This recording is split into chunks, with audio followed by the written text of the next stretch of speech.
where like I could literally save a baby out of a burning building and they would try to find something that's like clippable that makes me look bad. Like it's kind of shocking that there are still people who are so aggressively working to do that. But it is what it is, you know?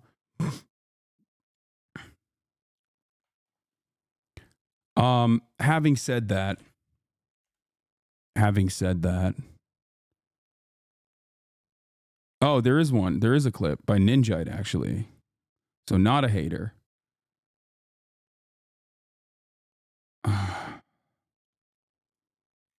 Okay, we'll take a look at that in a second. Bro, these Reddit normies idiots don't consider the prisoner firefighters as slave labor, but as volunteers. So stupid. No, there is. Listen, all labor under coercive conditions, under prisoner conditions, are still considered effectively, theoretically, slavery.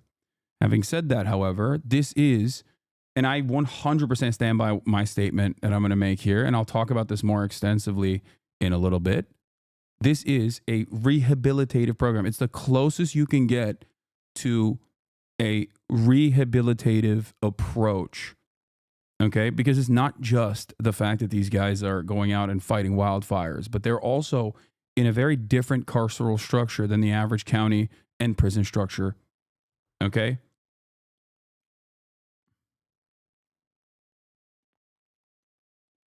So we'll do that in a second. I think what is appropriate here is that these programs should also have job opportunities. These programs should also involve job opportunities. And more importantly, these programs should also have better pay. That's it. If there was better pay that had some semblance of pay parity with regular wildfire firefighters, then it would not be any different than an average job. That is the argument. That is the argument that I make on this, and I hope that you guys understand that as well. The reason why these people take on the job, these treacherous conditions, specifically is because they have their terms shortened. So that is an element of massive coercion. Having said that, however, there's much work to be done in the criminal justice system, and I will get to that in a brief moment.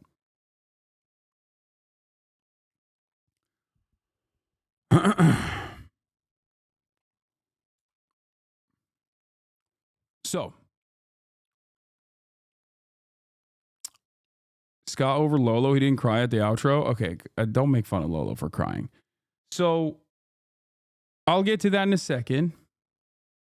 How was Peso and the Playboys? I didn't know who he was, but I think one of the Playboys is a Hasanabi head, and he was like really stoked to see me, and I didn't understand what was going on. I was like a little confused by it, and it led to an awkward interaction. But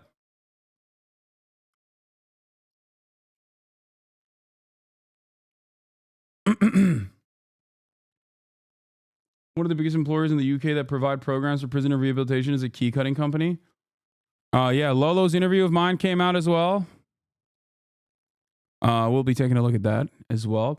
But yeah, I ended the broadcast last night. I went to bed.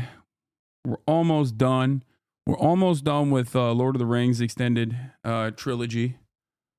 Okay. My mom calls it a job. And but I'm very proud of her for not falling asleep every time we actually watch. So, you know, we did that last night. I went to bed, woke up in the middle of the night with some throbbing teeth pain. Cracked some Advils, went back to sleep, woke up early, played some basketball. Played basketball for 2 hours, actually. I went crazy mode today. Won a bunch of games, lost a couple, and I'm feeling pretty good. And don't worry, before you get mad and say, Hasan, you are so irresponsible, I checked the air quality index before I played basketball.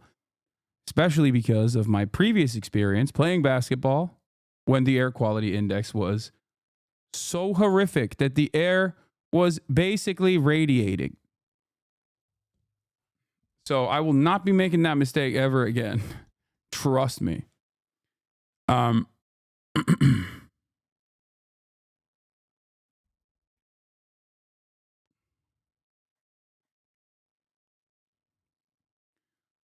many times do your mom wake up during Lord of the Rings? I think she watching Bible stories. No, she doesn't. She normally falls asleep on everything, no matter what the length of the show is. But she's actually been staying up and watching it. So I'm very proud of her. Today's air quality is perfect for Balatro. Air quality in West Hollywood is literally like good. It's like 40. Anyway, but yeah, that's it. And I'm here and I'm live. I'm alive. And I'm very excited that we got to do. I'm very excited that we got to do that last night. I'm so fortunate, you know? Shouts out to Scott once again.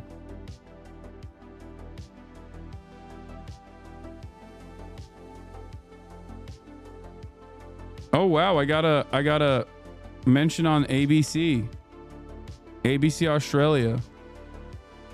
YouTuber and Twitch streamer Hasan Piker, known as Hasanabi, alongside actor and fellow streamer Caroline Kwan, have been able to speak to some of the hundreds of people fighting LA's fires as a part of their prison sentence. The US famously uses prisoners to respond to natural disasters and build roads, and the LA fires have drawn huge attention to nearly 1,000 strong incarcerated people deployed across the city. Nice. Actor Caroline Kwan. Very nice. Thank you, ABC Australia. Yeah, I posted the tiny head meme in there, and it's so funny that like everyone is posting it now.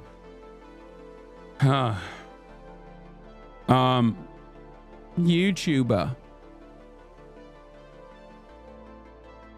Small playlist related. Thank you, Themasius.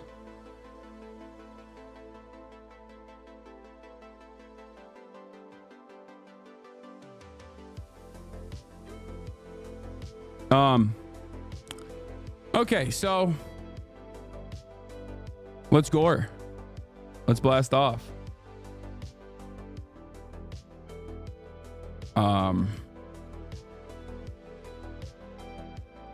It's Sunday Funday.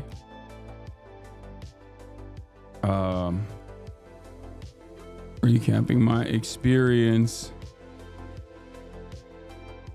with the incarcerated firefighters.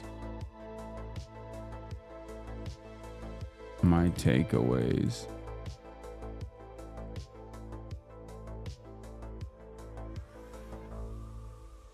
My takeaways from the program.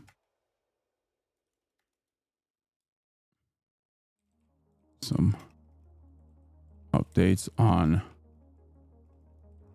the fires ravaging LA, and then fun reacts. Get in now. Khabib got kicked out of an Alaska flight. I heard that. Do we have a blast off meme?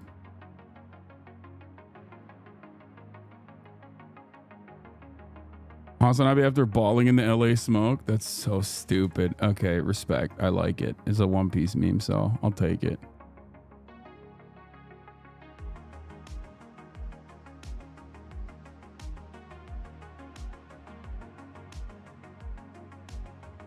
Ballsy kicking him off a plane. Brother, you don't understand. He's Muslim at the end of the day. You know what I'm saying? So it don't matter.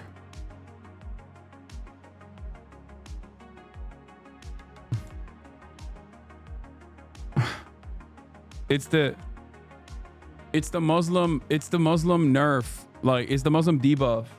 Okay? You can be famous. You can be one of the best fighters of all time. You can run one of the best fight camps of all time. And like at the end of the day, when you get inside of that plane, dude, that's all you are. Scary guy with a big beard. All right.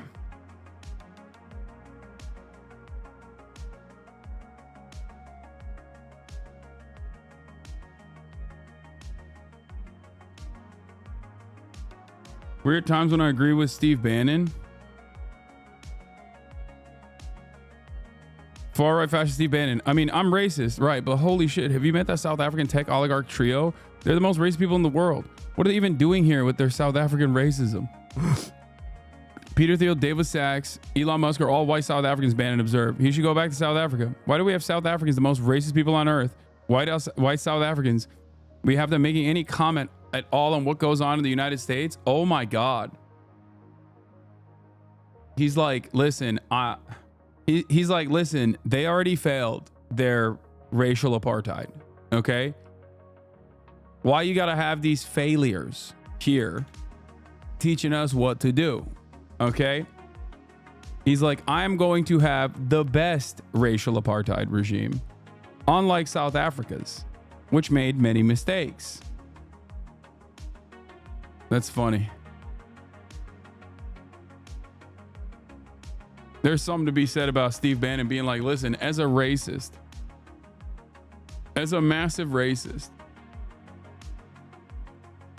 these South African racists should go back to their own country. That's funny.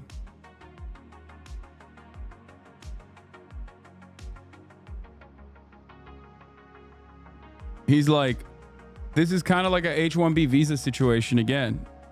Okay. These South African racists are stealing jobs from the good legacy American races. Like, homegrown racism exists here. Okay. I try my very best. How come we're not putting homegrown races in the top slots? Why we got to rely on this South African imported races? Respect, dude. Racism Olympics. Listen, I'm happy that the races are fighting one another. Okay. This is the only type of race war that I'm on board with.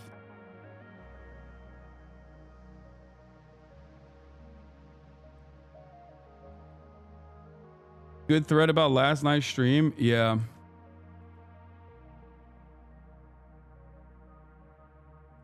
Blasting.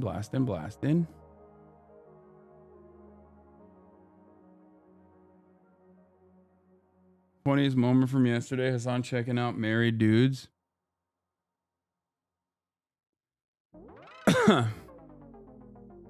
45-day ceasefire that can be extended might be happening in Gaza tonight, coming from I-24.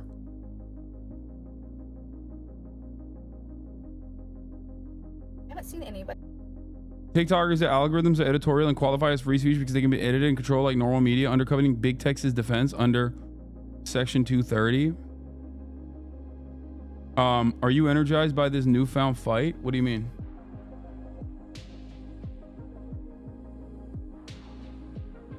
Why you still hear music? It's because I'm still playing the intro music.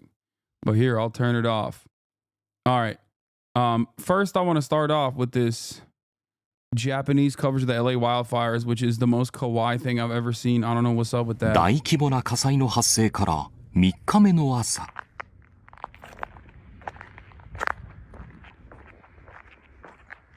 Like, why are they?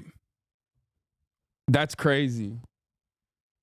I don't know if it's the channel color normally that is just making it.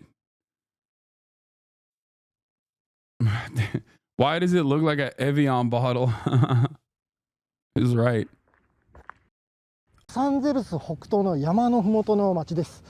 ここではこのように住宅が軒並み焼け落ちてしまっています。一部まだ火が残っているのも見て取れます。信じられません。心が追いつかない。焼け跡で目立つのは煙突ばかり。現地当局によりますと、焼失するなどした建物は1万棟近く。I don't know what's happening here, but it's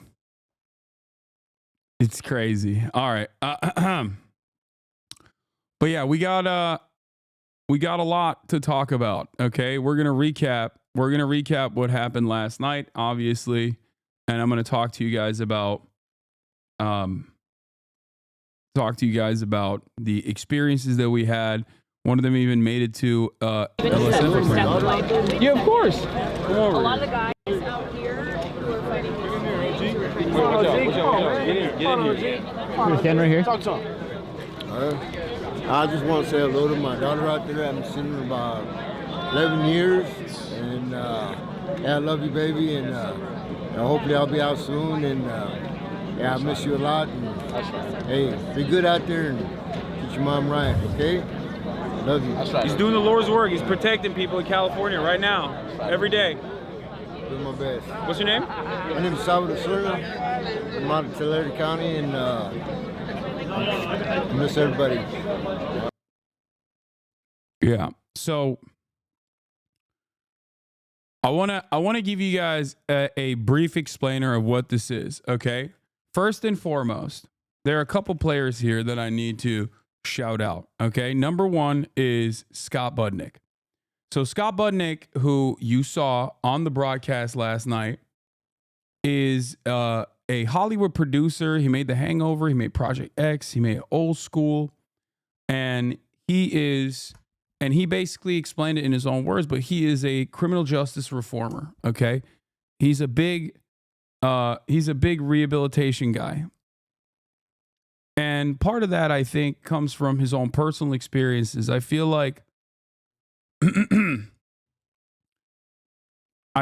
when you meet some of these people that are absolutely at the bottom rung of society, just like forgotten people that have passed, people that have been cast aside, okay, people that are consistently dehumanized.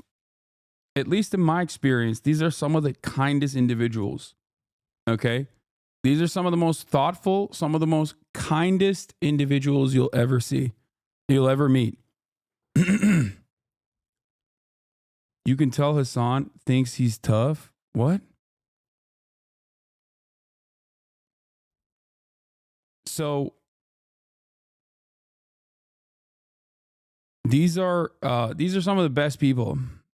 I swear, like it's just, and it fills my heart with joy that, you know, any moment that I have working with these guys, talking to them, having a normal conversation. It's really funny seeing you cuss more than you have all of January so far. Oh yeah, I dropped the whole knot. Are you saying poor people, peasants? No, I'm just going to ban people like this, I think, instead of responding to them.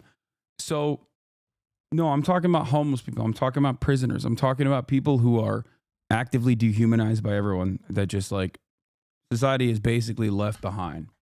Okay? People that are oftentimes treated as pariahs. And these are just normal people, right?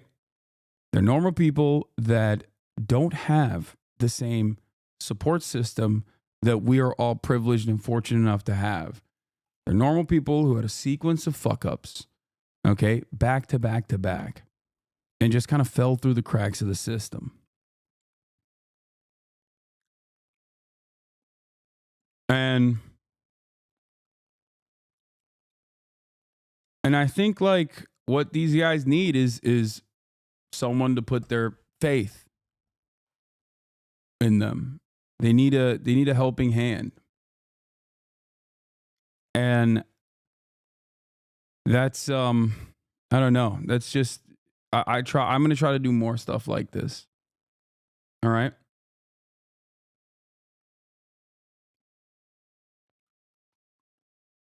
Human beings who have faced adversity after adversity in a system that was already set up to not help them. Yeah. Like what do you think is the most common? What do you think is the most common part of everyone's backgrounds here? Is they come from incredible poverty. Okay? That's it. They come from incredible poverty. They have no support. They have no support system. They have nothing to keep them busy. Okay? That's it. That's the difference between these guys and like even someone like myself. Like I've fucked up when I was growing up. You know? We all have. And I know that if I did not come from an affluent background, like there is no difference between me and those guys. I probably could have kept stringing along those fuck ups until it erupted in this grand, explosive, like one final big one that got me permanently landed in prison. Huh? I never committed a felony. I don't think you understand. Okay? No one is just like, I love committing felonies. No one is born into this planet and their starting position goes, I'm going to do as many felonies as I possibly can. That is the entire point of this conversation.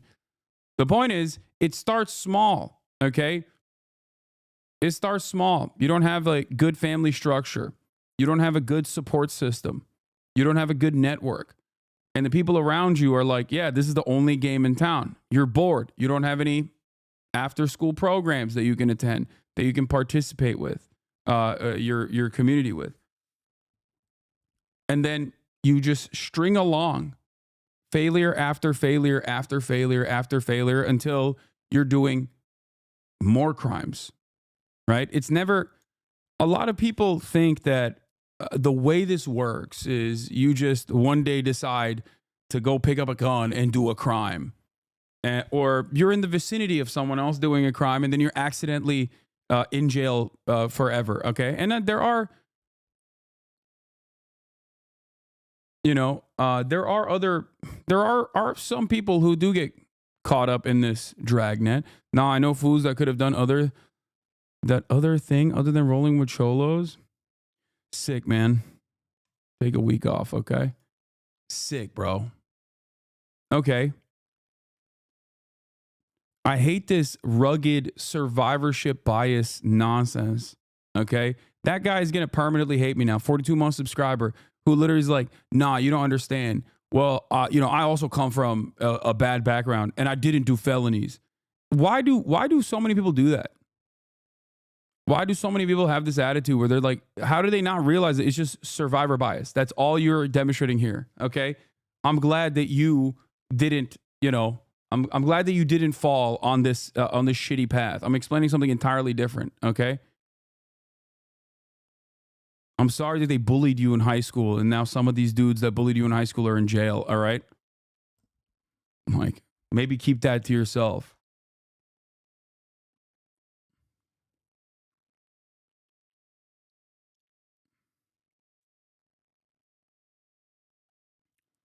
My brother-in-law had every chance to do well, joined the military and messed up his back, got discharged being a long-haul trucker, ended up trying to unalive himself and ended up dealing and is now in jail in another state waiting for a trial to start.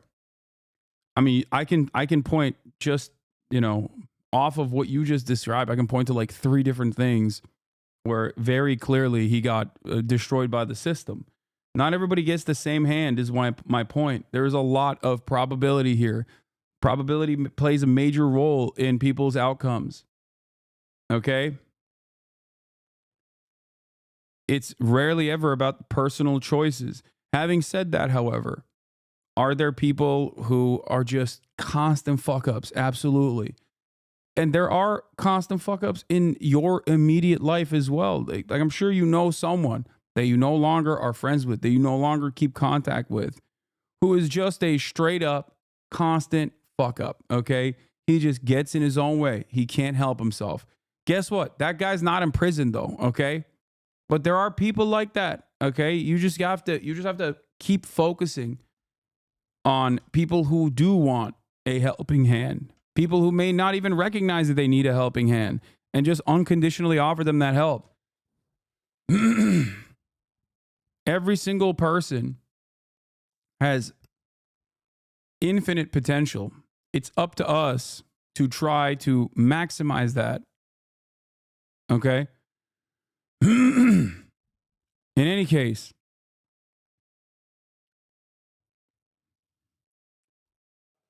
I just always ask people to have a little bit more empathy, you know?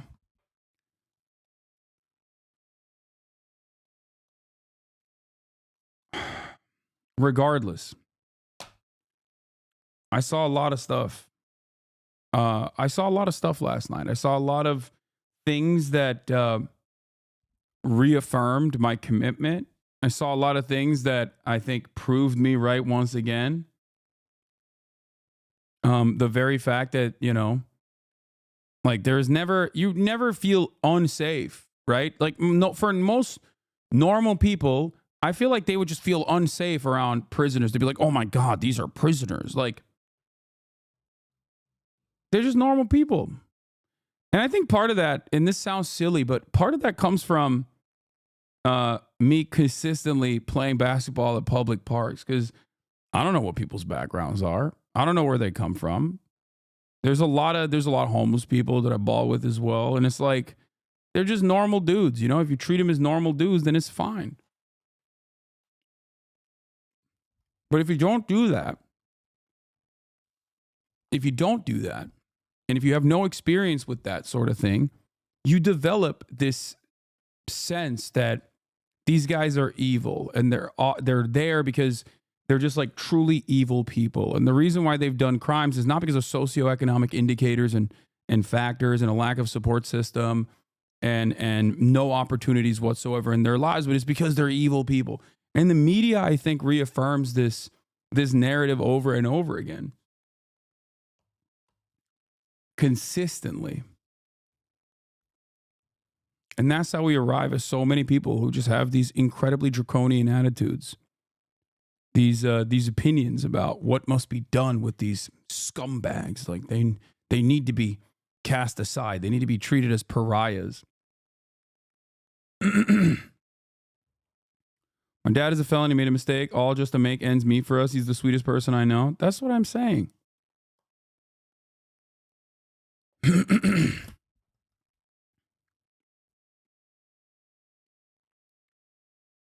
I think the system is designed to basically churn out like a lower caste of people.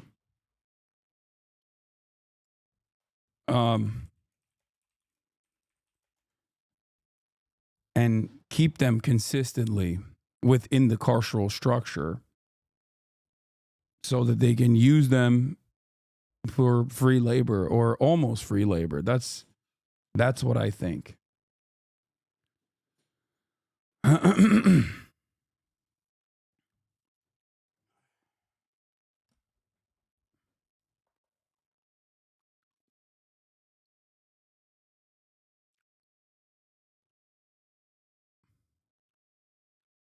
The Shawshank Redemption scene rehabilitated. Oh yeah, so many people love this movie but don't understand. They fail to see the parallels. Yeah.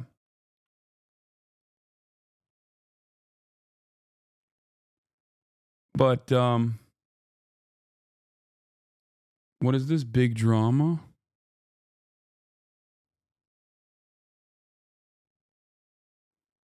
Okay. A song lyric that I really love. We are only all 2 or 3 bad decisions away from becoming the people we fear and pity. Also, so much of the stuff that I talk about on a daily basis is warning you that the system is designed in a way where you could be, or your next of kin can be in these dire conditions. What do you think happens when the housing market becomes inaccessible, unaffordable, and you no longer can retain permanent shelter? You know? So I want to give you a little bit of a background on this pilot program. So Scott Budnick is the man, as you guys met yesterday. As a criminal justice reformer and advocate, he does fantastic work. And he works with these guys. A lot of them sang his praises. A lot of the dudes we talked to. And I mean, he's a great guy. basically, he really pushed for a pilot program. Just so you understand, okay? The we talk mostly to the dudes with the red hats. The dudes in the red hats are a part of a pilot program. It's a new program. It started in August 2023. And the program is for violent youth offenders. So previously, if you had a violent felony offense, you were ineligible for this firefighting program. But Scott pushed for the California state by petitioning Governor Gavin Newsom to expand the existing California wildfire incarcerated firefighter program so that even violent offenders that committed crimes under the age of 25 before their prefrontal cortex developed could actually participate in this program as well. What kind of violent offending? You know, kidnapping, gun charges, things of that nature.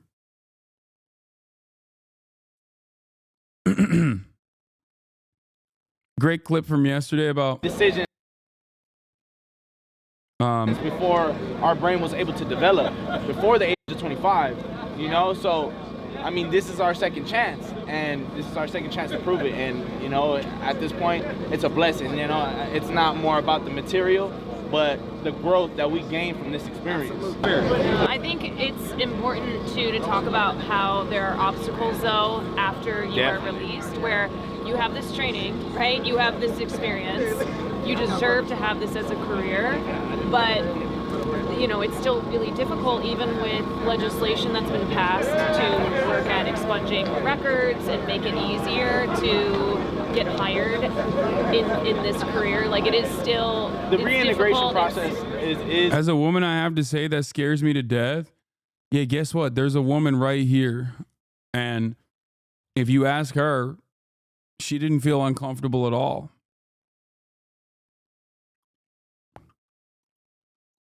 She was surrounded by violent youth offenders, and maybe it's because of her extensive experience being in Hollywood nightlife, where she was surrounded by infinitely scarier individuals who should be in prison, that she did not feel, she stated to me that they did not make her feel uncomfortable at all, that she didn't feel uncomfortable around these guys at all. It's a little tricky, you know, and I believe it depends and it varies on the individual, you know, because circumstances are subject to change. But at the end of the day, I believe if you want to change and you want to get out there, it's... How long you guys got, if you don't mind me asking? 4 months, I'm out. You got a year and a half left? 4 months, I'm out. 4 months, I'm out. Okay. I reside in the San Fernando Valley. December? Okay.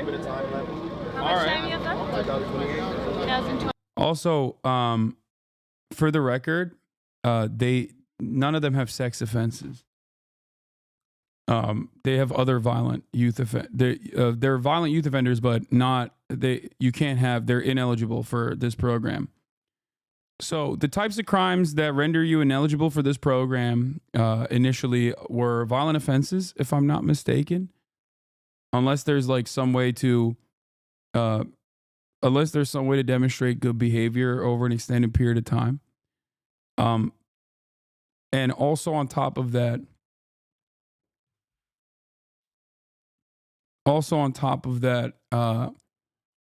to this day, there are 3 things that render you ineligible to work for to apply to be a part of the Cal Fire training structure as an incarcerated firefighter. And that is sex offenses. Like if you're a sex offender, rapist, you can't do that. And also if you have a proclivity for escaping. I believe that's another. I said 3, but those are the 2 I can remember right now. Oh, and arson. Sorry. 3rd one is arson. Duh, obviously. Yeah. If you have an arson offense, if you have a sex offense, or if you have a tendency to escape. Yeah. Maras next to me, he says, you also have to be in a low-level prison as well. So, like, a lot of these guys, originally, they might start...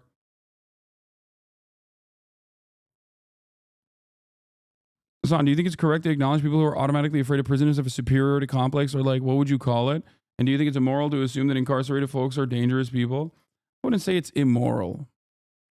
I think everyone is a victim of their own social conditioning. And if society is constantly telling you that, like, prisoners are all rabid serial killers, it's understandable that people operate with those assumptions. I would say it's misguided more than anything else.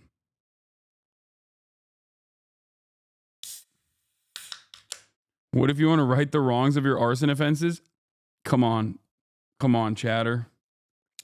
Like, I get why.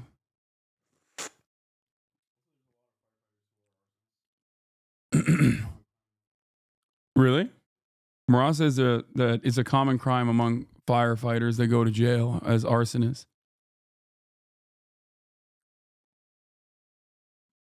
Because I am a rape victim, and he said violent offenders, if you were a woman, your mind would go there too. Okay, well, they're not.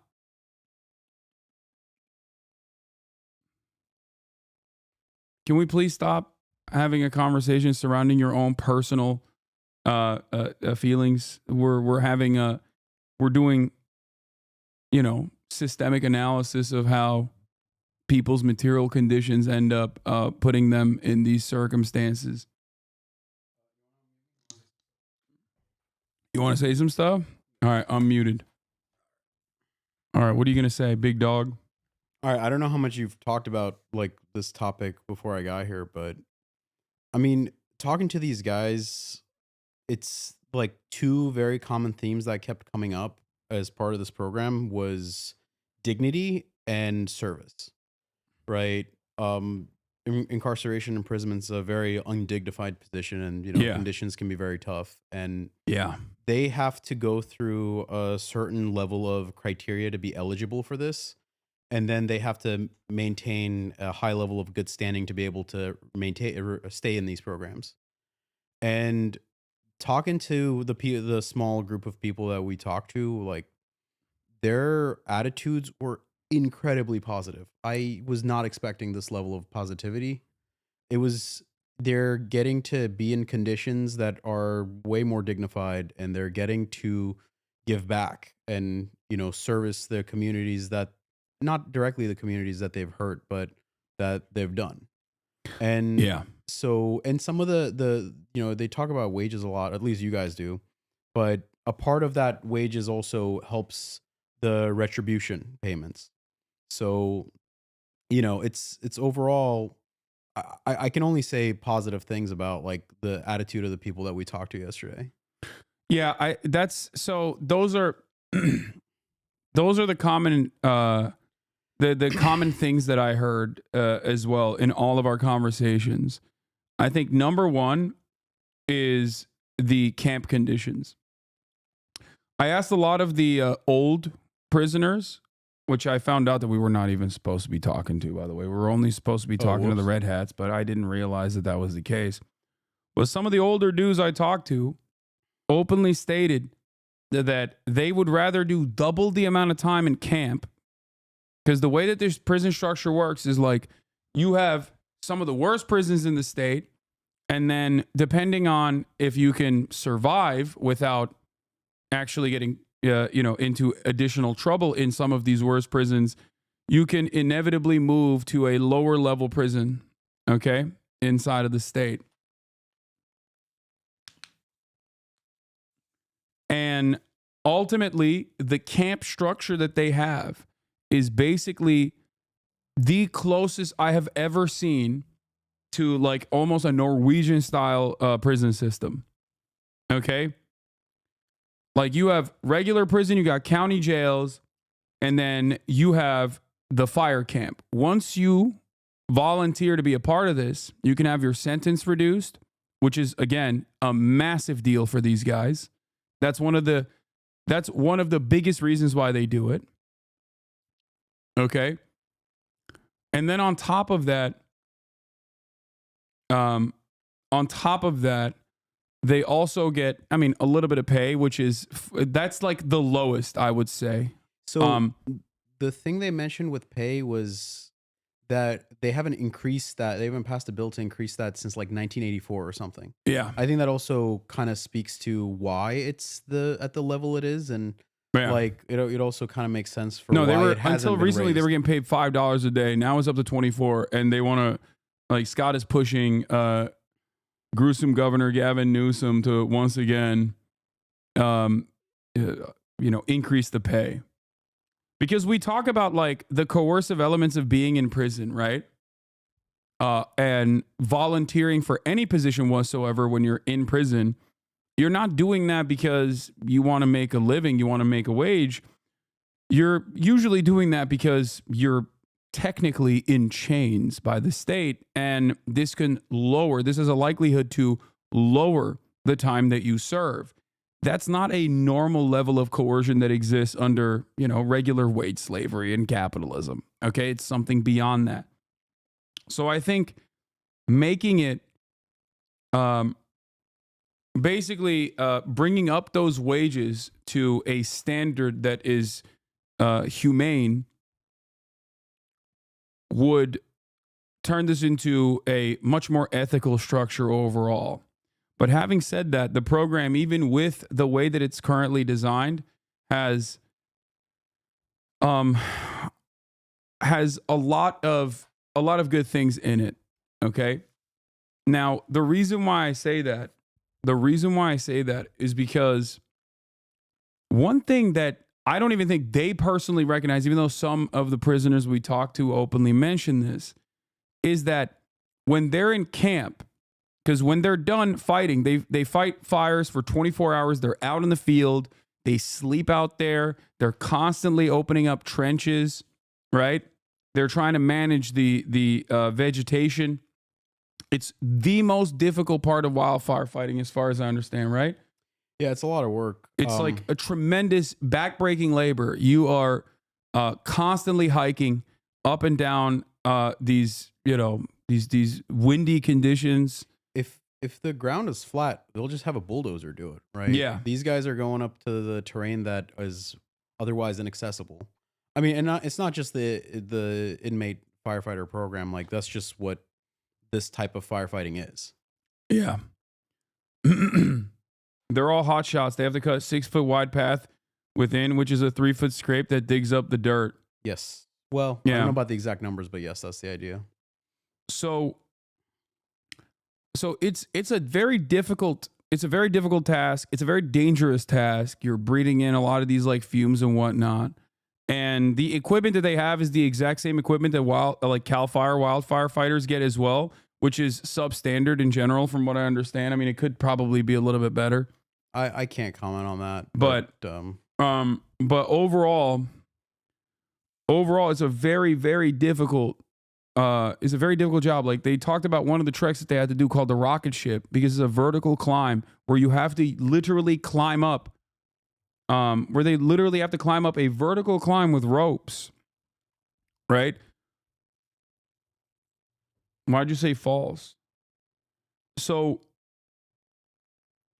you're risking injury, you're going up these mountains, and you're putting your life at risk when you're doing this, right?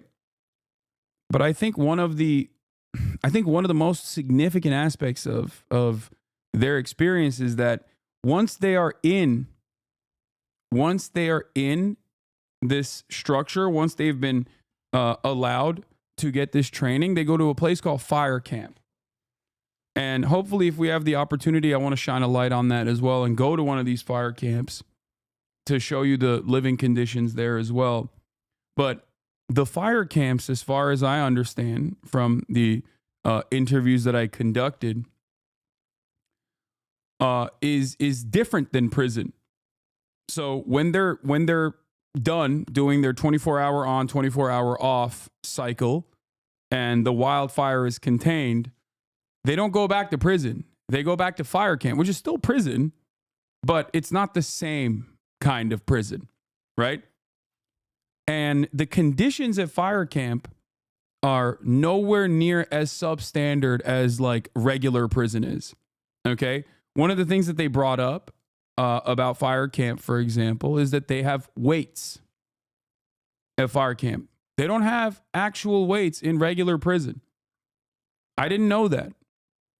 Apparently, since like the 90s, one of the prisoners said Governor Arnold Schwarzenegger actually removed the weights, but apparently it was removed beforehand, like before he became governor. And yeah, they don't have weights on the yard in prison. They use prison band. I mean, not prison bands, like resistance bands and stuff like that. Which is kind of crazy to think, but like something as small as that is massively consequential. These guys can play on their PlayStation 4s, right? They have PlayStation 4s that they can play video games on. They can have like some connection to the outside world, some semblance of humanity. And I think that's very consequential. Not only do you get your time reduced, okay? Not only do you get your time reduced, which is massive. If we get in trouble, yes. But you also end up feeling like a human being, basically. And I think that absolutely plays a major role in reintegration, okay? So this is basically looking at the theory and applying it into the real world and learning that, you know, there's a reason why there's so much empirical evidence that suggests that rehabilitation and retraining and reintegration initiatives like this one are actually massively successful in lowering the likelihood that someone actually reoffends. Because the conditions that these guys are experiencing in camp, which is still prison, is significantly better than prison. That positive incentivization structure paired up with the fact that you're getting your sentence reduced actually causes you to really work hard to not fuck this up, okay? Even if you have a tendency to fuck it up. When you don't want to go back to prison, that's it. Like, you want to stay at camp. Some of these minor things that you would never even have to think about are massive for these guys. The fact that their family members can bring them food. Okay? Like, that's huge. The fact that they have PlayStation 4s where they can play video games. The fact that they have regular weights as opposed to in prison where they don't have regular weights.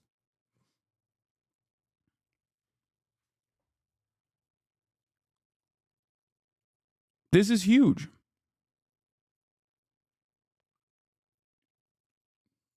So let's hear what this guy has to say. Okay, and the camp is like much nicer than prison.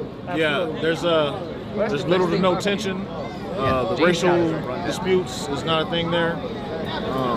You know, your family gets to... Yeah, they also said the COs that are nice make their way to the camps. I don't think it was particularly that they were nice. It's the more seasoned, like, more COs. seasoned It's a more COs. coveted position within the Department of Correction and Rehabilitation. Like it's a higher, it's a sought after position within the Department of Corrections. I mean, that makes sense. It's a more peaceful environment. Yeah, but that's it. It's a more peaceful environment because it's a successful rehabilitative structure. It's a successful rehabilitative structure because it's focusing not on like deterrence measures and dehumanizing the people there and treating them like shit and putting them in horrible conditions. And that's the reason why every single person that's involved in the program is, you know, a lot nicer overall, including the COs, the correction officers. That's it. That was also interesting. Like I maybe shouldn't have even prodded that too much as far as like, what do you think about the cops? Are they like some assholes or whatever? Like how they treat you? Because I also personally thought it was interesting that the cops normally, you know, I've met COs before, and I would say that beat cops on the street are definitely the beat cops that you're usually around on the street give off a worse aura than the COs do. At least these COs. And they were very forthcoming with this. Like, they straight up were like, listen, these are, even the corrections officers, like, there are some assholes, there's some power tripping assholes in general, but like in terms of like the experience at camp, like most of the COs, they get it, they understand it. Bring food to you from the street. That's you it. Eat at visiting. It's nice. You feel like a human. You got real weights there. Yeah. Definitely. Oh, they got fake weights in prison? No, they got no weights. They don't have weights in prison? No, Arnold Schwarzenegger took him out. He took him out?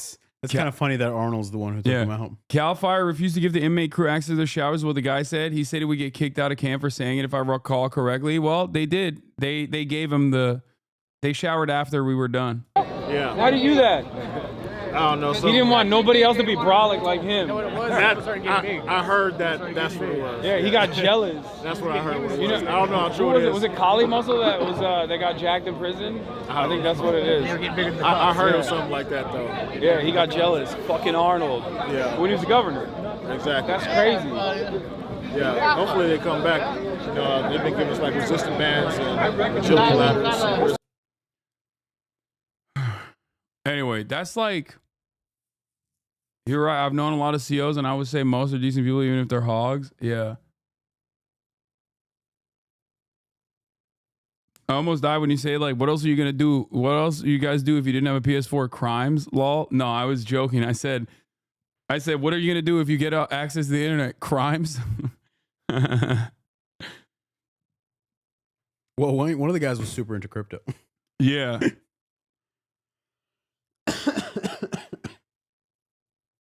But it was eye-opening, but they need proper pay, healthcare protection, and being a frontline and transitioning into society. No, absolutely. Absolutely. Yeah, those are the guys who are going to get their rug pulled, by the way. They're not going to be doing the rug pulling. I feel foreign with you guys because I feel like I'm part of the prison. That's who I was. That's what they indoctrinated me to be. Yeah. That's what they wanted me to be. So like now they want you to get out here and then go to a fire camp and then act like if you're a firefighter when we do get like minimum training, right? So how is it that you do that? How can I become a better civilian, a citizen?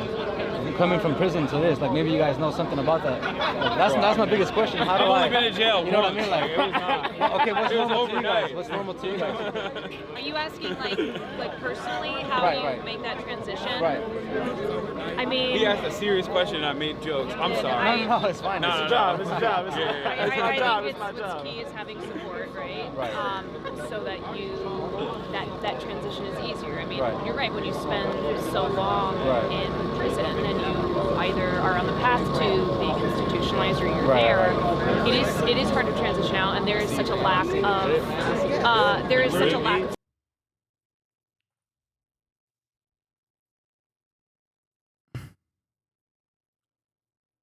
What is this that you sent me?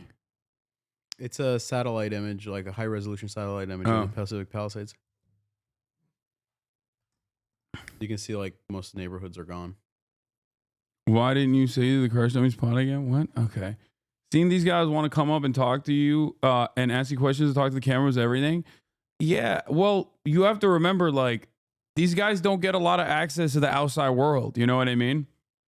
Like, this is something that they consistently brought up. It was like camp conditions being significantly better than prison conditions overall was majorly beneficial. Okay. The fact that they get like work, the fact that they get time reduced was also majorly beneficial. But then they kept repeating that, like, they kept repeating that they were shocked that we were even interested to talk to them. They were like, why do you want to talk to us? That's what they kept saying over and over again. Why do you want to talk to us? Why do you care? Like, what the fuck? and I think it's because, you know, most people treat these guys like an afterthought, or if they think about them at all, they think of them as like evil beings that deserve the horrible conditions that they experience on a regular basis. I noticed that many of them seem to be pretty apprehensive at first until you started talking about being pro-labor and called the American prison system dog shit, etc. No, they weren't apprehensive at first. I think people are just like socially a little bit insecure, especially when there's a camera there. But no, I was with Scott, so they love Scott for understandable reasons. So,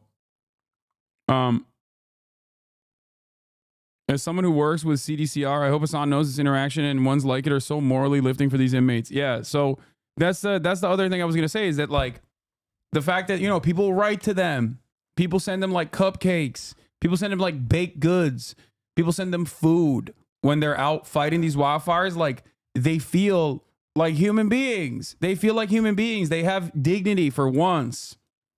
Okay, and that's what it is. Like it's just.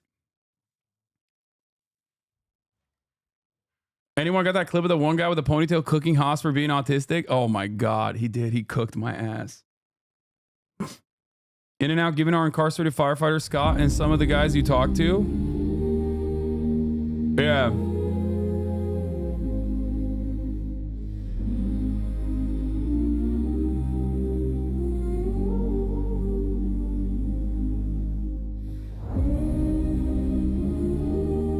There's Scott again.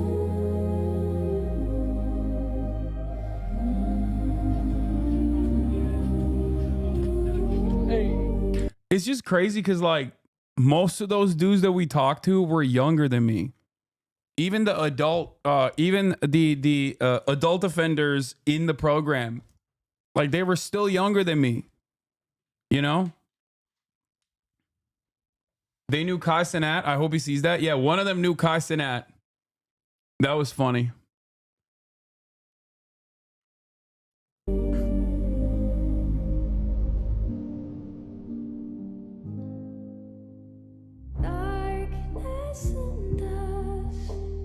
What is this video you found, Chatter? Goddamn.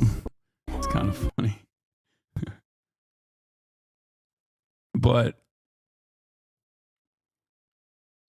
yeah, they get education in there too. They get a lot of sociology. Apparently they can get a degree in sociology, which I think is awesome.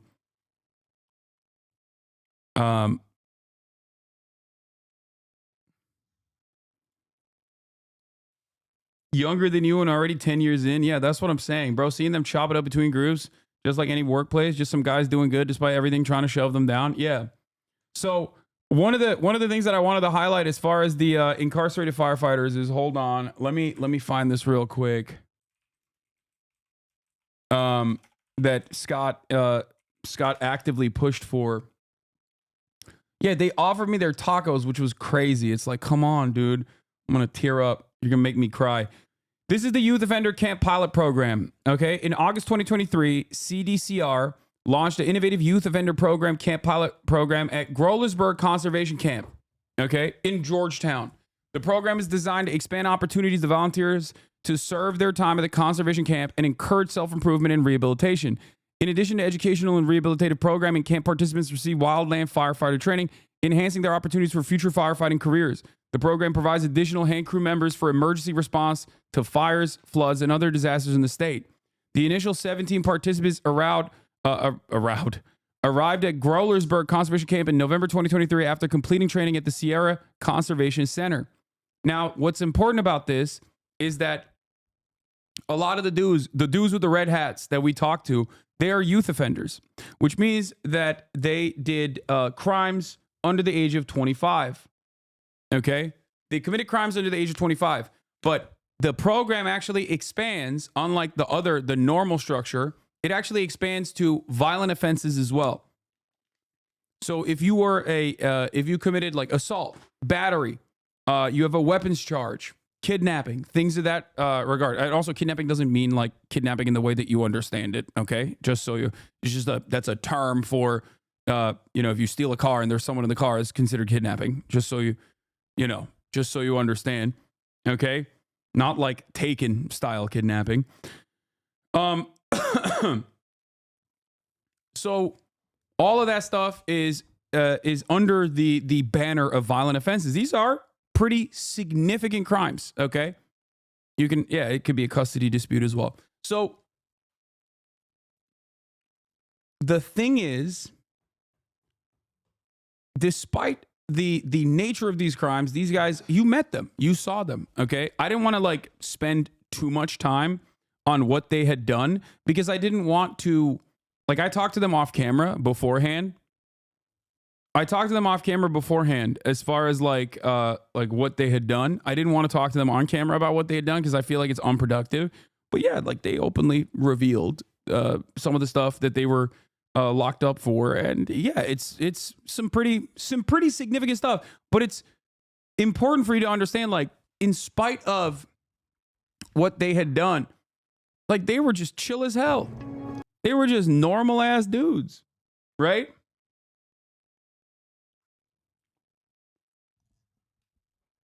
And that is because they're actively working against being institutionalized. They're actively working against being a permanent part of the carceral state. Okay? And the reason why they have this ability to get out of this structure is because they've been given this opportunity for this training program. They've been given this opportunity to basically work and even work to reduce their sentences.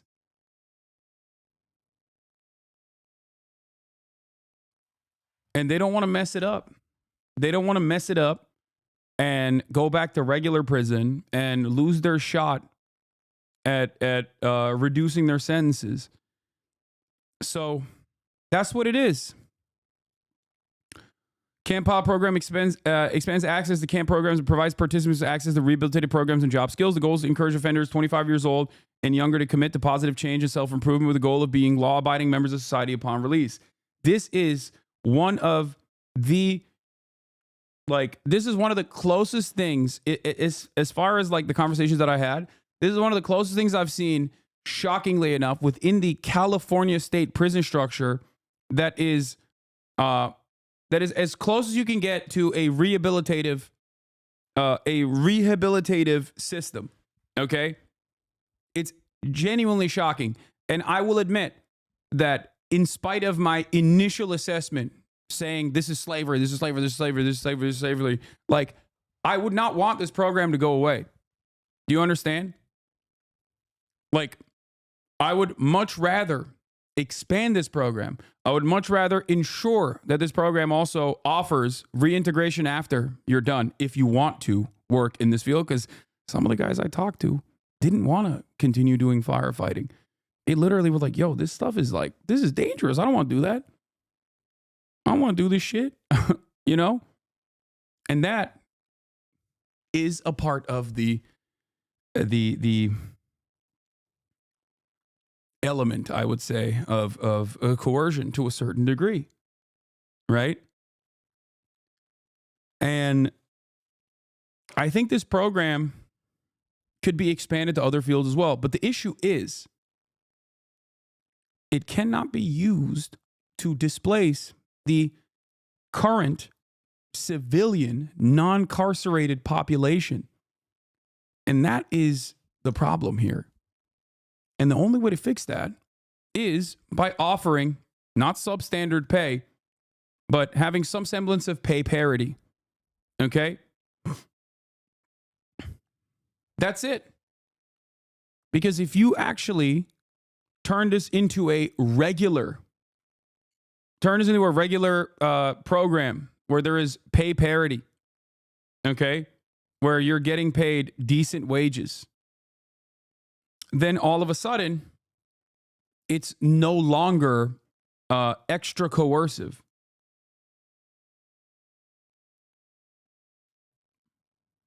And that is something that I think the state could also use. In my assessment, while this is a good program overall, I think the low pay in general, I think, basically creates this unique two-tier labor structure, once again, where the state can benefit from firing firefighters that are getting, regular firefighting pay. Especially wildfire firefighters in general already have really low wages. They're some of the lowest paid federal federal government employees, for the record. And it's not supposed to be displacing the civilian population, the civilian firefighters.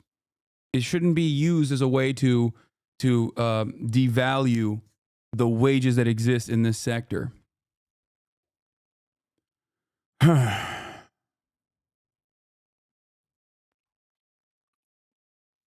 you understand? I think you should apologize to chatter earlier. See prior chat. The insensitive messaging doesn't help the mission. They were chill, very human and deserving a second chance, but it's also very fair for the chatter to earlier to feel nervous and scared around them. Okay, you get a week off.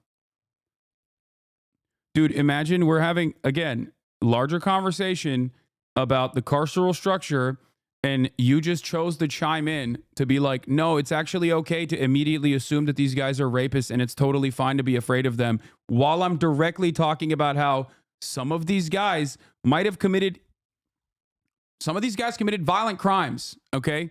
They committed violent crimes. And it doesn't matter. It's not the entirety of their personhood. It's not everything. They should not be reduced to a sequence of awful things that they've done that have led them into going into prison, okay? And you're like, no, you don't understand. I'm gonna reduce them to that, and I'm gonna be fearful. It's normal to be fearful. Shut up. How can you not see that this quite literally undermines the point that I'm making? The point that I'm trying to make here is the exact opposite of what you are trying to draw the conversation back into. And I don't care. God damn, Americans are so fucking selfish.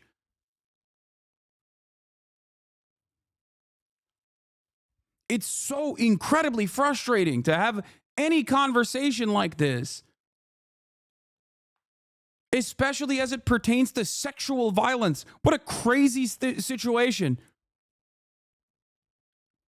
How many rapists you know actually get incarcerated? What are you talking about?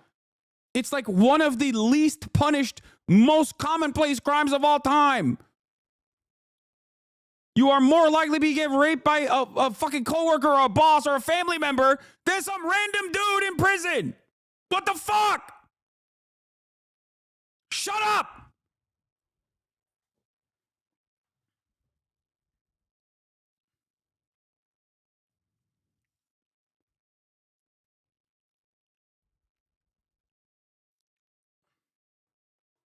I can't stand some of you motherfuckers, man. Jesus Christ.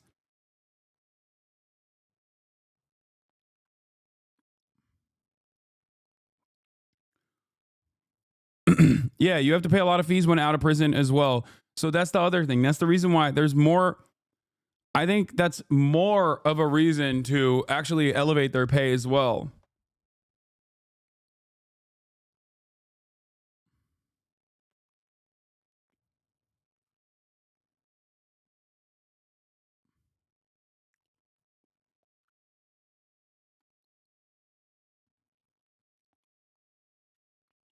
It's so crazy because, like, even in a supposedly quote unquote progressive community, people still somehow find a way to use emancipatory language to center themselves in this conversation and then aggressively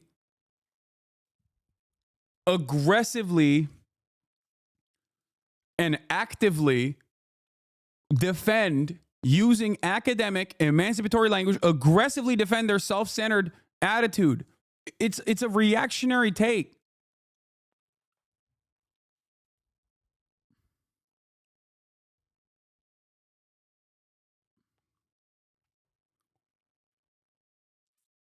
Anyway, what was the page?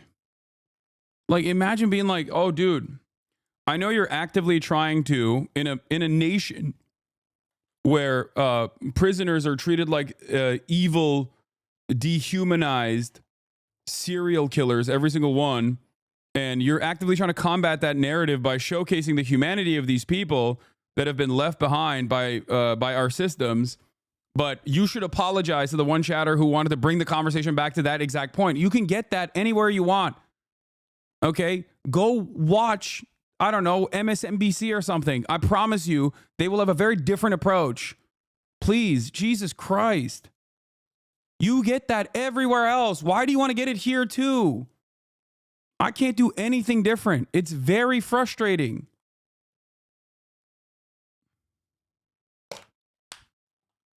And then we wonder why America has the largest prison population on the planet. It's crazy.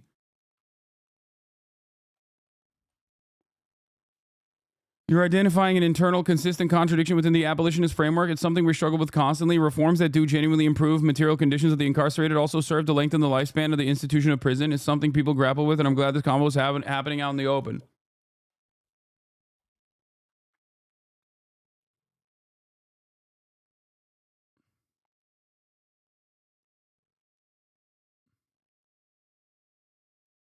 What is this? I went to prison around 15 years ago for a burglar one, which is a class A felony. I was in dope and desperate to get high, so I stole shit. One of the people I was with stole a gun safe, which makes it a class A violent crime. I never even interacted with the people at that house. Did my time and have been crime and drug free since. Married homeowner with a career. Nice, dude. Vast Stampede. Are you a Trigun fan too? Or is that like randomly? W chatter. Proud of you.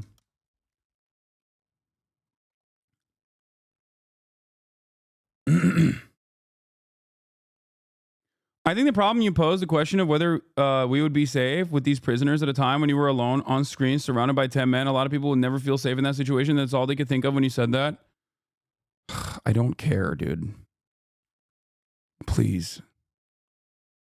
The point is, it's incorrect to feel that way automatically. That's my issue. Okay? Like, dude, there are 1,000 inmates at that camp. There are 6 corrections officers at that camp. Do you understand? 6. 1,000 inmates, 6 corrections officers that I could count. Do you think that if these guys wanted to be like violent, it's the 6 corrections officers that are stopping them? Or do you think that it's because they don't want to mess this up, that they've gotten a new lease on life in their assessment? And also because inmates are not like ontologically evil individuals who just want to do serial killing and crimes across the board. And the only thing stopping them is the corrections officers and the fact that there are cameras there.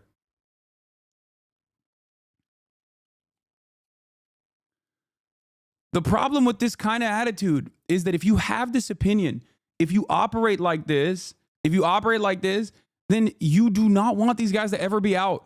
That's the problem. And I think it's understandable to have this position if you've never encountered it. But in a situation where you're encountering them where they're at and recognizing their humanity, if you're still resistant to that, that blows my mind. I'm like shocked, okay?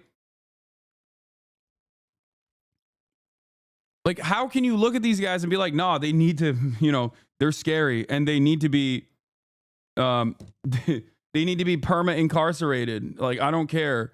It's fearful. I'm fearful.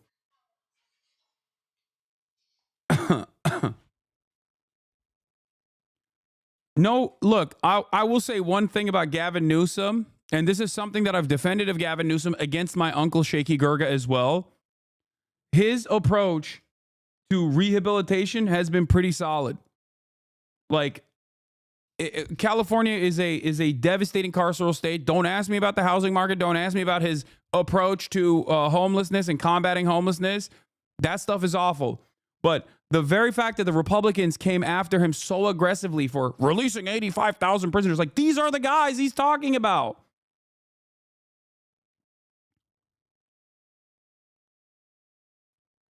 Do you understand? I think it's time to watch this again. I don't want to watch this one again.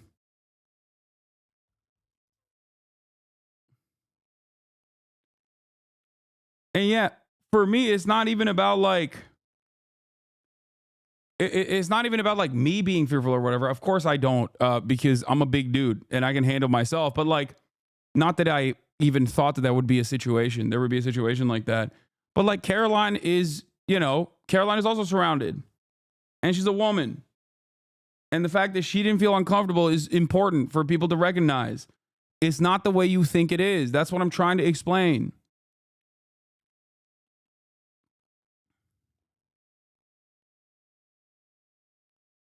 And there are still chatters in here who are just actively under the assumption that, like, no, these guys are just like waiting for any moment to do a crime. It's so frustrating.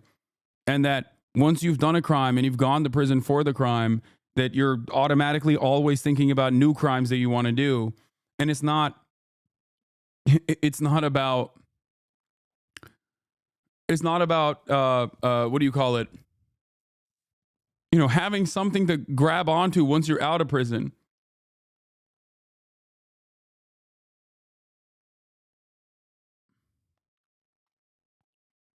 If that's the attitude that you have, he will never be on board with any sort of reintegration initiatives. Like, you'll always further the stigma against people that have done crimes, and you won't want to hire them. You'll push them further and further away from normal civilized society.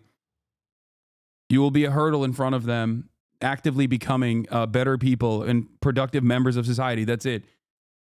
In a system that is designed to destroy you outside of the carceral structure, as an average citizen, okay? When you have societal pressures that you have to deal with on a daily basis, a bad job, a shitty boss, inconsistencies in terms of how much money you have in your bank account at the end of the month, not knowing if your rent is going to go up, okay, once your rental agreement is over. All of these forces literally put you so close, much closer than you think, in the throes of the carceral state, okay? Hasan couldn't deal with the steam off my piss. Don't act hard. Hell yeah, brother. You are the hardest. Hard body. Been on this platform since 2013. When I think about how hard that is, this guy is like, the attitude here is like, that's right, baby. You wouldn't last a second in the COD lobbies that I was in Modern Warfare 2, baby. Xbox. Yeah, I'm hard body, dude. I'm a cool guy. Yeah, I shit my pants when I think about going to a big city, because every single person is probably trying to do violent crimes to me, but also I'm hard body, you know?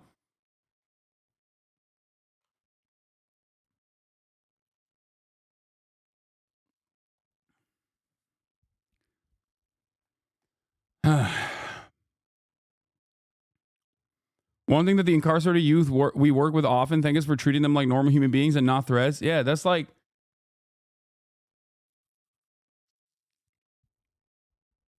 that's the major thing.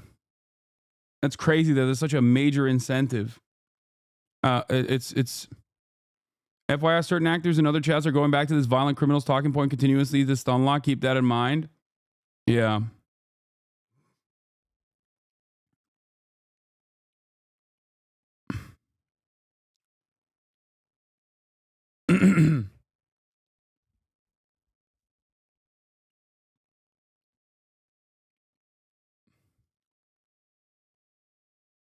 No matter how progressive you think you are, certain people are just too American and jail pilled. I agree.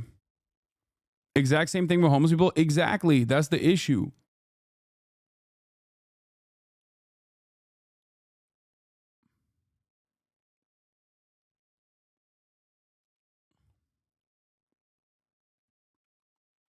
Anyway, Complex wrote this article. Hasan Piker interviews inmate firefighters in Los Angeles. Popular Twitch streamer Hasan Piker has been interviewing incarcerated firefighters who are working to get wildfires in Los Angeles under control. Piker hopped on X to explain why he's speaking with firefighters on Twitch.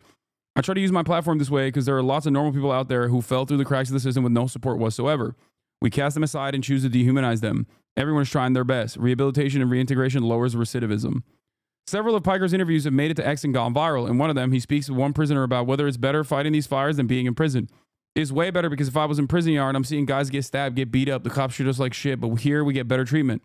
They talk to us like humans. We got a job. We're underpaid, but we have a job. And then the community shows us all kinds of love. We never received that growing up. Will you like it? Yeah. All right. Dangerous work. Dangerous work. Kimbo's the man, by the way. He was awesome. Will you like it? Yeah. Do you feel like it's almost like a respite from being? Is it better than being in prison or no? It's way better because I was in a prison yard. I'm seeing guys get stabbed, get jumped, get beat up. The cops treat us like shit. But here, we get better treatment, right? They talk to us like humans. They talk to us like humans. We got a job. We're underpaid, but we got a job. Yeah. You feel me? And then the community comes out and shows us all kinds of love. We never received that growing up. We never received that kind of love, that kind of recognition for anything we've done. So now, doing this kind of stuff and all this love coming, that's life-changing for a lot of guys, because that's all they be needing is a little. It didn't look like you were checked for weapons by the COs before you got close to the inmates. That speak volumes about how safe they perceive things to be in that situation. Like you said, these are just normal people. Exactly. That's a great point. That's a great point. No checks for contraband, no checks for weapons whatsoever. Now, you might think that that's a crazy thing to notice, but absolutely. You think you can have normal interactions with prisoners in America without having that level of security? No, this is a collaborative effort between the COs and the prisoners, okay? That's it. A little bit of recognition with this, it's life-changing, and we get opportunities at careers. How long was your sentence? You don't mind me asking? 17 years. 17 years? Yep. God damn. They're going to shave it off. Yep. They're going to shave it off now. They're going to shave it off. They're shaving some off. They better shave it off. But you feel me? We ain't break. Crazy how you try to do a good thing and it still gets clip chimped to make you look bad and failing. You also did pop a Zin in front of them. Yeah, I wanted to actually give him Zin too, but I didn't want to get Scott in trouble. And I didn't want to ask either. In another interview, Piker listened as the inmate explained the experience of being in the world after being in prison for so long. I've only did it for 12, 13 years, but the point is that I'm about to go home next month, the man said. You go from a cell to this right here, and it's culture shocking. It does help you because you get to start mingling with the public like you guys, the civilians, he continued. I feel foreign with you guys because I feel like I'm part of prison. That's who I was. That's what they want me to be. This was that combo. Institutionalized, right? The what? Institutionalized. Have you heard that word before? Institutionalized, like. Institutionalized. Yeah. So now, I've only did it for like 12 years, 13 years. But the point is, I'm about to go home next month. So you go from the cell to this right here. It's like it's culture shocking. So now I guess like the fire camp, bringing back light to the fire camp, right? It does help you because now you start like mingling with the public, with you guys, the civilians, right? Which is, I feel foreign with you guys because I feel like I'm part of the prison. That's who I was. That's what they indoctrinated me to be. Yeah. That's what they wanted me to be. So like now they want you to get out here and then go to a fire camp and then act like if you're a firefighter. And we do get like minimum training, right? So how is it that you do that? How can I become a better civilian, a citizen, coming from prison to this? Like maybe you guys know something about that. It's really sad. He needs the help of a counselor, but he thought his best chance of getting that kind of help was asking you guys. Yeah. I've learned that most of the stuff against you is just bad faith. I saw a post saying they were mad at you for saying you were frustrated about how they were treated as expendable. They were mad because you haven't been to prison, so you can't relate. But dude, that's just called empathy. Wait, people scoured through 3 hours of footage of me interviewing prisoners that are fighting wildfires to find something that makes me look bad. I'm sorry, dude. You should be in prison. Actually, fuck prison. You should be lobotomized, dude. It is a sickness. Like, actually a sickness. These guys work so goddamn hard, dude. Holy moly. It blows my mind. Like, how do you fucking sit around and just actively work? Do you feel good? Does that give you happiness? There is no way that gives you happiness.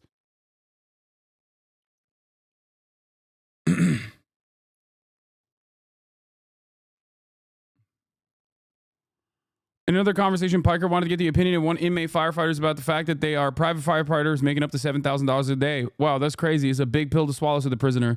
But the return that we get is our second chance at life, you know? This is a pilot program. A lot of us made our decisions before our brain was able to develop before the age of 25. This is our second chance. At this point, it's a blessing. $1 a day to do basically what you guys are doing. Wow. And think about that. You know, and it's crazy. You know, it's a big pill to swallow. But in this case, the return that we get is our second chance at life. You know, this is a pilot program. You know, a lot of us made decisions before our brain was able to develop, before the age of 25. You know, so I mean, this is our second chance, and this is our second chance to prove it. And, you know, at this point, it's a blessing. You know, it's not more about the material, but the growth that we gain from this experience. The inmates are fighting fires through the Conservation Fire Camp Program, jointly operated by the California Department of Forestry and Fire Protection and the Los Angeles County Fire Department. There are 35 fire camps in 25 counties in the state of California where inmates can volunteer and receive classroom and field training.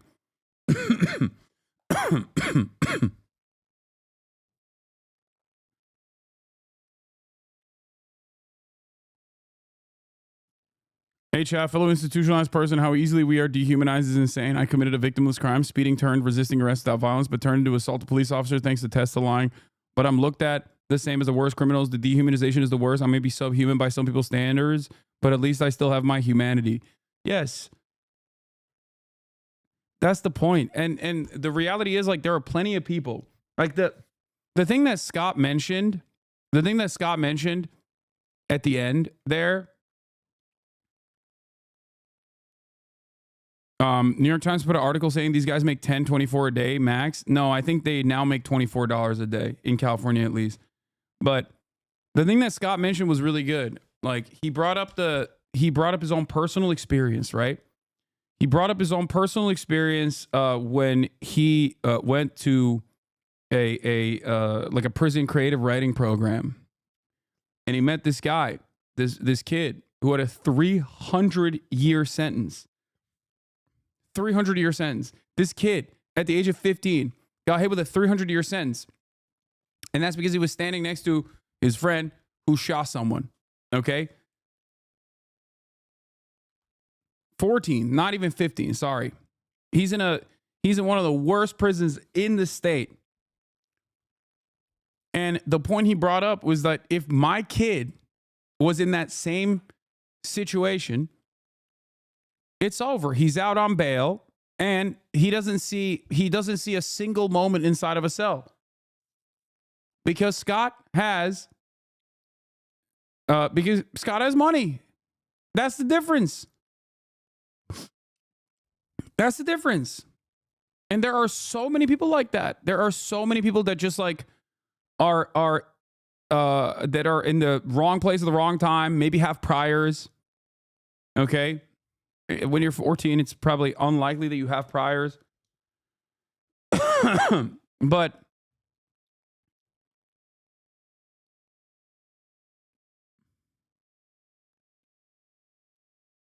Hasan gets invited to camp to do prison cribs and cook some food. Oh yeah, this was sick. To initiatives that, initiatives that are helpful with reintegration, initiatives that are helpful with like hiring, former inmates. For sure. Trying my best. And we appreciate you for that. We got to get you to our camp, Groundsburg. I'm down, yeah. I'll talk cribs. Coming soon. No, I would love to do that for sure. Soon. I'll talk to Scott. If we can make something like that happen, that would be great. Oh, yeah. Let's do it. Come check out my bunk. We'll make you a little spread. Eat real quick. Yeah. I went to an expensive private school, and kids in my class crashed cars, had drug problems, etc. But they're all doctors and run banks now. Exactly. Well, we'll go on Twitch, No, there's like Twitch cribs. There we go. There's actually a thing there's this thing on TikTok with like prison food, where they show like different things that people make in prison. So we could do something like that, like a little cooking segment. You gotta make it though. You gotta make it. I'll make it. Yeah. We'll tell you how to do it. You do it. The only thing I know how to make is chicken. That's all I know how to make. So I don't know. We're gonna do something with that. Yeah. We're gonna do something. What do you guys make? What do you guys cook? You cook your own open-minded.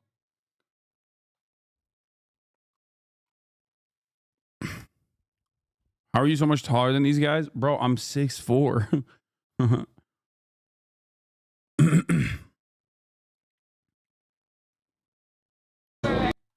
Yeah. Some of the younger guys talked about what landed them in the prison system. I would say kind of touch on the same thing, no guidance. Just not having a positive guidance. The environment that I grew up in, of course, it led me into a different direction. And yeah, what about you? So first off, obviously there's no excuses for what I'm saying, right? I've hold myself accountable for what I've done, right? But I'm not the commissioner board. There's circumstances, right? No, so I feel you. My circumstances, like my mental health, as in my insecurities. I didn't have no one like I could talk to. The schools I was in, they didn't really teach me how to like behave and like correct behavior. They were like favoritism towards different races and ethnicity, and I think that like made me go different ways in the social groups. So like I couldn't really like fit in with nobody. So I had to branch out to different people, and like that's what made me commit my crimes and find different people that had the same values as me, which is violence. Okay.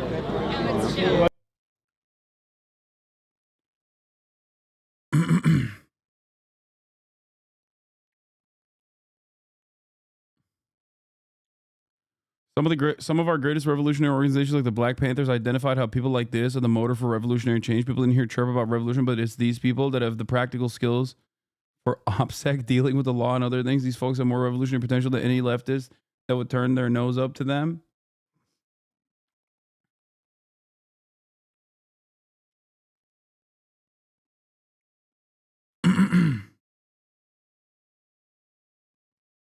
Yeah, I think it was also important to notice that important to recognize that like another big fear that they had. Swap it out.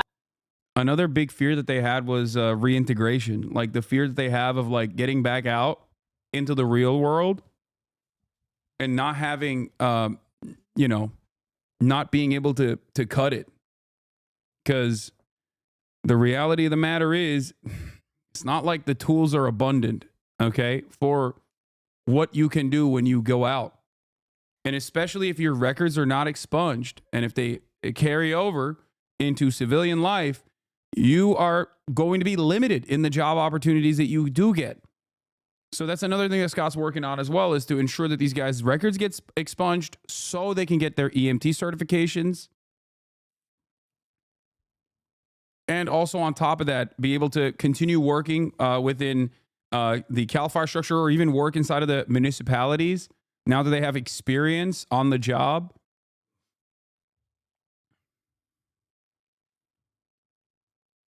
And it's crazy that like there are, millions of people in the United States of America that are facing this reality, and even that freedom is an additional pressure for them.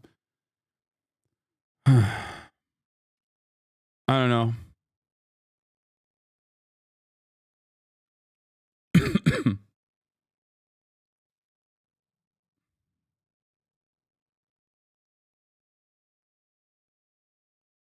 Like, think about that. On the one hand, freedom is the only thing you look forward to. But on the other hand, even that is a massive, massive point of pressure for you.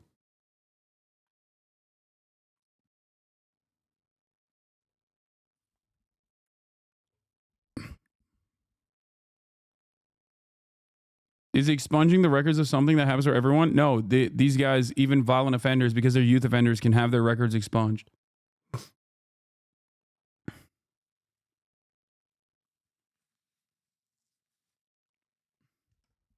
An extremely common and disheartening theme with everyone you interviewed is that if proper support structures and mental health resources were readily available, many of these men wouldn't even be there to begin with. We need to do better. Yeah.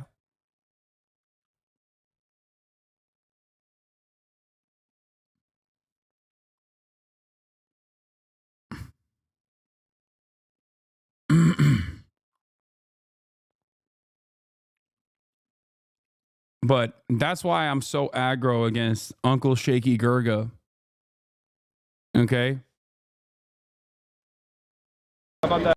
That's why I'm so aggro about Uncle Shaky Gurga and the way that he talks about this situation.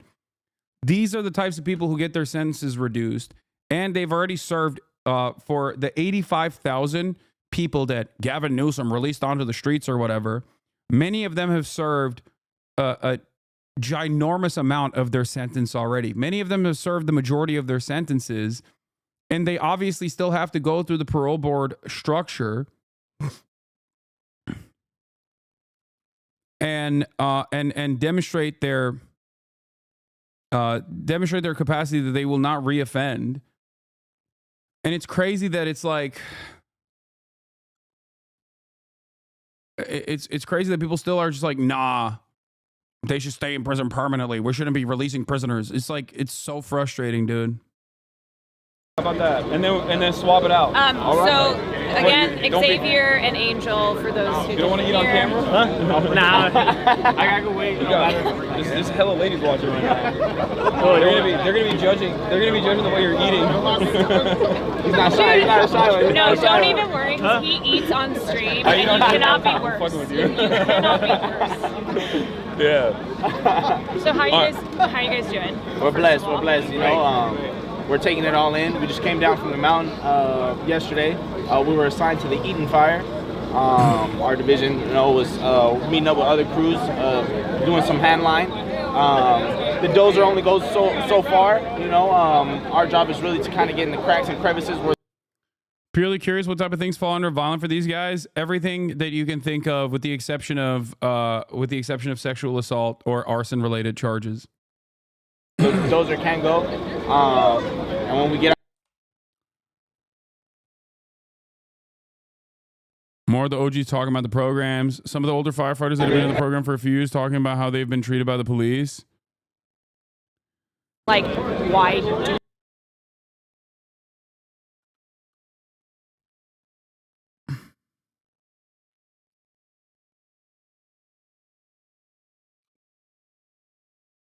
What? It's all bad faith, man. I'm sorry I ever fell for any of it, bro. What do you mean? I don't know if it's manslaughter, but maybe. We saw this live. Why are you self-reacting? Okay, take a week off.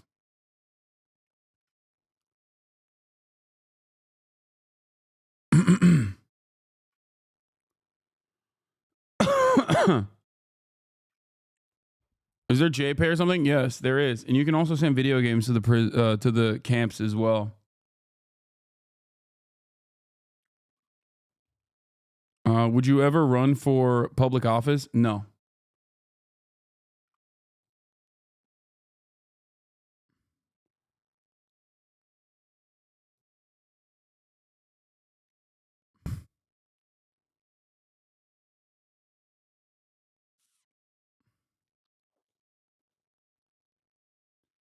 Oh, here is also the ARC anti-recidivism. They're on the fire line. Give right now that they're on the fire line. Yeah. There's not so much to give right now, right? They're fairly good right now. It's when they get back to camp, right? There's not a TV that's working in some places, right? Yeah. There's the boots are all fucked up and they need better boots. Like there's just things that are not so sexy, but that they need.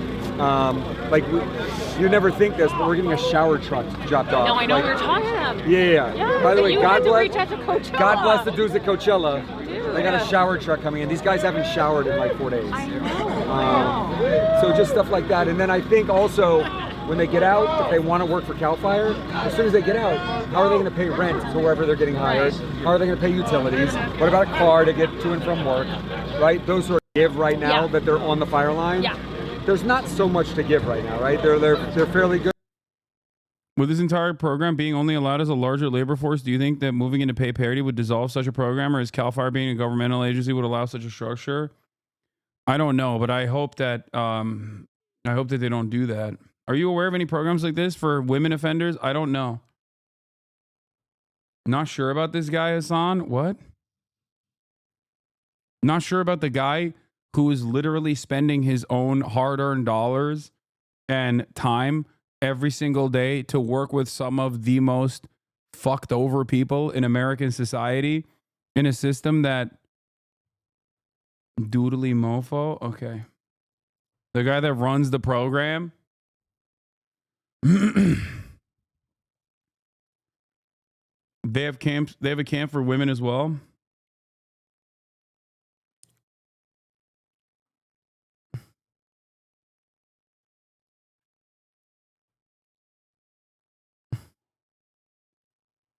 Yeah, look, the last thing I want to say is that I am so grateful and so fortunate that I have a platform of this size comprised of incredibly thoughtful individuals such as yourselves and maybe even the haters, that I can use opportunities like this to shine a light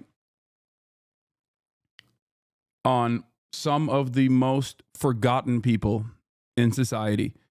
Talk to them, humanize them, and hopefully get others to see the situation differently. Because I fear that, unfortunately, every single outlet out there on a daily basis actively undermines these people's humanity. Okay? And it causes a lot of people to forget that these are just normal human beings. Okay? Yeah, they fucked up. They've done stuff. Okay? Some of them have done bad things. But at the end of the day, these are just, these are people who should have a second opportunity, a new lease on life. They're just human beings. Okay? And I hope that people can see that and not, refuse to recognize their humanity for things that they've done. This is Lieutenant Hasan. Nice to meet you. Nice to meet you. I can't say nothing. How do we send these guys video games? There's a lot of people watching right now. How do we send these guys video games? Yeah. Video games are a challenge because I can't give them access to the internet without it being supervised. Yeah, no, I meant like hard copies. You donate them to the camp, so you send it to the address of the camp, and you state that you wish to donate it for camp, and then we'll include it in the systems we have. Hell yeah. Does it have to be like a maturity level restricted? Yes, it has to be maturity level restricted, and it can't have an online component to it. Yeah. Okay. There's a lot of good single player games. They have PS4s, right? Yes. All right. Get to work, chat.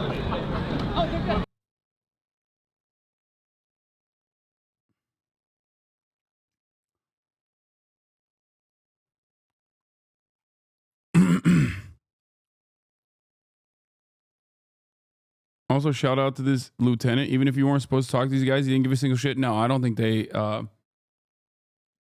It's not a problem. It's not a big deal at all. Did you interact with Mr. Gavin Newsom, gruesome Governor Gavin Newsom? No, I did not. I didn't interact with Nick Cannon. I didn't interact with Governor Gavin Newsom. I didn't do any of that.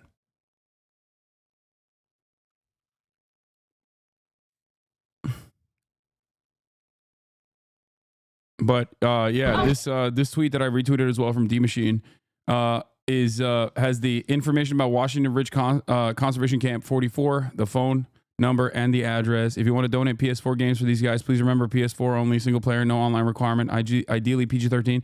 No, you can send rated M games. It's fine. They play Mortal Kombat and stuff. Why was Nick Cannon there? Because he knows Scott. I think like he knows. Scott brings a lot of people like this.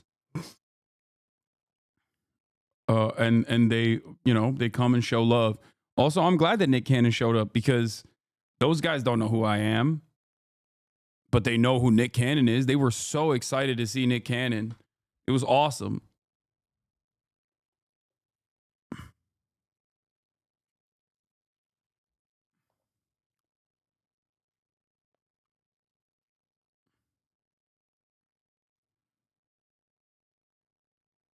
No, you can send whatever games, dude. Yeah, and also Peso, not Peso Pluma, a different Peso, a rapper.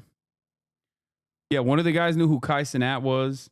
One of the guys asked me about Ninja. They knew who Soluminati was as well.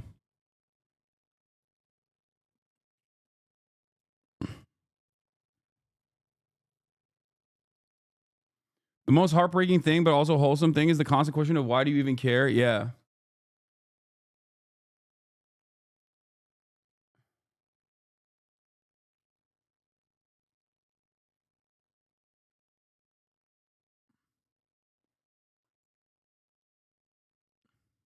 They should have phones in prison. They do.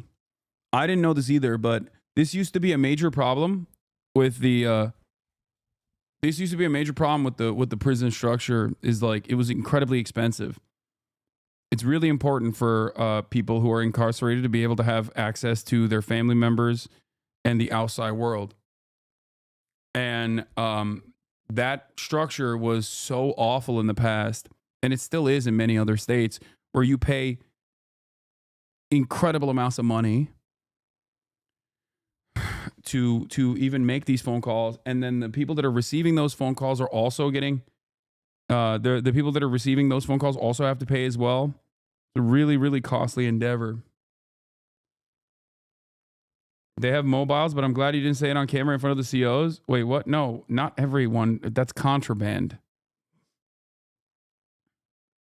But in any case, for a lot of these guys, they have free phone calls now. Like phone call.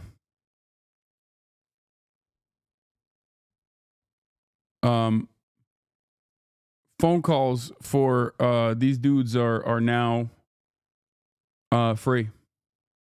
I pay $1 for 10 minutes to speak to my brother in Utah.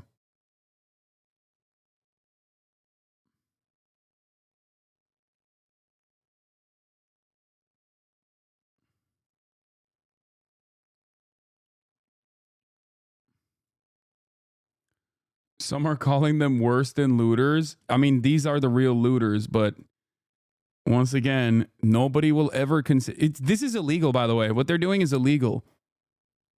But you'll never hear that from mainstream media, okay?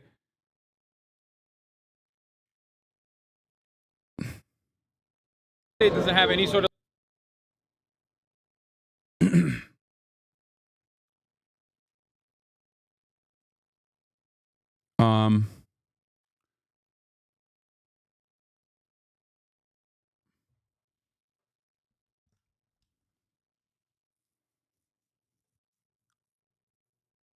Were there any women inmate fighters? No, I didn't see them at that camp.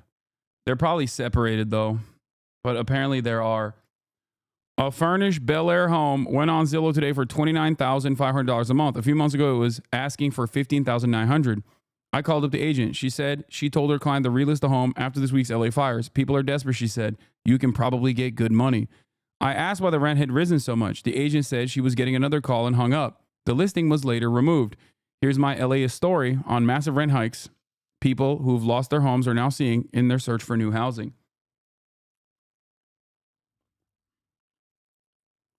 See? Look, it's not price gouging. It's simply supply and demand playing out.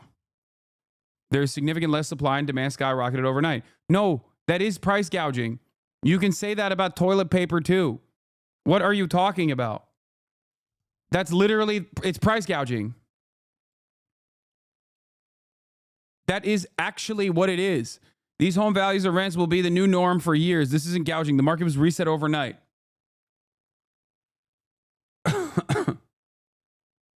I don't understand how you have this mentality where you're like, nah, dude, that's not price gouging. That's just like normal market conditions. Okay.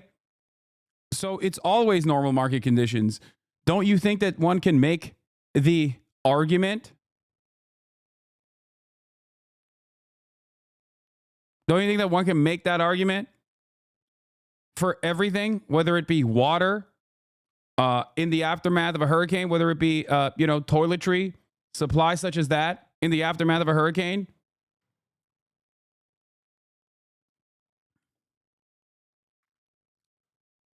That's what it is. Then price gouging is meaningless? No.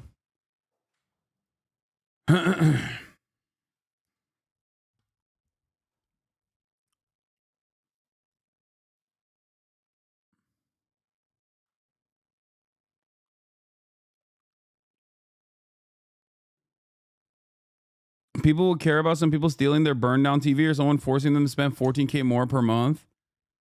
Yeah, that's the problem. Their hyper focus and their attention being directed to a person who they suspect is going to steal their television from their house that didn't burn down, hypothetically, is the real way that they forget that these are the real price gougers. Some of them are calling them worse than looters. Some landlords are raising rents after Palisades fire. Here are two listings that went up. One listing was lowered days ago, only to be raised by $3,550 this weekend. The other reverse course, perhaps because of the anti-gouging laws. And by the way, this is illegal. Okay? This is illegal. Straight up. You cannot supply demand your way out of this. This is absolutely illegal. Just so you understand. And the prosecutor, the new district attorney that sat in front of his sister's burned down house should have been talking about how he's going to deal with these looters. Okay? Here.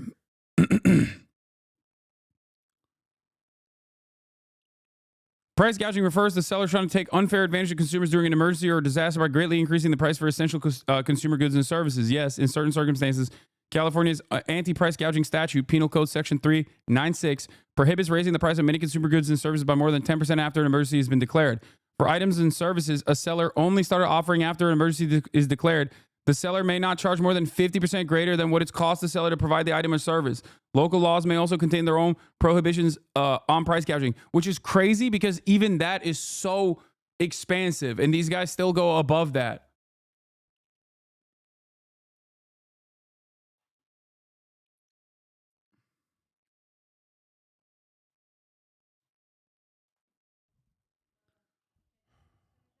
Evet. Peki.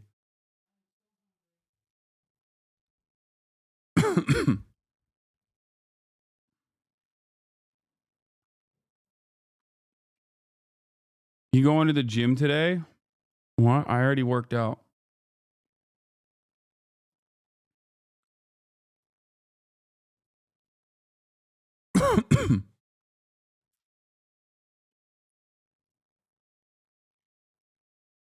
Normal market conditions, though, guys. Come on.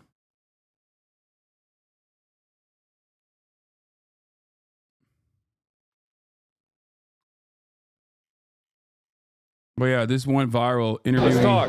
Yo, those are. Does the state give you those? Yeah, we get them brand new. Those are kind of drippy, dude. Just a little bit. Yeah, so you look fly on the mountain. It's Something nice. Yeah. Do you get to keep it? Do you get to keep the hats? Yeah. Oh, you get to bring it back? Well, everything, they give us everything. Everything's kind of state issue when you get there. They kind of prepare you for the fires. So that way when you get out there, do what you gotta do. I'm saying, like, when you go back, do you get to keep them? I don't think so. That's crazy. It's considered an antique. I don't think he wants to keep that either. I'm not gonna, I'm gonna cop his shoe. You're like, hey, can I get this? No, but I did see some jackets there. They're pretty sweet. All right, bro, chill. We're not gonna take their clothes off their back, bro. They're fucking fighting wildfires out there. Look, we'll give it to you, man. We'll give it to you. It's a donation. All right. So, how are you guys feeling? Great. Tacos good? We're blessed. Yeah? I don't haven't even tried them yet. I'm not gonna lie to you. You want to eat first? No, Again, Xavier and Angel. This is the elevated content you want to do in 2025. This was great. Yeah, I'm going to keep doing that. I'm going to keep doing more of this. Just, with prior consent, try to put a face to a lot of these people that are oftentimes actively dehumanized by mainstream resources in general. Like, I think it's important to do that. And I think it's important to show that, hoping that people will see their humanity in this process. Yeah, they wanted to share their food with me. It was crazy. But yeah, we got an ABC Australia notice. So that's cool. But yeah, just to specify for those of you who don't know, I talk about how I don't do journalism, but this is one of the instances where this is journalism. This is new information. This is no different than what like media outlets would do as well. So this is, something that I try to do, and I will continue doing more. Also, Hasanabi Productions had an incredibly viral Twitter thread, which is crazy.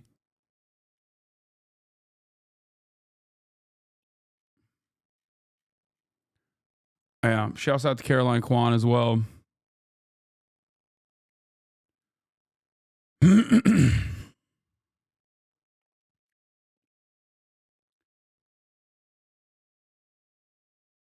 No, the media would also report their crimes. My favorite comment on this, funny how Hasan shows respect to these convicted felons, but can't extend that to our President Trump. Yeah. Why don't the local Dems cover these programs as the W that they are? Because there's a lot of resentment towards treating incarcerated people as human beings. Here, let's see how the media covered it, though. I'm sure there's a little bit of coverage on it. There are thousands of professional firefighters as well as volunteers battling the fires, but you might not know that there are also nearly 1,000 inmates, prisoners of the California correction system, also out there on the front lines. The Forestry and Fire Recruitment Program works to assist those who were released from being incarcerated transition into a professional career in forestry and wildland firefighting. Royal Ramey is the co-founder and chief of this program. Royal, thank you so much for joining us and talking to us about this. We appreciate it. I worked in LA, covered news for a long time, and I remember covering the wildfires. You would see, the inmates up there, cutting those fire lines. Talk to us a little bit more about the program that you represent. Yeah, so first off, I want to say thanks for having me. I also want to send out my thoughts and prayers out to the families who have been impacted by the LA fires, and a big thank you to all the first responders and volunteers who are serving the LA community. What we do pretty much is 4 ways we do it. So we recruit, we train, we help them get I didn't meet this guy, Chad. a job, and then we mentor them throughout their career. And we're so proud that we have our graduates that came out of our program out there in LA right now fighting those fires, and we are proud of them. And I understand this is personal for you because you helped found this program. Talk about what this did for you in your life and career. Yeah, so I learned to be a firefighter when I was in prison. I was a part of the California Fire Camps program, which trains, deploys those that are incarcerated to fight wildfires. And since the 1940s, thousands of people have gone through this program, and it really changed my life. It gave me an opportunity for a career path, but it was difficult, coming home and understanding the process of actually becoming a firefighter. And, I consider myself a modern-day Harriet Tubman and wanted to give other folks the opportunity to, pursue a career in firefighting. Let me ask you this. There is some criticism, some people suggesting that, look, this is the state just taking advantage of cheap labor, right? Like where you can get some of these inmates and they might make a few bucks a day and they're doing this, life-threatening, difficult work. What would you say to them? How would you respond to that criticism? It is a voluntary program. There's a lot of benefits that come with it. You get better food. You get visits in the park-like setting. That's it. Like that. So that's the point, which is quite literally the horrific conditions in regular prison is an additional incentive for a lot of these guys to go into this program, because then they get to be treated like human beings in the camp conditions as opposed to the prison conditions. And that to me is like, a very obvious indicator that there's so much more to solve in this carceral structure. But I'm not gonna look a gift horse in the mouth.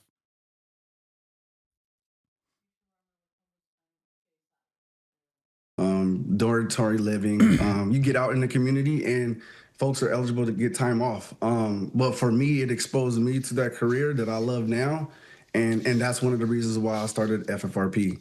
So for me, and my experience was kind of a roller coaster mentally, physically, emotionally. But for me, I turned that negative into a positive, and I found a career path that, that I love. And I'm just trying to help others find their path too.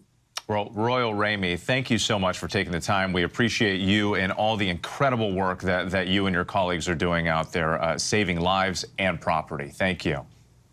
Thank you. And this is truly when we see the best of humanity is through these times. Tom Vakar has been live at Santa Anita Park in Arcadia for us. Tom, it just must be overwhelming to see the goodness in people's hearts. I think it's fair to call this a flash mob of friendship and faith. And I want you to just take a look at what's going on. This is remarkable. All this stuff has been donated. It continues to pour in. And now that the sun is up, people are coming, but you're seeing as many right now volunteers as you are seeing people. Yeah, I mean, this is what I was talking about when I said that, like, there's a lot of good in humanity. Like, people talk about the looting and whatnot and really unnecessarily hyper focus on that. And it's very frustrating when, by and large, this is what people are doing. By and large, across the board, most people want to lend a helping hand.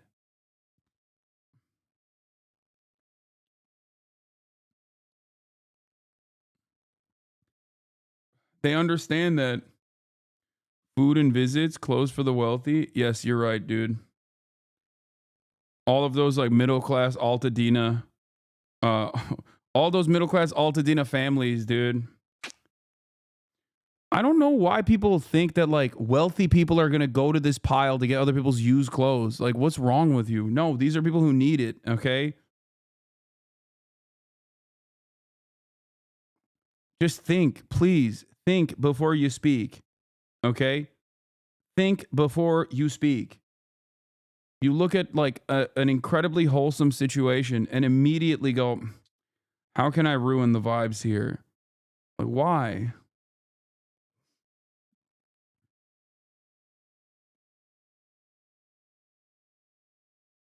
It's just like, in many respects, is the same exact mentality of, like, looking at ash, looking at, like, all the ash, all the rubble, and thinking, oh, they're gonna loot this stuff, man. We gotta start shooting looters. Like, it's just a very weird mentality that people have. And I think the internet has greatly worsened the sentiment. People just straight up have lost their capacity to engage in collective action and lost the capacity to see others as human beings. And they just only see them through the cynical lens where everyone is out to get me. Everyone's out to get others.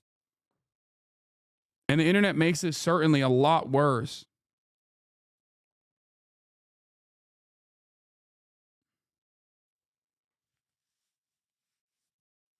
The less we see our fellow man out in the real world, the more we spend time online, the more our interactions are relegated to the internet, the worse we become, the more cynical we become, the more isolated we become, and the more anti-human we become. It's crazy. And people see it as like a point of pride almost to, like, constantly seek out the worst possible framing of situations. Wow, what a not a vice, sorry. They see it as a virtue.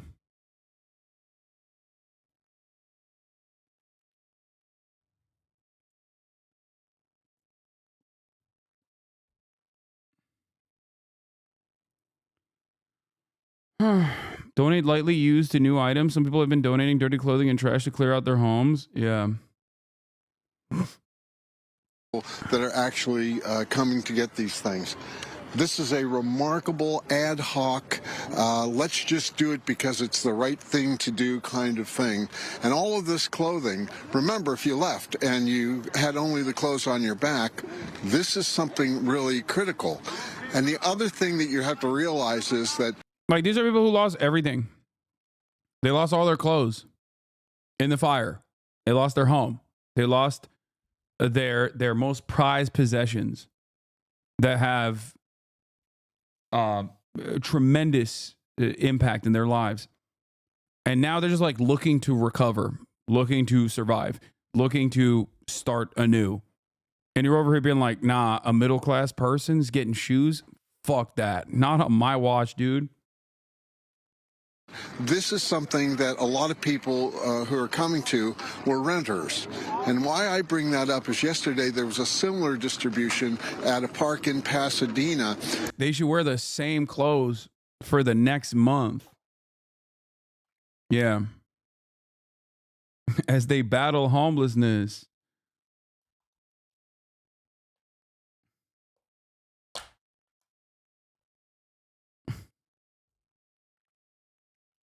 But I talked to a gentleman there who lost his house in Altadena, and he talked about something really important, and that is the folks that are renters.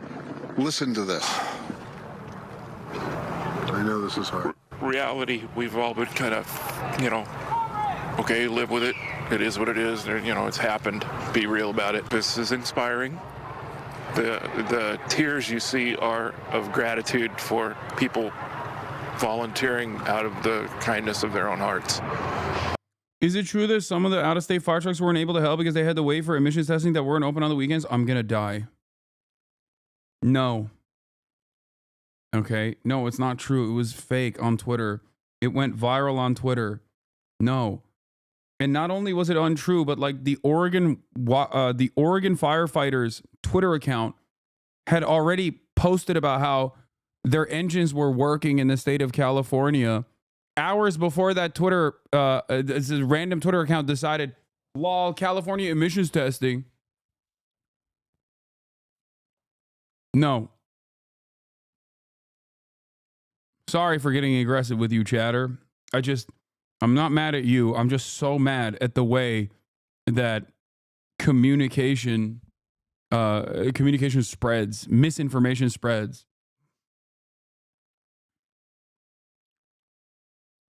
And it literally doesn't matter. It doesn't matter at all. Because it's so much, because it corresponds to prior biases that people have about like, lol, California, lol.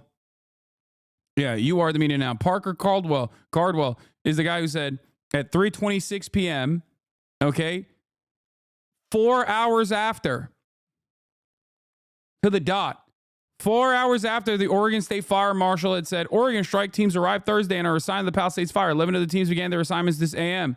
Teams are motivated, committed, and excited to get out on the line and help where they are needed. 4 hours after that, Parker was like, I just heard from my brother, a firefighter in Central Oregon. The 60 fire trucks stay sent to support the LA fires are being held up in Sacramento for emissions testing. They likely won't pass inspection and won't be able to help. What a joke.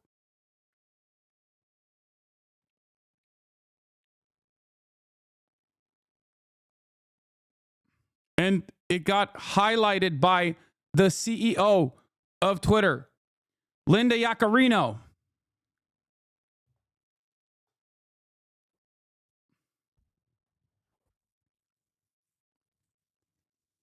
Like, it's crazy to me that the Oregon State Fire Marshal has to send out information about, like, in a crisis moment, the Oregon State Fire Marshal has to send out a message to whoever will listen, and no one will listen because there's only 555 likes because this is a random tiny account.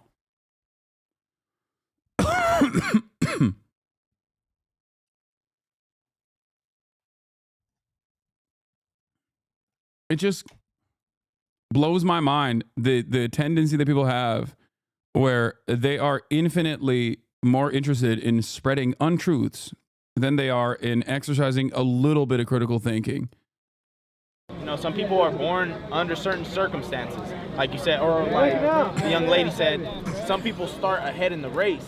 Young lady. And Caroline's also 33. That's still young, man. Come on, man. So some people's circumstances. I literally take back everything I just said.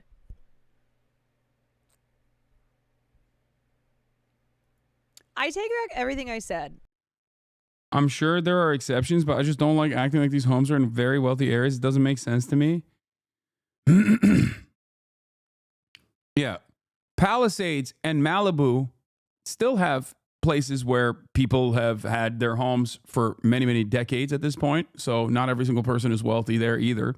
But yes, Palisades and Malibu have some of the most expensive real estate. Okay.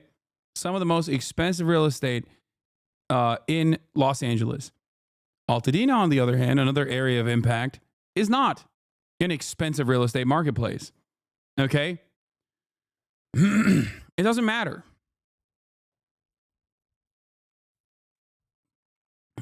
It's still a horrible situation. You don't know what people's background is. You don't know what they do on their day-to-day basis. Like, I just don't understand how you're pocket watching victims of a natural disaster. Like, it blows my mind. Bro is from Bel Air. No, I am not. I am not from Bel Air.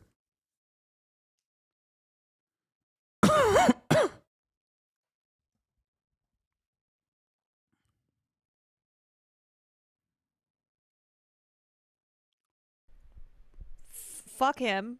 Okay. If Hasan has 10,000 haters, I'm one of them. If he has 100 haters, I'm one of them. You If he are has from no Bel Air? haters, it's Okay, 'cause I'm from dead. Bel Air. I lied. You know, some people are.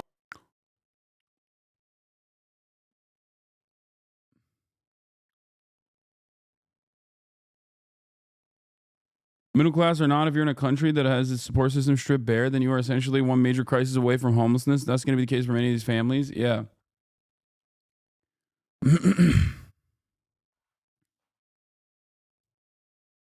California is home to the poorest and richest people. They literally live within blocks of each other sometimes. I don't know why that's so hard to understand for chatters. Yeah.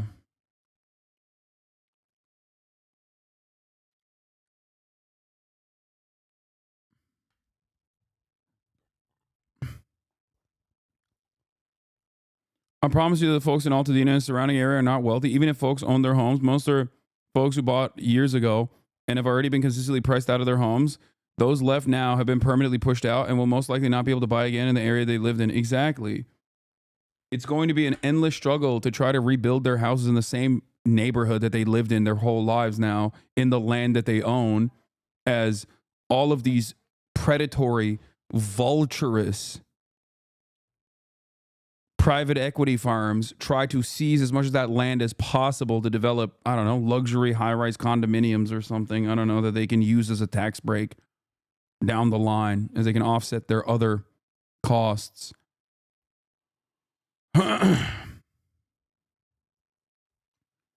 what causes you to want to live in LA? I love Los Angeles, man. I really do. There's a lot that sucks here, but, you know, I like it. That's it.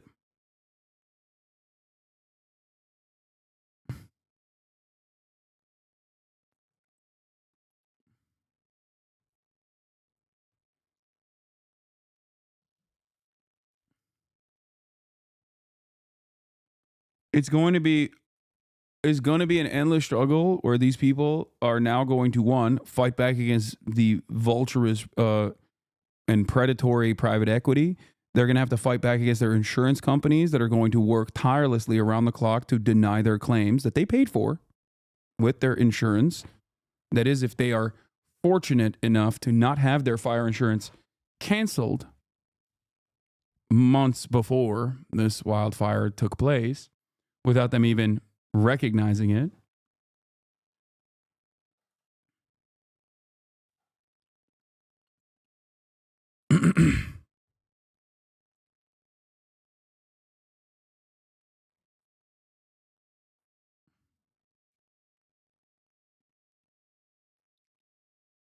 But the real looting starts now, and it's not like random broke people that are looking to steal a TV in the crisis. But just pay attention. Pay attention to how normalized and streamlined that process is. That process of looting that is infinitely more impactful, has a significantly higher dollar value. That process of looting is systematized. That process of looting, not dissimilar to the universal healthcare coverage that we talked about in the aftermath of Brian Thompson's assassination, allegedly in the hands of Luigi Mangione, allegedly. That kind of pain, no matter how universalized it is in a country like the United States of America that impacts virtually every single family at a certain point in their lives, that kind of violence, that kind of murder is socialized. People don't see it in the same way that they see a random mask-wearing thug who's going to come into your neighborhood in a scooter. Okay? Although that kind of theft is far more consequential, and the dollar values that are stolen from the public in their weakest moments is far larger.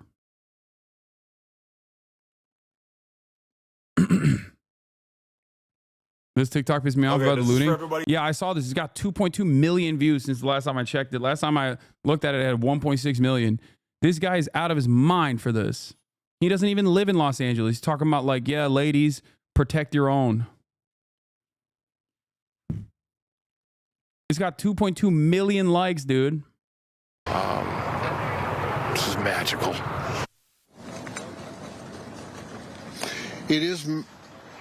It is magical, and he pointed out to me something. He says, you know, we have insurance. We're in a hotel. We're going to be okay, as difficult as it is for him to have lost his house. But he says, you know, the renters, that's a whole different thing. Many of them have nothing, and they've left with nothing, and they have nothing to go back to. So as a result, something like this is a real ray of hope. And as the sun comes up, those rays of hope are shining on this, and this will Chuck Dice, thank you for the 25 gift this last until Wednesday here, and as a result of that, there are people that are going to be able to do that. And yes, it won't be just the victims of Altadena, but there's a lot of need all over California, to say the least, in the country, and people are going to come here and they're going to be able to get a little bit of a leg up, and I think that that's really important. And that's all for now, but it's really amazing to see. Back to you. Oh yeah, thank you, Tom. Appreciate you very much. We want to get right to that growing situation in LA. Even though winds were calmer yesterday, firefighters had just hours of relief because overnight, those Santa Ana winds picked up yet again, raising concerns that the wildfires could grow and more homes could be threatened. Let's talk about where we stand this morning. The death toll right now rising to 16, with 13 people still missing, although it's unclear whether those are all fire related. Over 150,000 people are under evacuation orders. Over 71,000 customers are dealing with power outages. And more than 12,000 structures have been damaged or destroyed, and new evacuation orders were issued overnight. At least 8 states and 2 countries, Canada and now Mexico, pitching in to help fight the fires. We have team coverage this morning, beginning with Matt Rivers in Pacific Palisades for us. Matt, good morning. Hey, good morning. With yesterday, very tense scenes in a Brentwood neighborhood where we saw flames coming right up close to some properties there. But firefighters were able to fight those flames yesterday, thanks in part to a lull in the winds. The winds have gone down a little bit. That's a good thing. I think there's an uneasy calm right now in Los Angeles as we are expecting those winds to pick back up this week. This morning, a fierce battle against fire underway across Los Angeles as those powerful Santa Ana winds make an unwelcome return. The Palisades fire, scorching through more than 23,000 acres and counting, only 11% contained, now threatening popular neighborhoods like Brentwood and Encino, triggering new evacuations in both places. It's very difficult, but we're alive. We're alive. First responders working tirelessly around the clock. Aircraft diving over and over, dropping water and retardant in an effort to stop the flames from spreading. But, you know, we were sitting here, they probably did 50 drops between this whole line here. And on the ground, we followed firefighters in Brentwood as they held the line against the onslaught of flames. So you can see with these wind gusts, those flames trying to force their way up from the bottom of the canyon, and as they do so, they're getting closer and closer to this house here. This is somebody's patio that we're on, and you can see the firefighters doing their best to make sure the flames don't get this high. Without these firefighters here right now, the house here, other houses in this neighborhood, almost certainly gone. With dwindling... Hey, what is your street address? I'm simply concerned about your safety, and I would like to ensure that you are not at risk. Yeah, totally, dude. Let me tell you real quick. Pull up. Resources, the firefighters using water from the pool of the very same home they were fighting to save to bolster their own water supply. A flare-up early Saturday even spawning this stunning fire-nado, spreading the flames. New satellite images showing the Palisades fire burning south of the Encino Reservoir. Massive plumes of smoke blanketing the skies. Palisades just one of several fires still burning around Los Angeles. The Eaton fire scorching through more than 14,000 acres and only 15% contained. Malcolm Stewart did his best to save lives the night that fire broke out near his home in Altadena, racing around without water, still trying to put out the flames. I wasn't even thinking about it. I was just thinking about trying to save my neighborhood. I grew up here. And he managed to save several homes, but for so many others, he could only watch. I'm devastated. I wish I would have had water, and saved all these houses. The death toll from all the fires now rising to 16, though officials warn the full scope of the loss of life is still unclear. Governor Gavin Newsom now doubling the amount of National Guard deployed in Los Angeles. Firefighters even flying in from Mexico to join the fight, the governor greeting them at the airport. And local authorities vowing to find out what exactly caused these devastating fires, announcing a task force led by the ATF. This task force is made up of local, state, and federal partners designed to investigate the cause of these fires and to see if there's any connection between them. Volunteers descending on this parking lot in Arcadia, hundreds of people donating supplies like clothes and food to evacuees, coming together to help their community however they can. And so while things are relatively calm for the moment, we know that that might not last. These red flag warnings in place until at least Wednesday of this week. The winds expected to pick. My conservative dad is convinced that illegal immigrants are starting the fires to steal the land. He heard it on Fox News. Oh my God.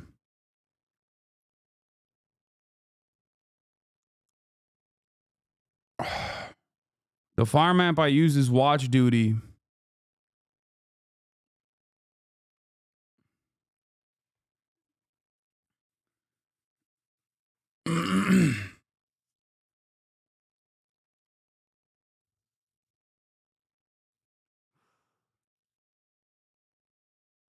Bro, I promise you, put parental guidance. Put parental guidance on your parents' TVs and their internet access. Okay? I promise you, if they can't figure out how to get onto these websites, if they can't figure out how to get to the TV, you will literally have a better life. They will be better because of that. Okay? Some of y'all's parents need parental guidance on their TVs, okay? I'm serious.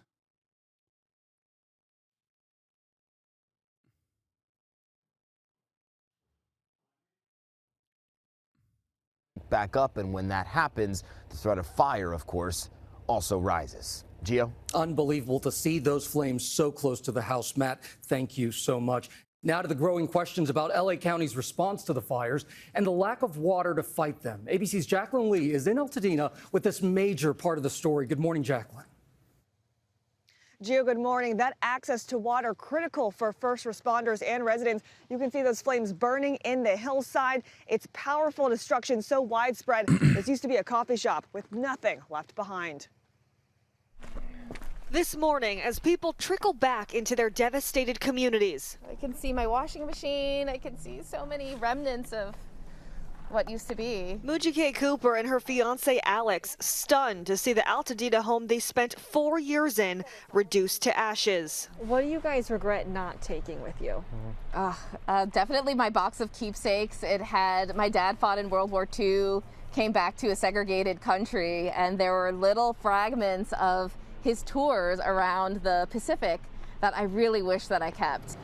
Stories now emerging about the lack of adequate water supply as firefighters and residents battled the flames. The water supply cut off. Yeah, they shut the water off on us. After watching her home burn to the ground in Altadena, 24-year-old Marcela Banuelos ran to her grandmother's home, grabbed a garden hose and tried to save it. They shut the water off on us. And you know, there was nothing we could do. Like, we didn't have any water to try to put out anything. And, you know, I tried my best. Governor Gavin Newsom demanding an independent investigation into the reported issue, while the LA fire chief claims her department saw a $17.6 million budget cut for the year. This as thousands of residents are now tasked with rebuilding from some of the worst fires in California history. You can see the rake, all of this just fell straight down. Alex and Mujike say they will do so differently. I'm going to be very conscious, since we're rebuilding from the ground up, of the materials that we use to make sure that it is fire deterrent, and in hopes that this doesn't happen again. Residents tell me they are extremely nervous. Will California flip red now? No. Why would it flip red now? I don't understand why people think that, like, people that have lost their houses are going to be like, oh man, it's time now. Donald Trump would have saved us.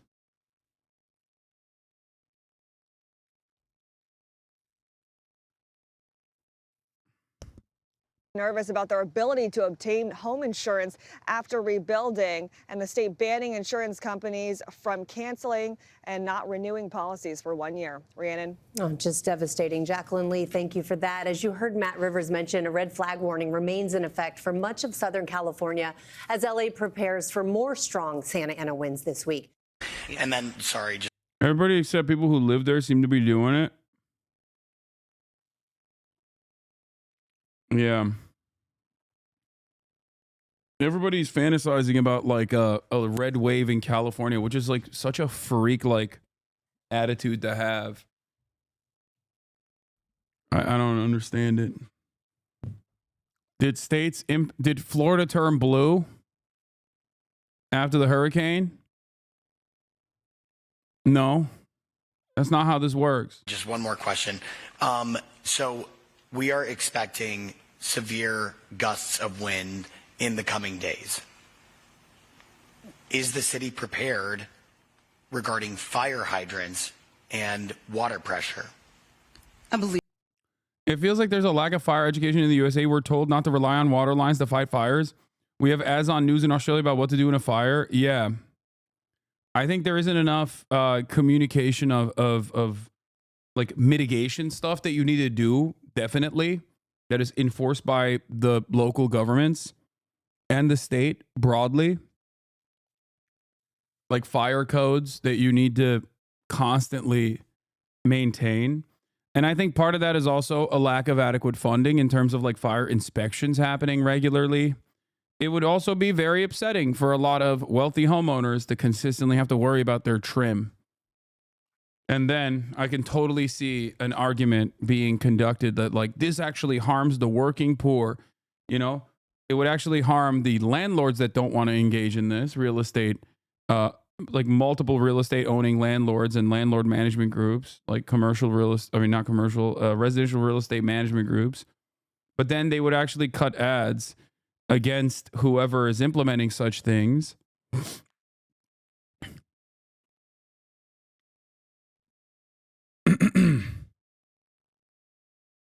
By saying this is hurting the middle class and the small business owners because it disproportionately harms the working poor. I believe the city is prepared.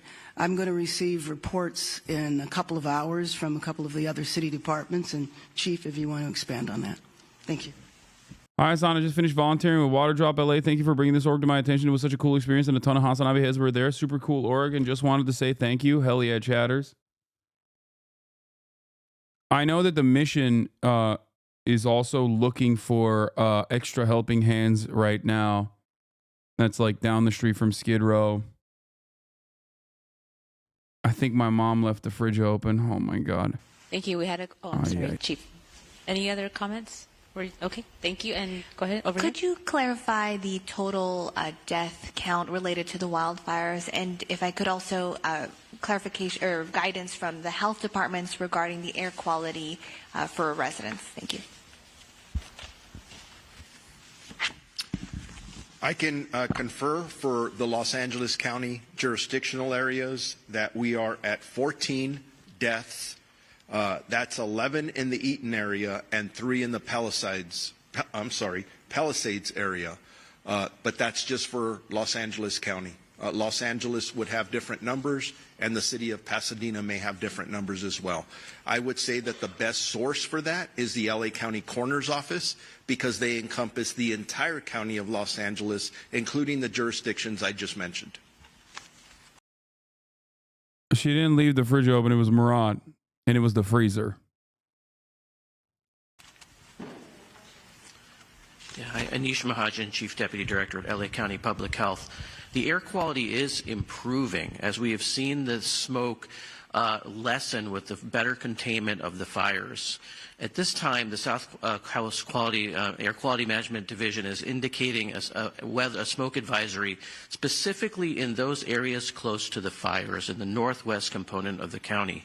County residents should continue to monitor the air quality index, the AQI levels, wherever they are, but we are seeing improved AQI numbers. And so we encourage residents who are closest to the fire, who are smelling smoke or seeing it, who have the AQI levels in the unhealthy zones, to be using masks when they're outside. And I apologize, Tom Hansen with CBS News. What, if any, concern is there about animosity from the incoming Trump administration toward California and its efforts to fight this fire? And that's Mayor Bass, that's directly to you. Actually, I'm not worried about that. I mean, I joined in the invitation to the incoming president to come to Los Angeles. I joined with the supervisor and the governor, spoke directly with the incoming administration yesterday. It was a fine call, so I'm not concerned about that. There are also, as I mentioned before, a number of my former colleagues who are up for confirmation. I feel like I will have good relations there. Is the incoming president expected to come here? I believe so. I mean, I certainly, it was a positive response yesterday. Yeah, you know, I will say, knowing what I know, and I represent Altadena, which is probably the most diverse community that in the 5th District, this is the exact constituency that he was talking to. You've got socioeconomics from all walks of life, and they are suffering. So I am confident that this president will come. Well, my conversation also yesterday was throwing around possible points of timing. Hey, it's Will Kane. Click here to subscribe. No. First, let's take a look at the criticism from the man who will be president in 8 days' time. Donald Trump said the fires are still raging in L.A. It's so cool that Donald Trump gets to have zero accountability permanently when he's in office as the president, but everyone else has maximum accountability all the time. Like, the fires are the governor's fault, okay? But it's also never the president's fault. I need you to understand. Now, he wasn't president during this time, okay? And that's fine. But given the tendency for accelerated weather conditions caused by anthropogenic climate change, we're probably going to see a bunch of other natural disasters under Donald Trump's leadership as well. But of course, none of that will be a problem. We have seen many natural disasters under Donald Trump's leadership. I mean, he chucked paper towels at the people of Puerto Rico, if you remember, famously. It's great. The incompetent Poles have no idea how to put them out. Thousands of magnificent houses are gone and many more will soon be lost. There is death. That's so funny. He's so real estate developer brain, dude.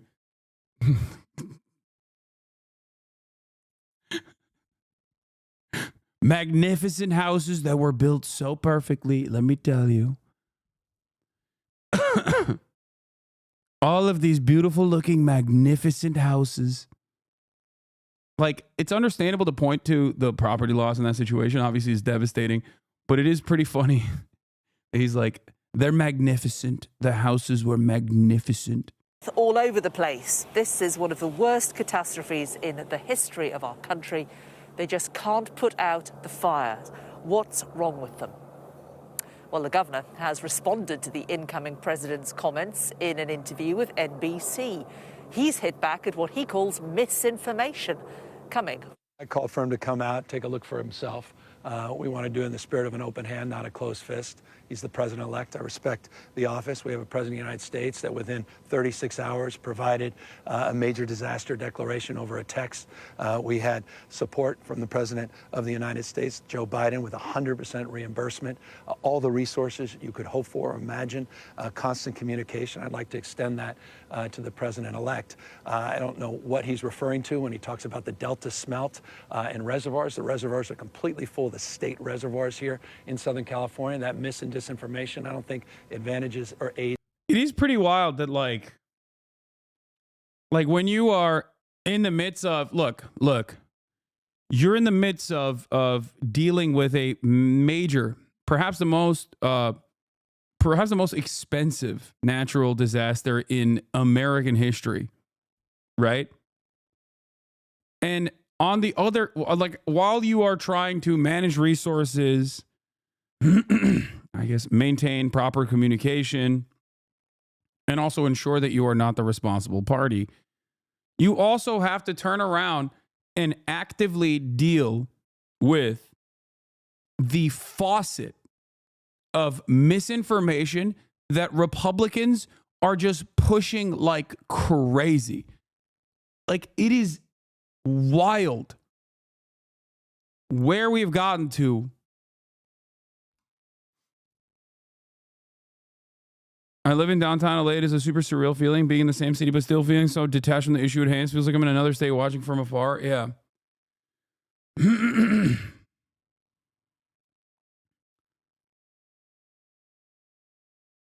It is wild to me. Does insurance cover any of those laws, or does it all go under force majeure? It depends. Any of us responding to Donald Trump's insults, we would spend another month. I'm very familiar with them. Every elected official that he disagrees with, very familiar with them. We do know, though, from reporting here locally that one reservoir that serves the Palisades was not full. And that's exactly what triggered my desire to get the investigation, to understand what was happening with that local reservoir. That was not a state system reservoir, which the president-elect was referring to as it relates to the Delta and somehow connecting the Delta smelt to this fire, which is inexcusable because it's inaccurate, also incomprehensible to anyone that understands water policy. Multiple times, Mr. Trump has threatened to withhold aid for California wildfires, both as president and now again as president-elect. Are you worried that he might actually do that? Well, I mean, he's done it to Utah, he's done it to Michigan, did it to Puerto Rico. He did it to California back before I was even governor in 2018, until he found out folks in Orange County voted for him, and then he decided to give the money. So he's been at this for years and years and years. It transcends states, including, by the way, Georgia. He threatened similarly. So that's his style, and you know, we take it seriously to the extent that in the past it's taken a little bit more time. I've been pretty expressive about that in the context of someone threatening our first responders in terms of supporting the immediacy of their needs. That's what you take it as, that President-elect Trump is threatening the first responders here. Well, I mean, it's what he said. He said, I'm not going to support the firefighting efforts. I'm not going to support the state of California as it relates to its emergency management.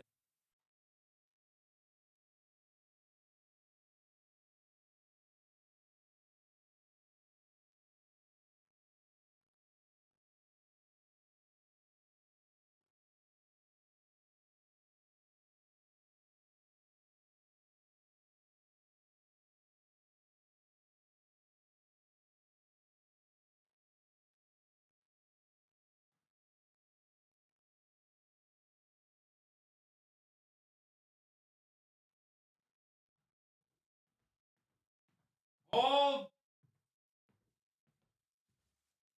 I had to get my food.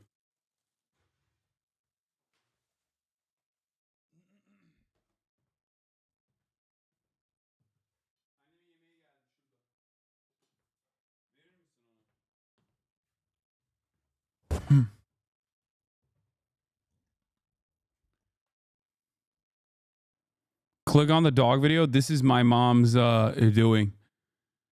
She uses anytime I'm away, she thinks that this like dog anxiety music will help Kaya. I don't think it does. Why are you eating? I thought you were a socialist, bro. True. Well, I'm not. I'm a capitalist.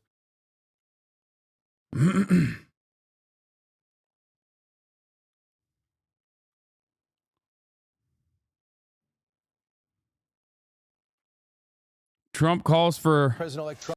Newsom's resignation. This is all his fault. Oh, this is from 3 days ago. Funday's in the stream title, bro. I know. And I got some stuff lined up. We're also going to be talking about the TikTok ban. We got the Lolo coverage as well. We have this slop economics video that you guys wanted me to watch. Okay. This is, I don't know. This is the national correspondent for Fox News, Bill Melugin. This shit is going quick.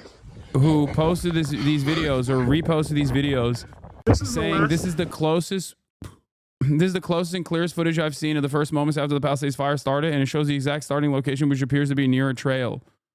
This is the last. Dude, that's right where we were standing. We were literally right there. Holy shit.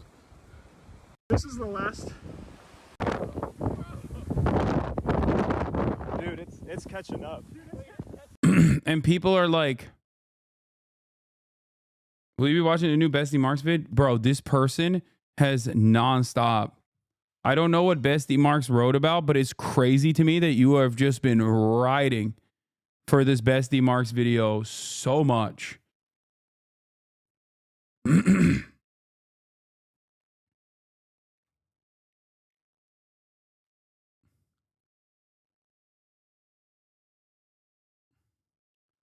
Every insane conspiracy that ended up being true. Heart attack pistol. In 1975, William Colby. Wait, what is this? This is extremely in the pocket of things that I'm interested in. Any playoff football on your agenda tonight? You can see everyone's message story. Yes. Donkey Game of the Year video too, by the way. Okay. Donkey's Best of 2024. I like that.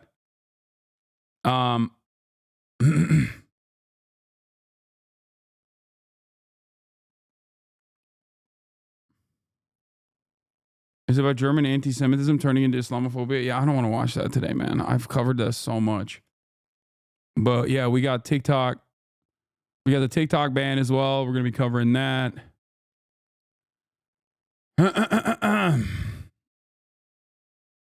And a lot more. Khabib Nurmagomedov removed from an airplane, which is a crazy situation.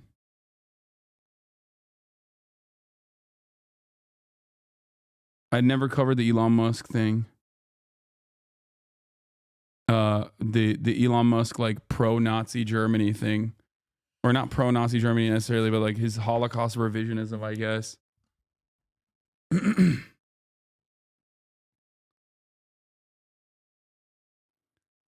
Southern California Edison preserving equipment near Eaton fire starting point. The number of faults on the power grid near 3 of the major Los Angeles County fires skyrocketed in the hours before the blazes began, according to a company that monitors electrical activity. Bob Marshall, the chief executive of Whisker Labs, said in an interview with The Times, the areas near the Eaton, Palisades, and Hearst fires all saw massive increases in faults in the hours leading up to the fires. Faults on the power grid are caused by 3 limbs hitting electrical wires or wires hitting one another, among other causes. Each fault causes a spark. This isn't 100%. This is not 100%. But, you know, we'll see. We'll see what it is, but it's not. It wouldn't surprise me at all. Like I've mentioned before. All right, let's do this. Every insane conspiracy theory that turned out to be true. Colby, the CIA director at the time, had to testify in front of a committee that was investigating the CIA. This happened because there were many accusations of assassinations of foreign and American politicians from the CIA, so the U.S. Senate put it under investigation for alleged covert action abuses, which resulted in 14 reports of major abuses by the CIA, FBI, and NSA. However, there was an accusation, or conspiracy theory, that was much more worrying than the rest of them. It was thought that the CIA had developed a pistol that could fire a poison dart from around 300 feet, cause death, and leave no trace of what the cause was. When William Colby declared that they had a poison dart gun that was potentially basically completely silent, felt like a mosquito bite to the target, went through clothes, caused a heart attack, and left no traces but a small red spot because the dart melted. The public was shocked. Furthermore, it was revealed that this wasn't an isolated case. It was part of Project MK Naomi, a project designed to increase U.S. biological and chemical warfare capabilities. This was the only time this gun was shown in public. Nice. USA's fake Cuban terrorist attack. In 1962, during the Cold War, tensions between the US and Cuba were high because Fidel Castro had risen to power in Cuba and allowed communists to join the new Cuban government, nationalized US businesses, and improved relations with the Soviet Union. Furthermore, the Cuban Missile Crisis happened when the Soviet Union placed nuclear missiles capable of hitting the US on Cuban. Unacceptable. Wait. You can tell a lot about an account's politics and understanding of historical understanding of a history if they mention what preceded the Cuban Missile Crisis. Very important. Now, of course, as a Turkish man, this hits close to home. As a Turkish man, this hits a little close to home because, once again, Turkey not mentioned, okay? But Turkey at the table. Once again, Turkey at the table. Turkey is the table. For those of you who don't know,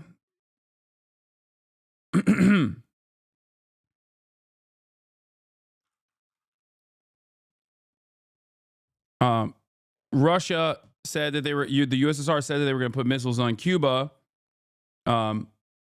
directed in the United States of America's direction, after the United States of America put NATO missile bases in Turkey. Soil after the U.S. placed theirs on Italy and Turkey. Operation Northwoods was a plan by the United States. Respect! Hey, respect to the paint explainer. Okay? Respect. You can tell a lot. You can tell a lot about a YouTuber and their genuine interest and genuine curiosity in history and understanding of the world by what they choose to omit and what they choose to mention. Specifically Turkey. Very important to mention. Department of Defense to stage terrorist attacks against American citizens and blame the Cuban government in order to justify a war against Cuba. They wanted to hijack civilian planes and make them appear as if U.S. Air Force planes were shot down by Cuba, to simulate the downing of a U.S. fighter jet off the coast of Cuba, to blow a U.S. ship, and to organize terrorist attacks in U.S. cities. The plan also included creating a Cuban communist terror campaign in the Miami area, in other Florida cities, and even in Washington, which would involve bombings. By the way, how insane is that the federal government, like our state intelligence apparatus, was actively talking about doing this?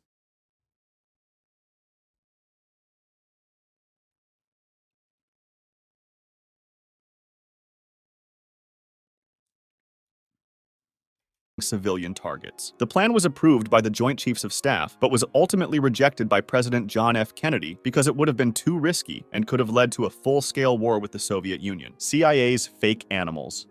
In the 1970s, the CIA developed what they called the Insectothopter, which was a drone the size of a dragonfly and hand-painted to look like one. It was kept secret until December 2003, when it was revealed to the public at the CIA Museum, and the project was abandoned because it was too difficult to fly in crosswinds. Another similar project was the AeroVironment Nano Hummingbird, created with specifications given by the Defense Advanced Research Projects Agency. These weren't the only times they used animals or crafted fake animals to spy on their enemies. During the Cold War, they developed a camera so light that it could be carried by pigeons in order to take aerial photos. I wonder what happened to John F. Kennedy. Does anybody know? Like, after he said he didn't want to do the whole, like, false flag terror attack that would kill American citizens?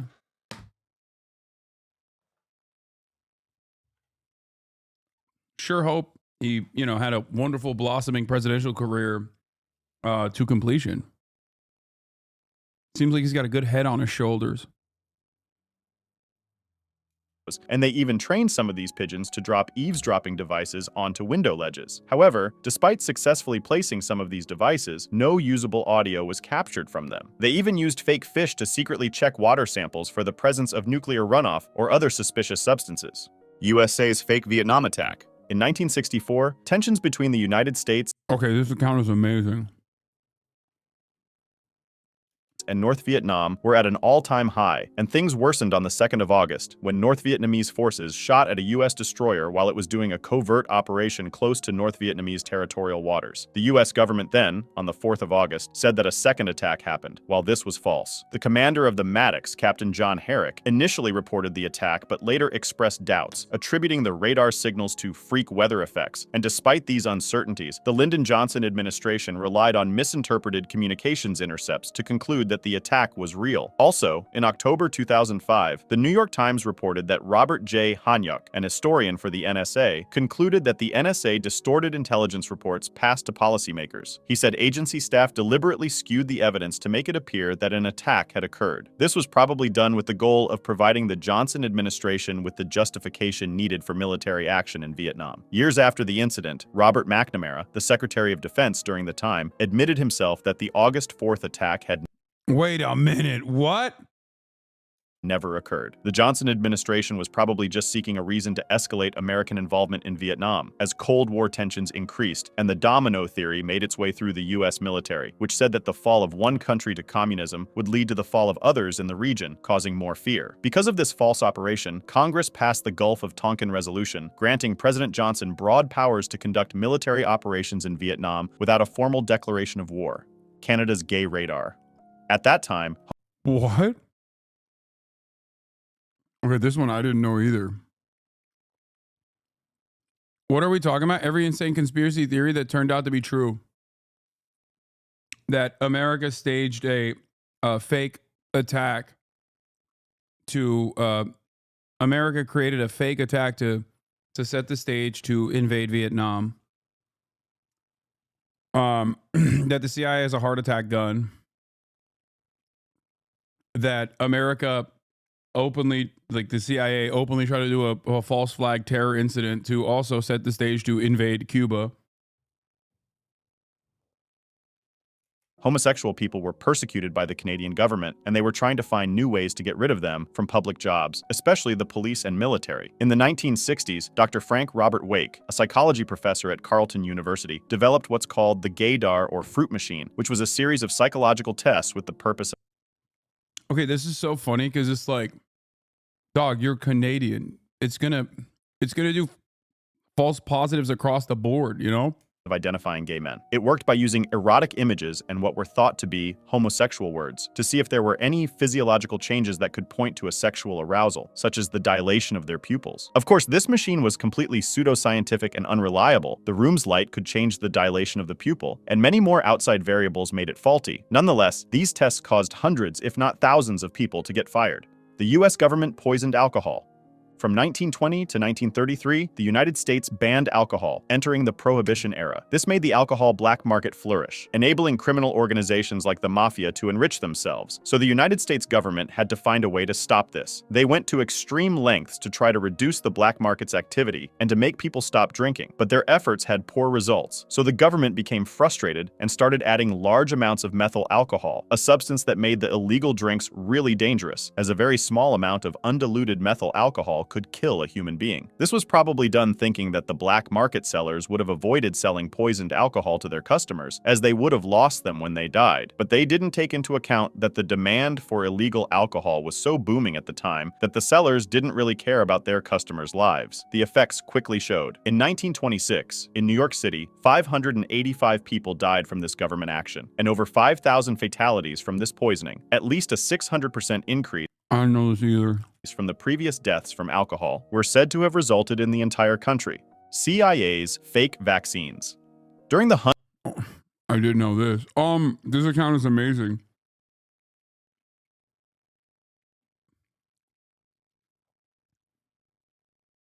hunt for Osama bin Laden, the CIA conducted a secret operation using a fake hepatitis vaccination program in Pakistan to illegally collect blood samples and confirm the presence of bin Laden or his family. The CIA planned to compare the DNA samples collected from the program with the DNA of bin Laden's sister, who had died in Boston in 2010. The program ultimately failed. It led to the arrest of a participating doctor, Shakil Afridi, and was widely criticized for undermining public health. The operation is blamed for increasing vaccine hesitancy in Pakistan and triggering violence against healthcare workers, who were perceived as spies. As a result, Pakistan saw a resurgence of polio, becoming the country with the highest number of polio cases in the world by 2014. The CIA director issued a directive in 2013 prohibiting the agency from using vaccination programs for operational purposes, including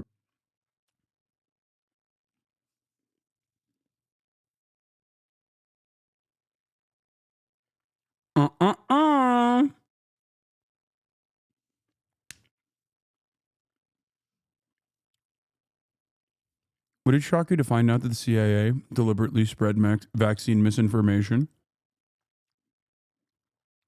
as recently as 2021 and 2022?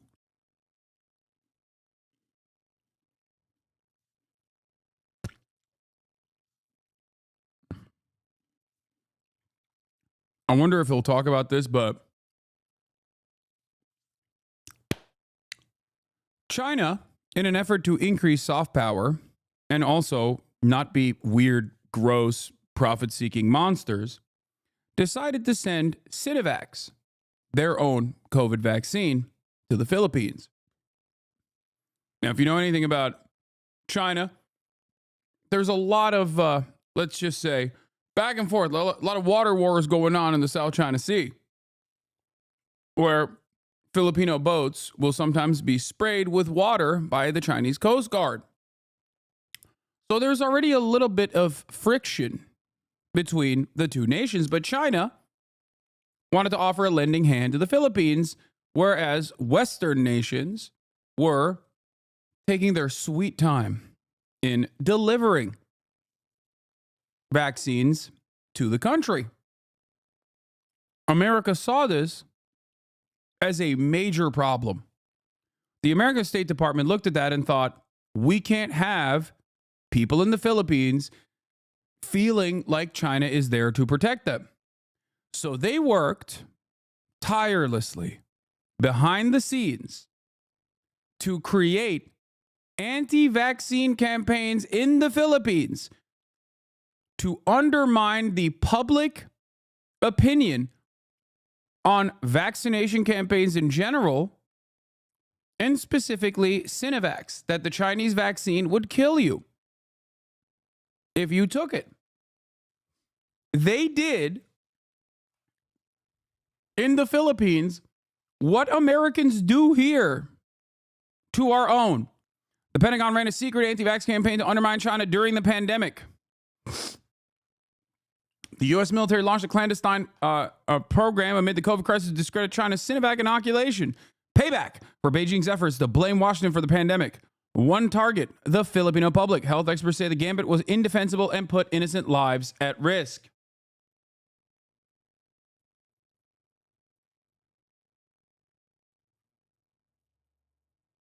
Anywhere where you saw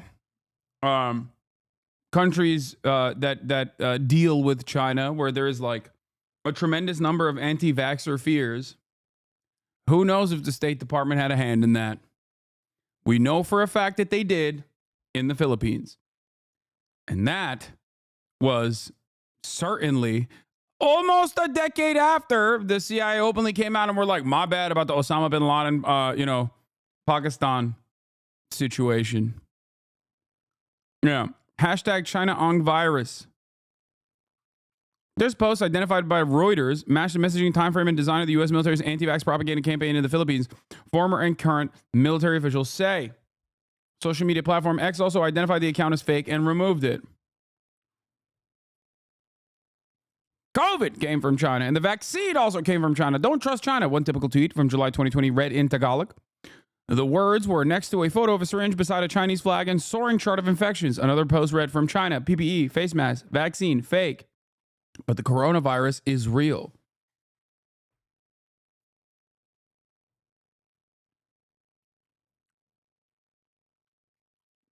U.S. military's anti-vax efforts began in the spring of 2020 and expanded beyond Southeast Asia before it was terminated in mid-2021, Reuters determined. So it was expanded beyond Southeast Asia.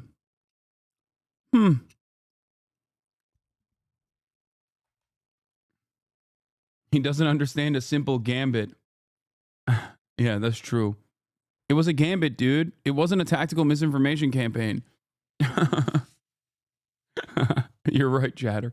Oh, man. I didn't realize it was a simple gambit. Oh, man. Masterful gambit, America.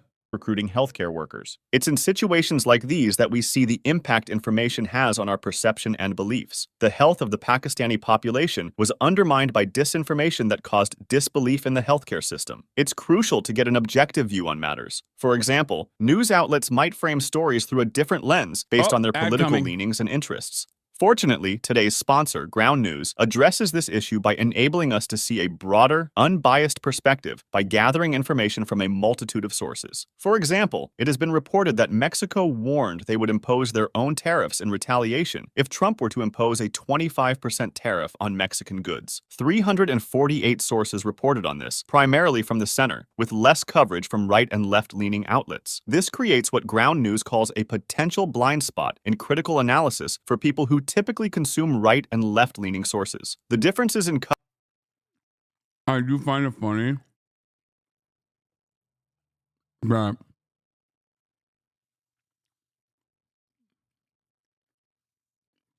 many of my friends who do wonderful YouTube videos, and this guy I don't know, but he very clearly is like a smart guy,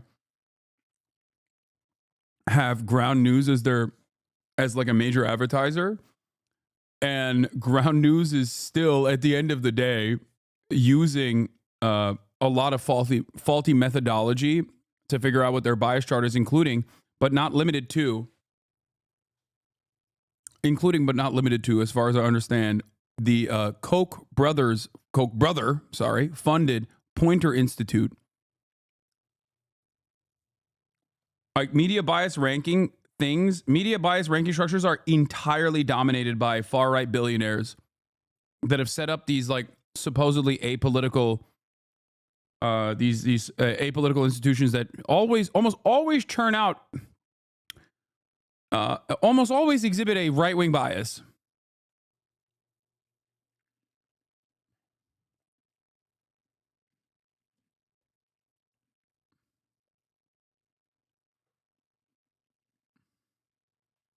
coverage between political leanings are clear. For example, a right-leaning source calls Trump's tariff proposition a threat, while a left-leaning source describes the situation in a more intense way. Ground News doesn't tell you what to think. They gather the world's news to help you come to your own independent conclusions. One of my favorite features is their blind spot feed, which shows you stories underreported by one side of the political spectrum, so I can see stories I normally wouldn't have. I really think Ground News' mission aligns with what I aim to do here on my channel, so go to ground. I don't think these guys know that, by the way. And also I still don't have an issue with Ground News.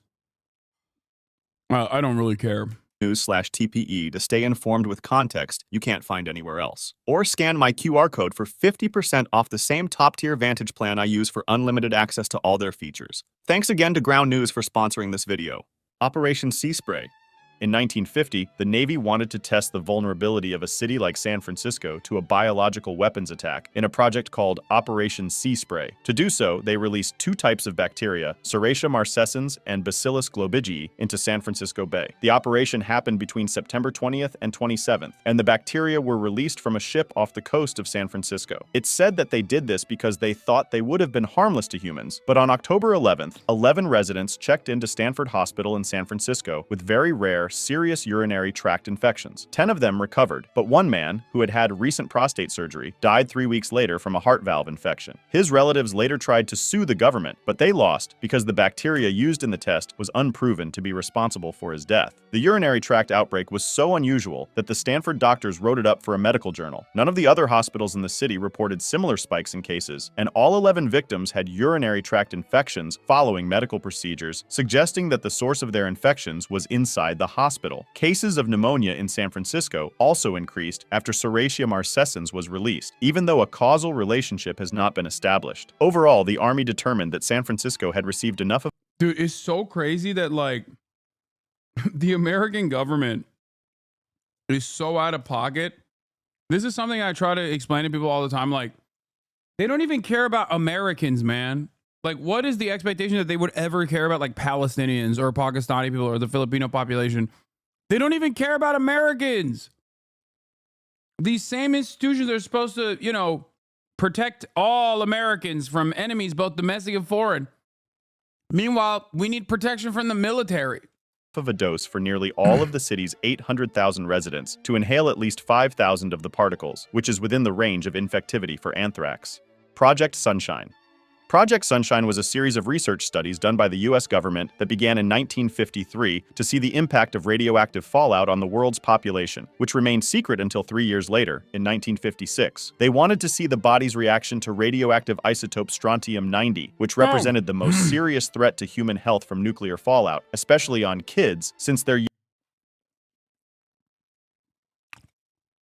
I think this was done in my neighborhood VA.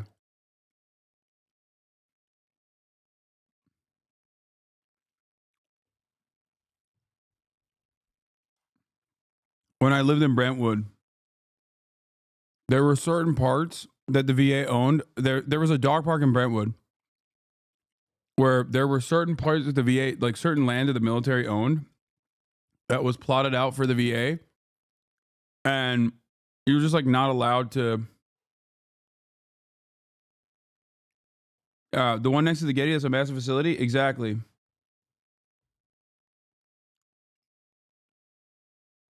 And I think that that's where they did this Project Sunshine, if I'm not mistaken. Young developing bone tissues have the highest propensity to accumulate strontium-90, and thus they have the highest susceptibility to radiation damage. Of course, this type of experiment wasn't that feasible, since doing it on alive humans would be an ethical monstrosity, and there weren't many familiars that would like to donate their deceased loved ones to be experimented on like this. Somehow, though, 1,500 sample cadavers, mostly babies and young children, appeared out of nowhere. That's because they were taken from countries ranging from Australia to Europe, often without their parents' consent or knowledge. A British mother had even said that her stillborn baby's legs were removed by British doctors, and to prevent her from finding out what had happened, she was not allowed to dress the baby for the funeral.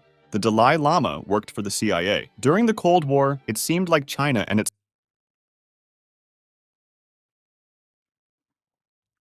This guy's awesome.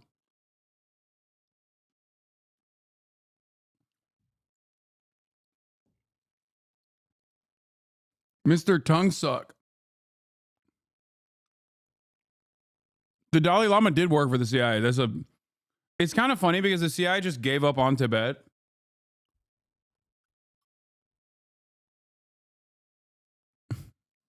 That's why he's saying worked for the CIA.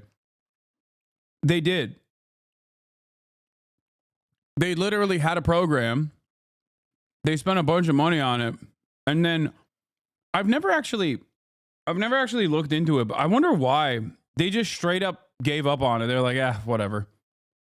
Like they shelved the destabilizing, like the destabilization initiatives that they wanted to implement in Tibet. There was like a big free Tibet movement. Some of it is also obviously, born out of people and their frustrations, specifically as it pertains to Dalai Lama. Oh yeah, I think they did. They did do that when Nixon normalized relations. You're right. But in a lot of instances, they don't actually do that. Like they don't actually give up on stuff like that far long after. I mean, it's like Nixon normalizing relations also still, Nixon's normalization agreements also still came with, what's the term? I mean, the normal term is lying, but there is another, there's another term that they used to use, strategic ambiguity. Across China's west, the Communist Party is placing children in boarding schools to assimilate a generation of Tibetans into the national mainstream and mold them into loyal citizens.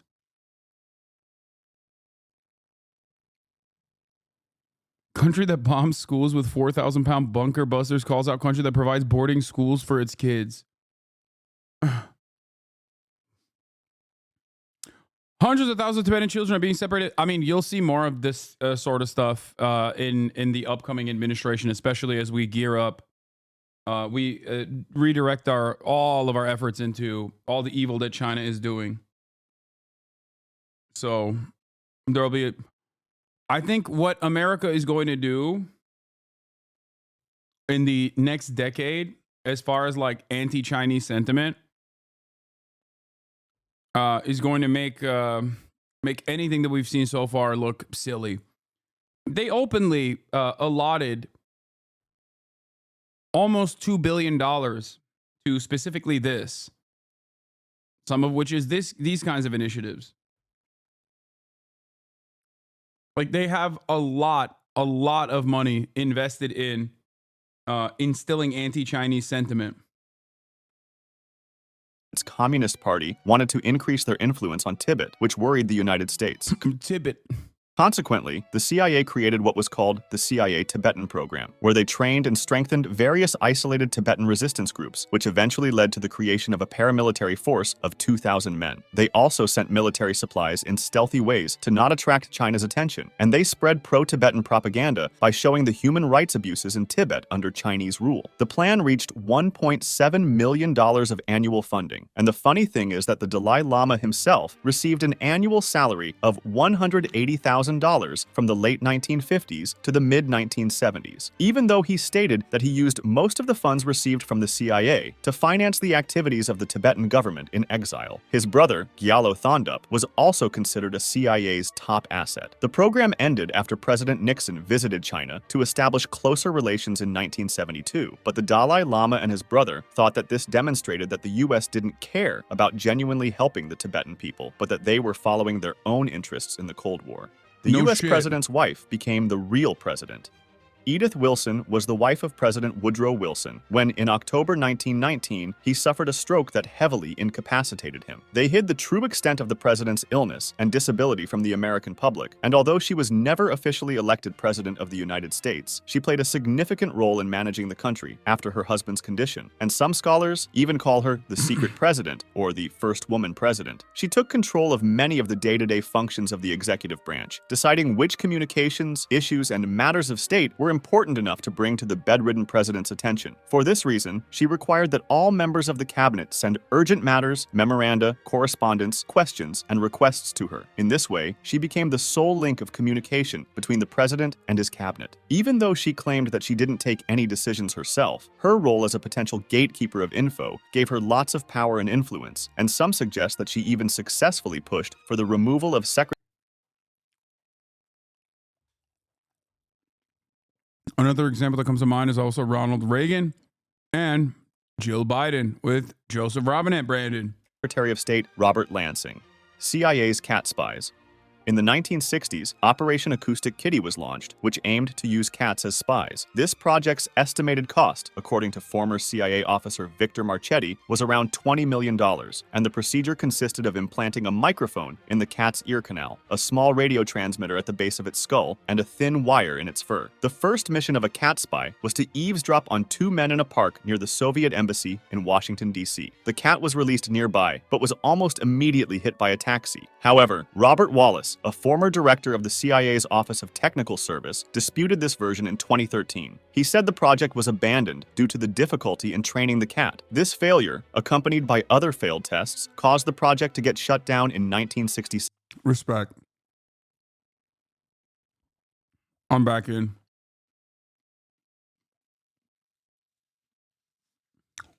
I'm back in.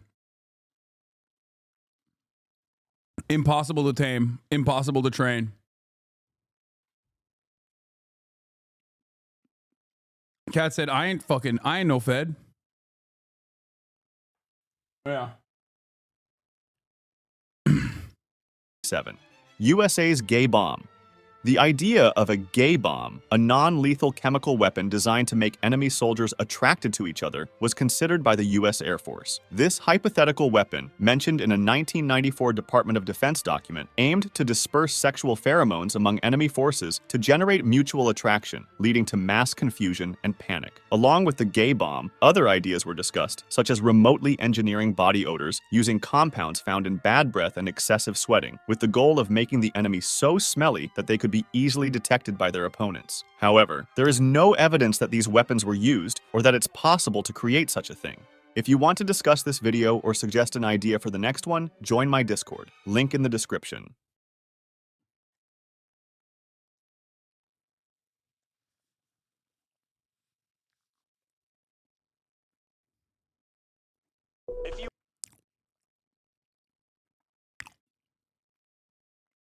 I wanted to mention that the boarding schools in Tibet are genuinely a bit concerning. Propaganda aside, it's pretty classic internal colonial policy to take indigenous minority away from families into regimented boarding schools. Yeah, no, I know.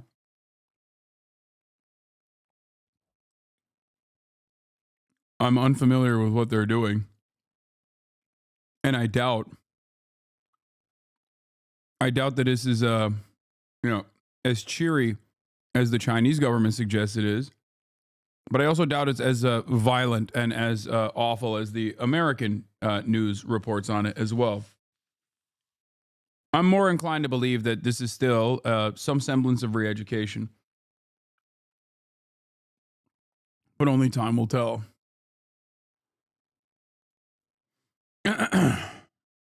Like, as far as people say they're being educated mostly in Mandarin and indoctrinated with official Chinese values of loyalty and patriotism, that's just public school, for the record. That is literally public school in general. That is how it works. That's what Common Core curriculum looks like. I think one of the major impacts for Tibet, like one of the major hurdles for Tibet, is that Chinese development has been sparse in comparison to other places.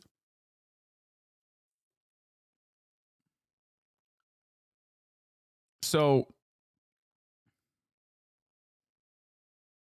I think that if they were to do major development projects, which there are some, as far as I understand, but if they were to do major development projects, like that would be infinitely more impactful in terms of making people happy with Chinese governance. The western parts of China are very sparsely populated and super spread out, so it makes more sense to build boarding schools rather than have a lot of small schools everywhere. It's really not sinister, in my opinion.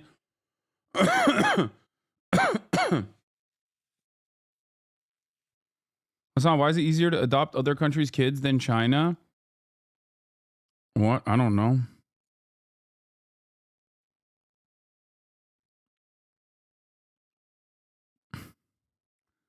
Our reporting shows that far from home, the children are at risk of abuse or of being stripped of their Tibetan identity and bonds with family. Across China's west, the party is placing children in boarding schools in a drive to assimilate a generation of Tibetans into the national mainstream and mold them into citizens loyal to the Communist Party. Tibetan rights activists, as well as experts working with the United Nations, have said that the party is systematically separating Tibetan children from their families to erase Tibetan identity and to deepen China's control of a people who historically resisted Beijing's rule.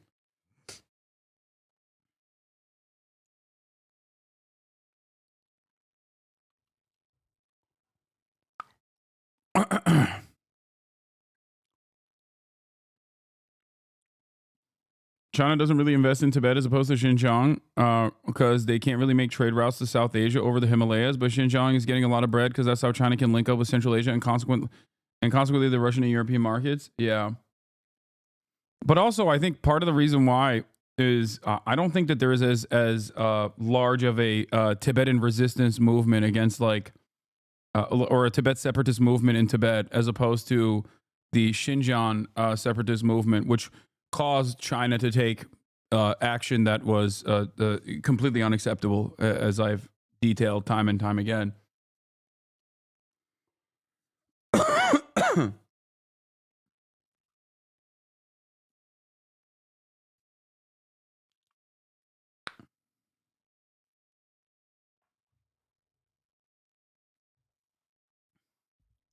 I mean, this doesn't necessarily mean that like the situation in Tibet is perfect or great. As far as I understand, it's the classic process of it's not dissimilar to one of the major issues that the USSR fell into. One of the major traps that the USSR fell into with Russification, in spite of the Sino-Soviet split and a very different approach that focuses on learning from the lessons or the failures of the USSR in terms of the current Chinese communist governance. They still do, they still do genuine initiatives to create as much as a monoculture as possible. Oh, that makes sense. Central Committee says China is building the biggest hydroelectric dam in history in Tibet. They just announced it last week. That's why this article is coming out. It will provide clean energy for 330 million homes per year. Oh, okay, that makes sense. It's larger than the Three Gorges. It's going to be Gorgina.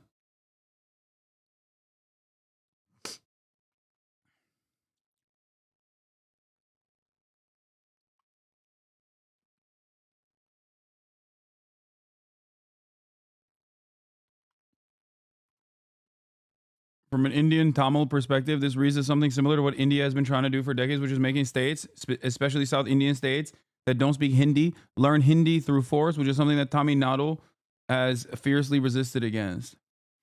I think that this is 100% unacceptable in its entirety if they are not allowed to learn their own culture and their own language. But I don't know. I've heard reports. I've heard people say that they are allowed to do that.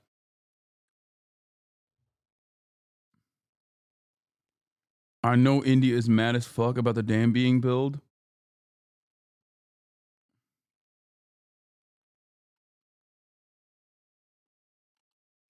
Yeah. Tibetan rights activists as well as experts working with the United Nations have said the party is systematically separating Tibetan children. They've estimated that around 3/4 of Tibetan students ages 6 and older, and others even younger, are in residential schools that teach largely Mandarin, replacing the Tibetan language, culture, and Buddhist beliefs that the children once absorbed at home and in village schools. When China's top leader Xi Jinping visited one such school in the summer, he inspected a dormitory that appeared freshly painted and as neat as an army barracks.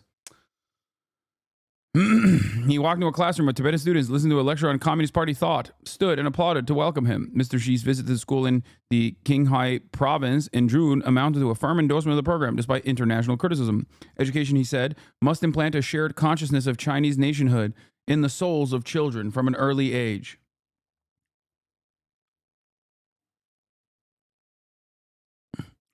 Chinese officials say the schools help Tibetan children quickly become fluent in the Chinese language and learn skills that help prepare them for the modern economy. They say that families voluntarily send their children to schools which are free and that the students have classes in Tibetan culture and language. But extensive interviews and research by the New York Times show that Tibetan children appear to be singled out by the Chinese authorities for enrollment in residential schools. Their parents often have little or no choice but to send them. Experts, parents, lawyers, and human rights investigators said in interviews, many parents do not see their children for long stretches. Dozens of research papers and reports from experts and teachers within the Chinese system have warned about the anxiety, loneliness, and depression and other psychological harm of the schools on Tibetan children. My nephew no longer gets taught Cantonese in school. It is to ensure that they only speak Mandarin, even though Hong Kong is Guangdong, which is Cantonese speaking. For the record,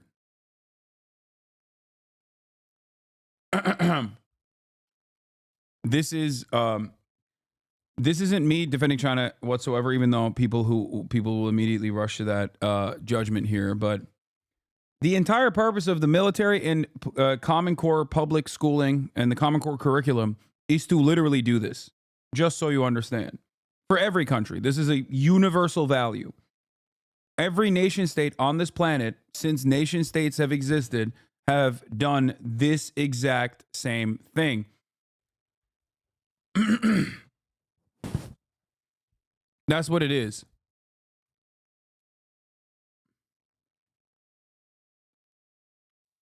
So, in terms of the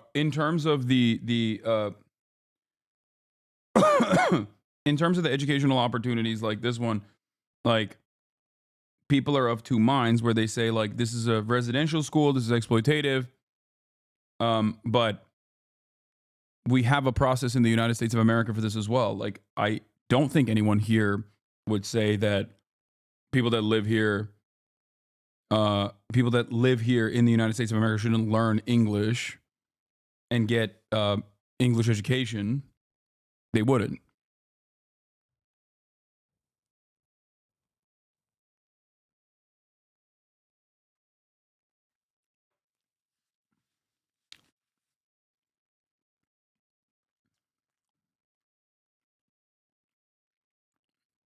But there's a reason why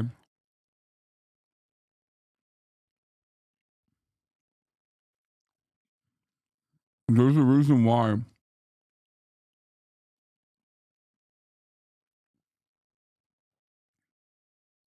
American schools also teach and make you say the Pledge of Allegiance in the morning. And Turkish school makes you sing the national anthem on Monday mornings and then Friday night. And also say the Pledge of Allegiance. Dozens of research papers report from experts teachers in the Chinese system and warn about the anxiety. The Times reviewed and analyzed hundreds of videos posted to Chinese social media sites by Tibetan boarding schools, state media, and local propaganda departments that showed how the schools operate and serve the party's objectives. Student life is heavy with political indoctrination. Schools, for instance, celebrate what China calls Serfs' Emancipation Day, referring to the anniversary. So, once again, I remember the New York Times article from a couple years ago where they were like, the Red Museum in Beijing is filled to the brim with historical inaccuracies. And it's so funny because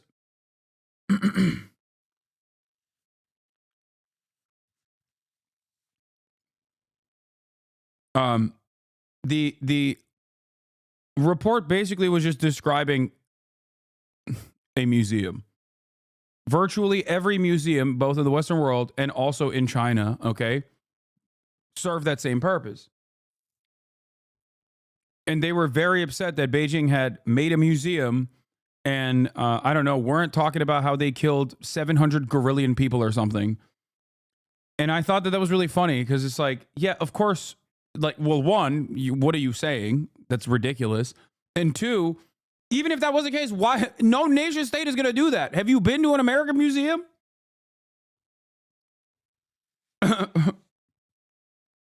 What the hell? Dude, I went to a naval undersea museum, which was cool, but historical inaccuracy is an understatement here. No, that's what I'm saying. It's like, that's why there's always a two-tiered structure in the way that American media, Western media covers China versus Western media covers itself. But because Western media is private rather than like state-owned broadcasters in general, we often have this tendency to think like, no, these are independent outlets. They do not have some specific interests.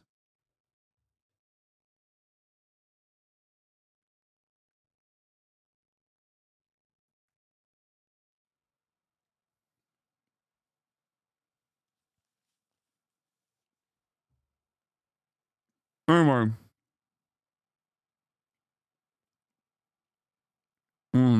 This street has many Tanka painting studio, and at this time, every studio has an artist who's painting now.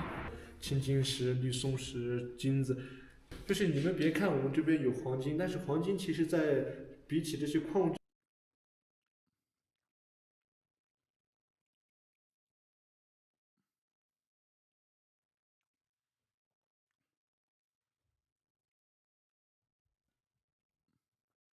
As far as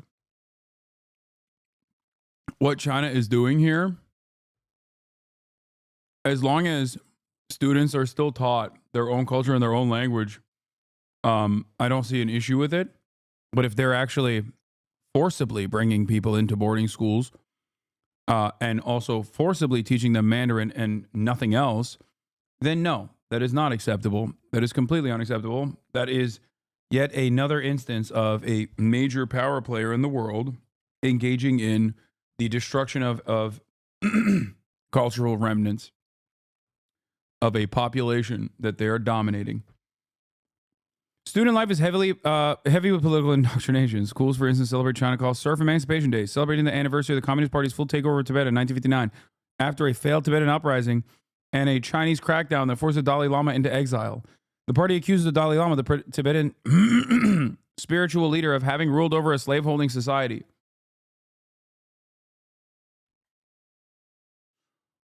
Dude, it's kind of crazy. Japan did this with the Ainu, and only now is the culture being restored. No, they did this with the Ainu so successfully that I don't think the culture will ever be fully restored.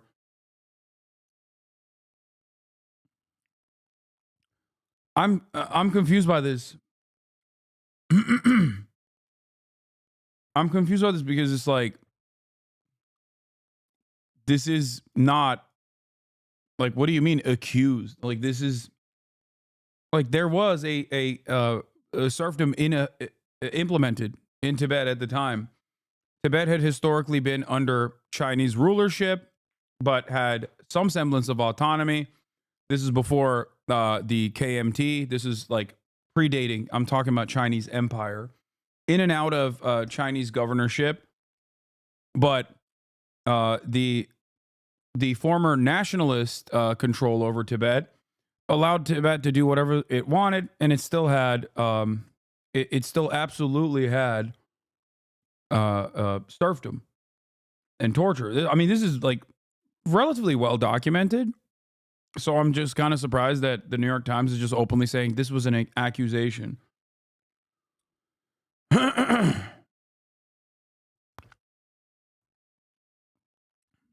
The Times also found video accounts of boarding school teachers and travels that showed how some schools are underfunded and overstretched. We are not crediting some of the accounts by name to avoid drawing backlash against them. China has been expanding its boarding schools for Tibetan children, even as countries like the United States, Canada, and Australia have been grappling with the trauma inflicted on generations of indigenous children. Yeah, they're really grappling with that trauma. They...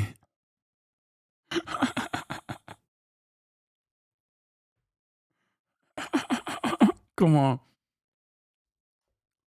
China has been eager to show that happy, well-fed Tibetan children are proudly declaring that they are Chinese.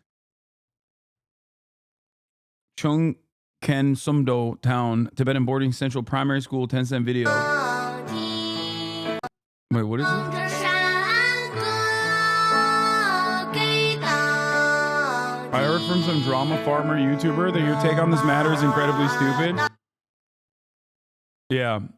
I wonder what the drama farming YouTuber knows about like historic conditions or not only just like the conditions of serfdom in Tibet, but also outside of that, like the long and extensive history of Chinese empire and its control that it's maintained over Tibet, allowing Tibet to operate autonomously while still, entertaining the notion of serfdom existing until Mao Zedong.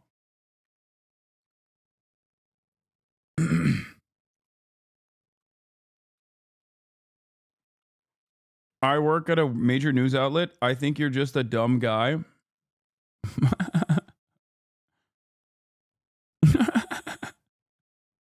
True.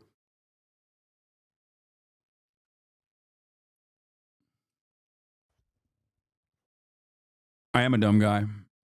You cooked on that. They should show the kids Sopranos.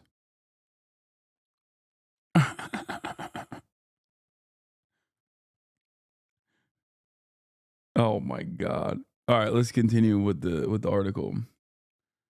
Strangers to their own homes. Gallo, a Tibetan education researcher, became alarmed by the boarding schools in 2016 when he saw that his two preschool-aged grandnieces were who were attending one of his hometown in northwestern China prefer to speak Mandarin, not Tibetan. When the grandnieces, then aged 4 and 5, went home on the weekend, he said in an interview they appeared withdrawn and spoke awkwardly in Tibetan with their parents. Much changed from when he saw them in the previous year. Now they behave like strangers in their own home, he said.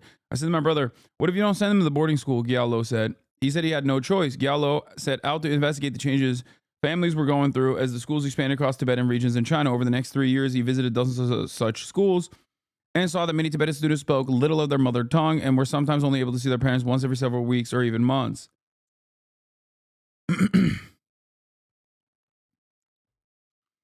Children as young as preschool age were being sent away, he said, and parental visits were limited. The Times talked to 3 Tibetan parents with children of elementary school age and residential schools who said they had no choice and that they were not allowed to visit their children at will. Many Tibetan parents accepted their children should learn Chinese for a chance at a better job, said Gyalo, who now lives in Canada and is an activist working to draw attention to the schools. But also, most want their children to first gain a strong grounding in their mother tongue. Yeah, this is my attitude as well. Like, as long as they still maintain, as long as they still learn in their mother tongue and that they also learn Mandarin, I wouldn't see a problem with this. I think the issue in and of itself is whether or not this is done by force, or what the parents mean when they say they have no other options. Do they have no other options because they live in a remote village where there is no like Tibetan first education readily available? Or is there no options because the Chinese government's like, yeah, you have to send what is this? Gyalo works for an NED-affiliated NGO. The Tibet Action Institute is a human rights organization that campaigns against censorship, propaganda in schools, and surveillance by the People's Republic of China targeting Tibetan people. The organization also provides Tibetans with digital tools and strategies to create prevalent and nonviolent protests against the actions of the Chinese government. Tibet Action Institute is a human rights organization created in 2009 to assist Tibetans. After large protests were held before the Beijing Olympics in 2008, the organization provides activists in Tibet with digital tools and strategies focused on nonviolent protests and tools to defend against cyber attacks, censorship, and surveillance from the government, People's Republic of China. The organization was founded by Ladong Tatong, who previously worked as an executive director for Students of Free Tibet. She received the James Lawson Award for Nonviolent Achievement by the International Center on Nonviolent Conflict in 2011. Is the co-chair of the International Tibet Network, a coalition of Tibet-related NGOs. The Tibet Action Institute received the 2019 Democracy Award from National Endowment for Democracy, a private nonprofit grant-making organization that supports the development of democratic institutions around the world. Though formerly private, the NED is almost entirely funded by the United States Congress. Oh, man.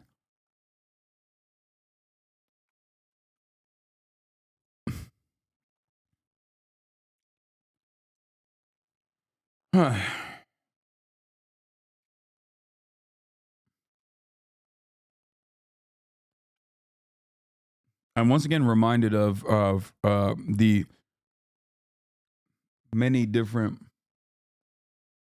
What kind of job opportunities you have with only Tibetan language? Limited, very limited.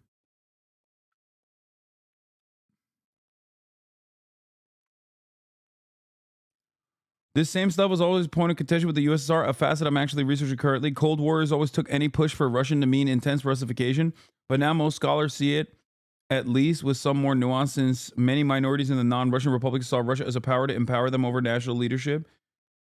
Oh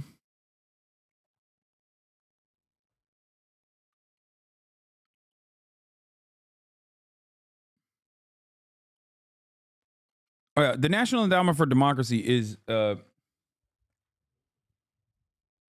not. I mean, it is the CIA. That is what it is, like, quite literally. Yeah. Look. Ultimately, you can't necessarily spark any sort of like real momentum if there isn't any sort of real harm. Okay?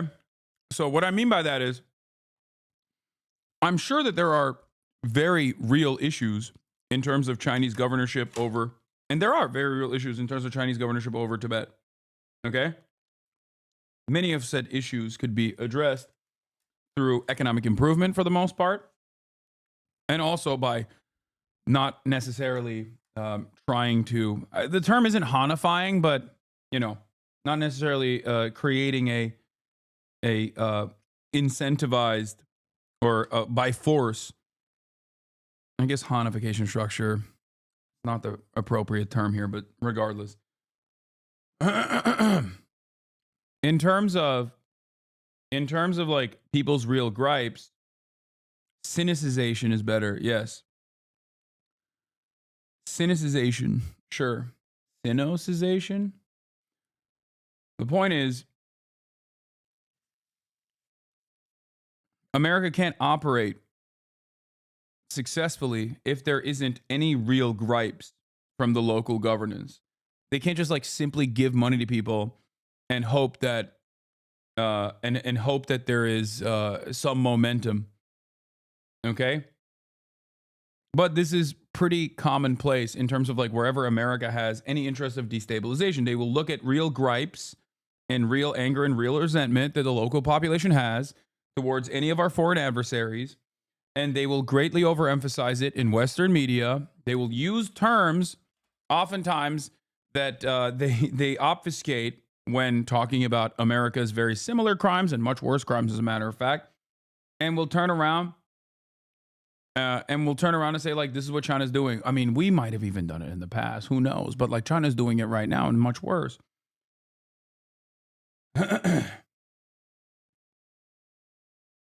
So I don't know what the exact, like, I don't know what the best, I don't know what's going on here, but if this is what's happening and they're being forcibly taken into residential schools and then also simultaneously forcibly only learning Mandarin, then that is completely unacceptable. And I think that the best possible way to combat any sort of American intervention, Western influence in this regard, is to focus on economic development, economic opportunities, and improving the lives of Tibetan citizens, and not interfering in their cultural affairs, which, of course, China has done for quite some time with the controversies surrounding the Dalai Lama.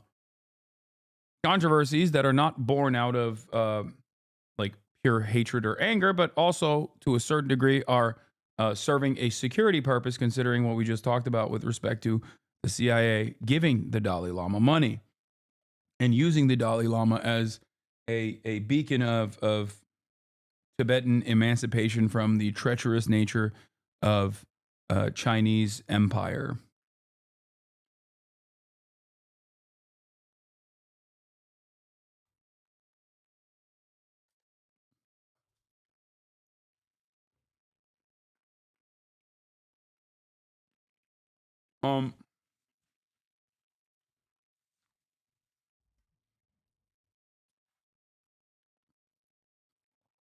Children who learn from their grandparents and their parents about their local language.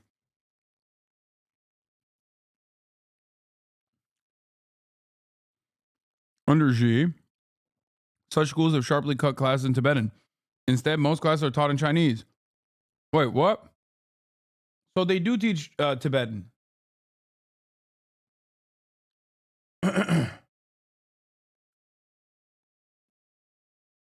Chinese officials insist that enrollment is voluntary. In reality, the government has closed village schools and privately run Tibetan language schools while strictly enforcing mandatory education laws.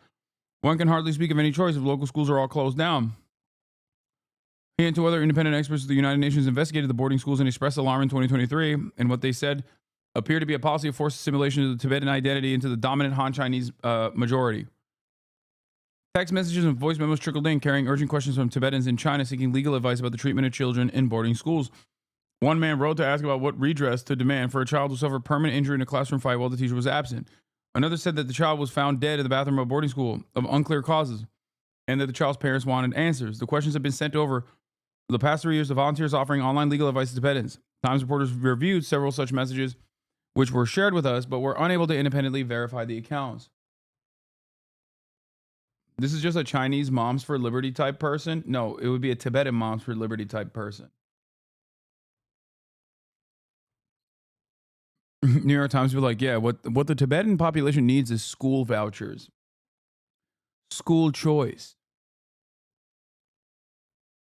Yeah, there's long been protests surrounding and controversy surrounding language education policies in Tibet.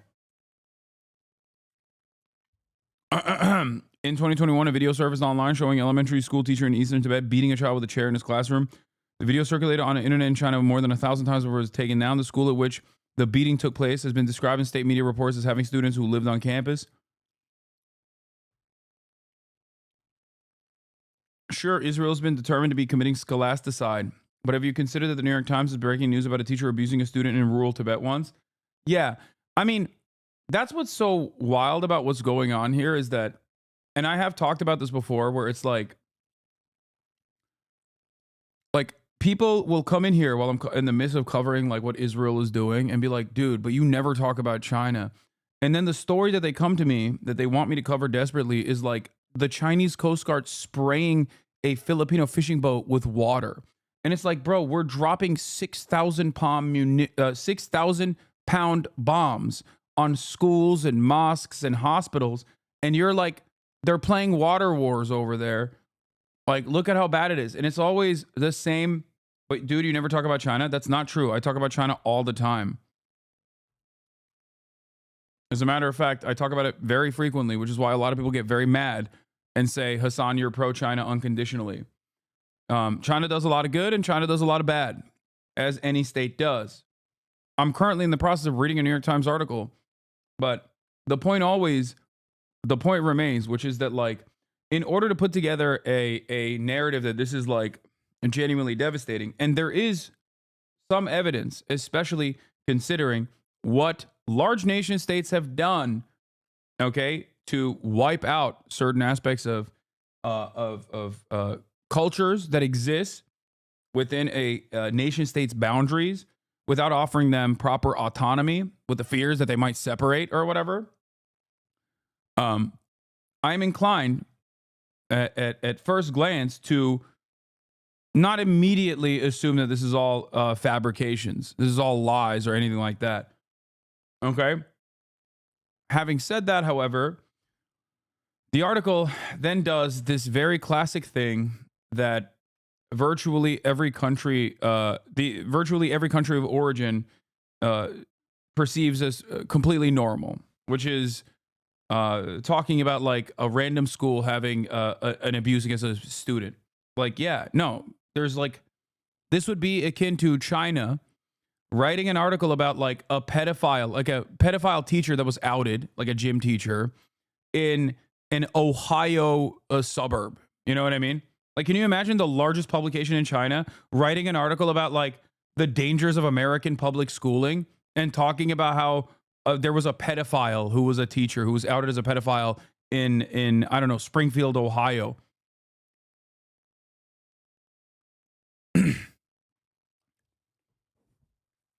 Now, the reason why I'm not talking about the school shootings is because that is a valid thing to cover. If there were that many school shootings happening in China, do you think the New York Times would not cover it? They would literally cover it every single day. They would be like, the Chinese Communist Party is purposely executing and turning a blind eye to the gun violence problem in China. That's what they would be saying every damn day.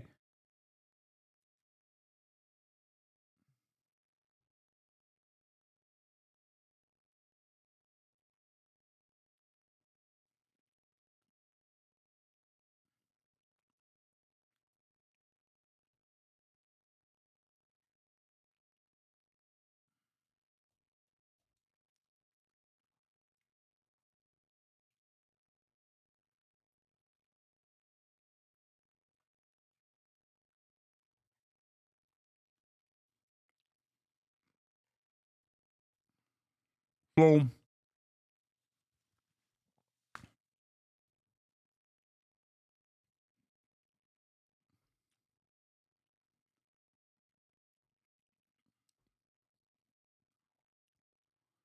A 16-year-old living in a Tibetan village in Sichuan province told the Times that beatings by teachers were constant at the residential school he attended. Said that over the years he had accumulated several scars on his back from beating by teachers, sometimes by hand, other times by a wooden ruler. Chinese government does not say how many Tibetan children are in boarding schools. The Tibetan Action Institute, an international group that has campaigned to close the schools, estimates that among children aged 6 to 18, the figure is at least 800,000, or 3 in every 4 Tibetan children. The group arrived at its estimate, which is published in a report in 2021 based on local government statistics.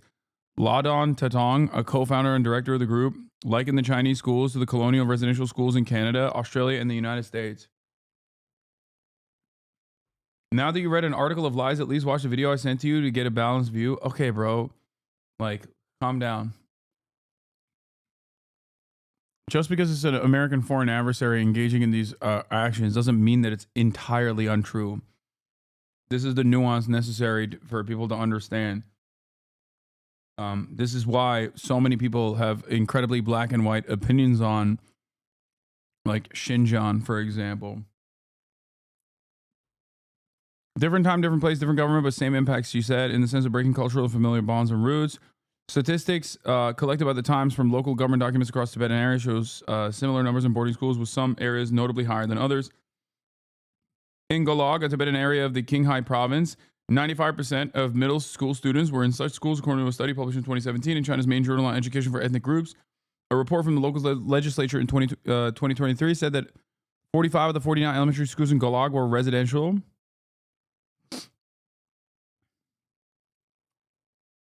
The expansion of boarding school enrollment in Tibetan areas run counter to the national trend. Chinese government guidelines issued in 2018 say that elementary school children should not, in general, be sent to such schools. But children from ethnic minorities in border regions seem to be treated as an exception. In the far western region of Xinjiang, children of Muslim Uyghur ethnic groups have also been sent to residential schools in large numbers. Chinese officials say such schools help children in the Tibetan region avoid long commutes, but official websites also promote instructions from Mr. Xi on minority education, arguing that youth in ethnic minority regions were at risk of having erroneous ideas about religion, history, and ethnic relations.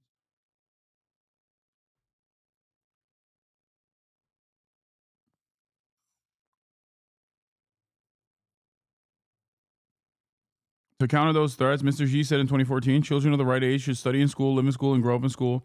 The government's hope is that children will then become champions of Chinese language and the party's values. In one video, which appears to be filmed and uploaded on social media as a part of a school assignment, a Tibetan fourth grader at a boarding school described how she saved the day when a Chinese cashier could not understand the girl's mother, who spoke only Tibetan. She then called on other students to teach their parents Mandarin. Be a civilized person, speak Mandarin, the video was titled. Is ethnic relations racism? Yes. Yes. No, this is 100%. It's there's definitely valid claims and valid concerns. It's true. Like China it's not a secret. China very aggressively pursues assimilation. Okay? They do that. And they have engaged in cultural genocide. People will say, well, that's because it's a necessity, because, American CIA trained Uyghur Islam separatists created an environment of unsafety in Xinjiang. They wanted to separate from China with erroneous claims of independence. And they did a lot of stabbing attacks. And that's why the Chinese government had to do this comprehensive anti-terror initiative. And I personally find that to be ridiculous overall, because regardless of the veracity of what people are talking about, it is akin to making that argument against undocumented migrants in the United States of America. Okay? It's ridiculous. You can make that argument against black people in America. You can make that argument against anyone. And many right-wingers do. Okay?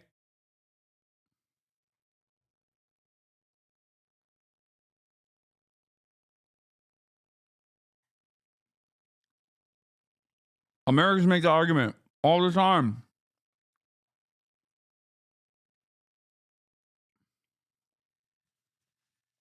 And they say it's good. It's still unacceptable.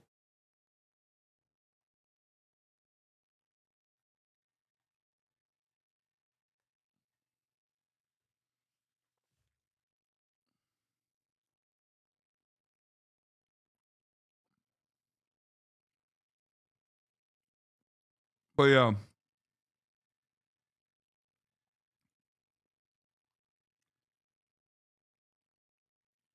Warnings from within China.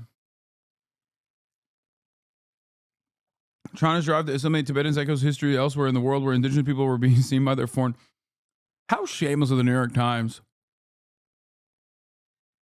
How shameless of the New York Times to talk about the straight up indigenous genocide and then compare it and say this is what the Chinese are doing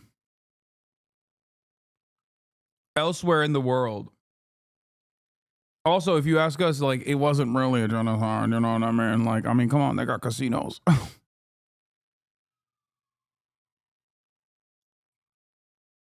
Yeah, the only thing that's comparable is the boarding school aspect of it, because residential schools, in the aftermath of an actual genocide, was forcible, caused a lot of forcible assimilation. Australia did it to the indigenous population as well. So did Canada. There were practices beyond teaching the indigenous population English, though, horrifying practices, death, destruction, sterilization initiatives, forcible marriages to white people to make the indigenous population more white. So, you know, not saying that what China is doing here is good, but it's kind of wild.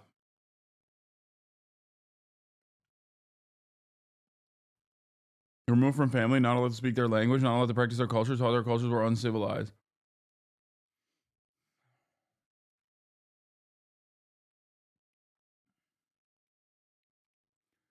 But some of the major difference is this, okay? Look at the conditions of abject poverty in reservations in general to understand whether or not America's interests are to actually integrate and collaborate and have a normal relationship with the indigenous population, which seems laughable when you think about it because we did a genocide to them. You know what I mean? At the end of the day, if the Chinese government engages in like cultural re-education, forcible re-education, in an effort to make the Tibetan population more subservient and then wipe them out or something like that, then it's like, then yeah, the comparison is apt.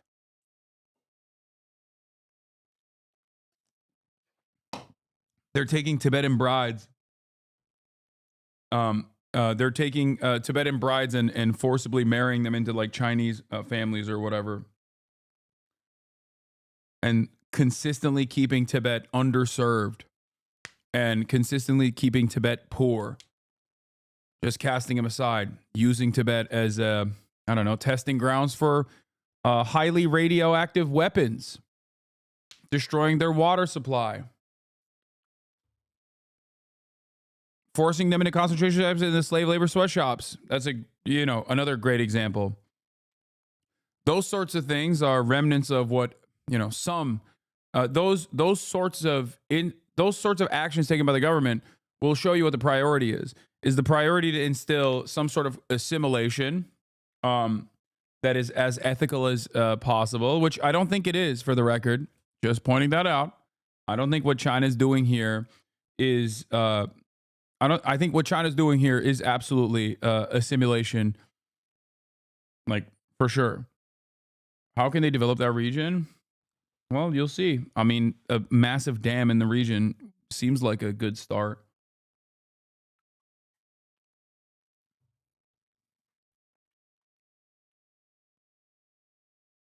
Tibet is the fastest growing province as a point of common prosperity. Real growth rate of gross domestic product in China in 2023 by province or region. That's interesting.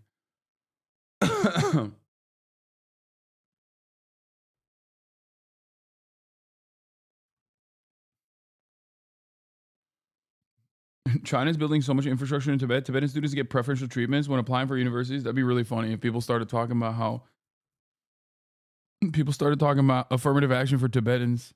这元档里面就是最便宜的，黄金也贵，对吧？但是最便宜的珍珠粉、对珍珠粉、绿松石对和青金黄金。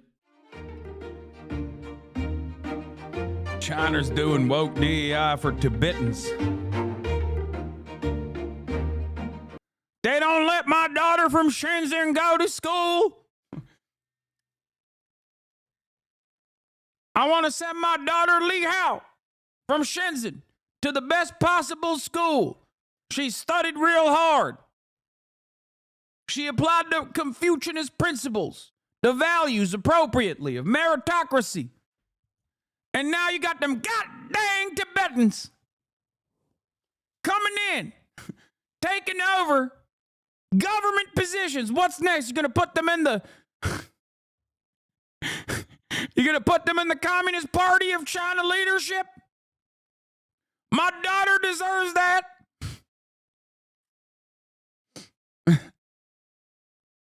These top government jobs are going to Tibetans.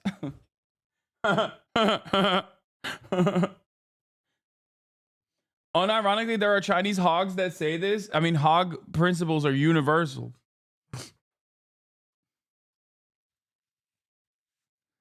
God dang Tibetans taking our goddamn jobs.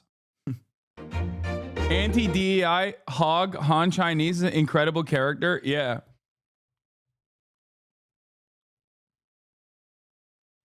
A lot of the affirmative action policies were put in place during the 50s when the CCP was arguably maximally pro-ethnic minority rights.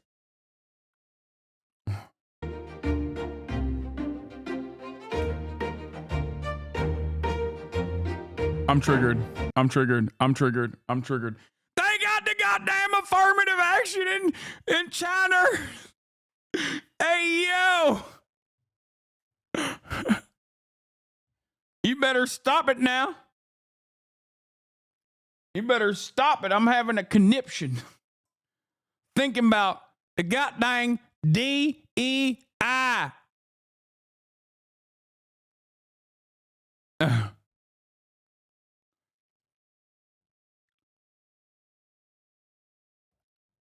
No taxes in minority regions are required to be sent to the central government. All of it can be spent locally. Minorities will receive proportional representation in local government. Higher level jurisdictions ask lower level minority areas to put forth extensive efforts to support the country's construction by providing more natural resources, and in exchange gives them infrastructural subsidies such as personnel training, budgetary subventions, and disproportionate public works investments. The Chinese government encourages business to hire minorities and offer no interest loans to businesses operated by minorities.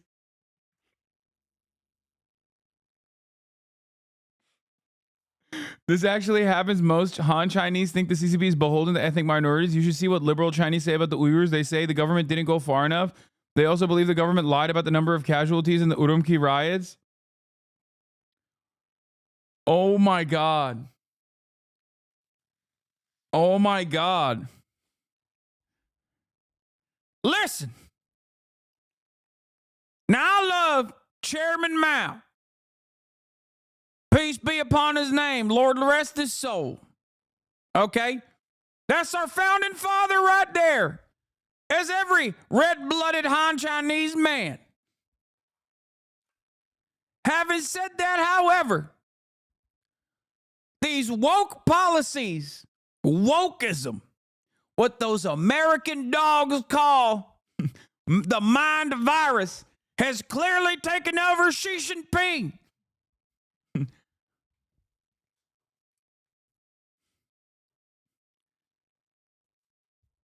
Wokeism is making China less Han.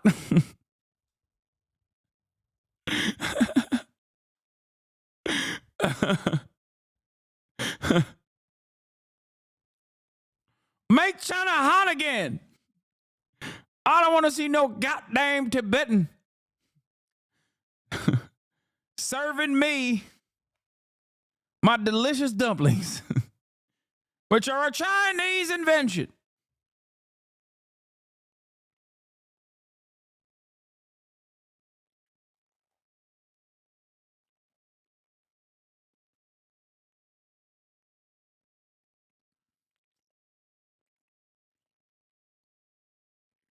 Anyway.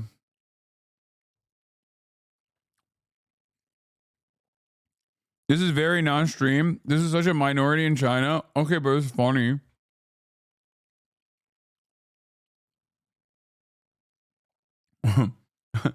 I'm urging you to build a wall around Tibet. Why are they building a dam? I don't want no Tibetan water powering my Chinese infrastructure. I want to build a wall. What they got over there? Mountains like a wall when you think about it. Build a greater wall. A great wall. An even greater one that we have so far in China.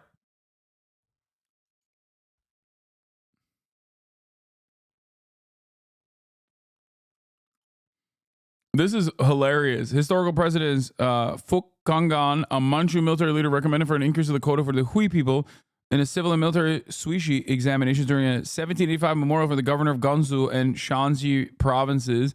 Li Zongshan, the Hunan provincial education. Oh my God, bro. They've had DEI and affirmative action in China since 1785. No wonder Americans hate China. Yeah, the Chinese government officially allowed minority parents to have more than one child per family instead of the one demanded for Han people as a part of the former one-child policy. Rena Singer of Knight Ridder newspapers wrote that in practice, many minority families simply have as many children as they want. Singer wrote that the policies are meant to encourage assimilation instead of empowering minority blocks, and the idea is to give minorities just enough power, education, and economic success to keep them quiet.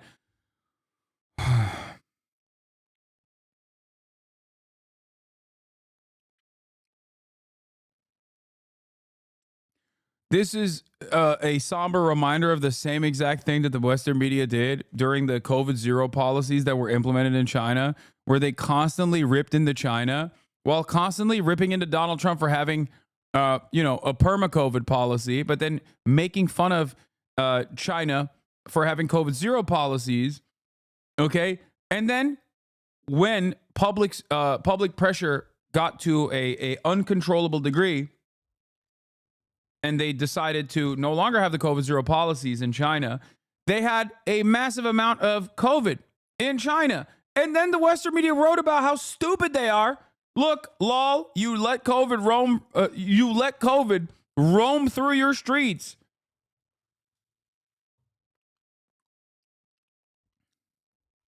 It's the same shit. It's like the state is actually not oppressing the minorities in an effort to just give them enough economic opportunity and some semblance of self-governance so they don't rise up against their Chinese masters.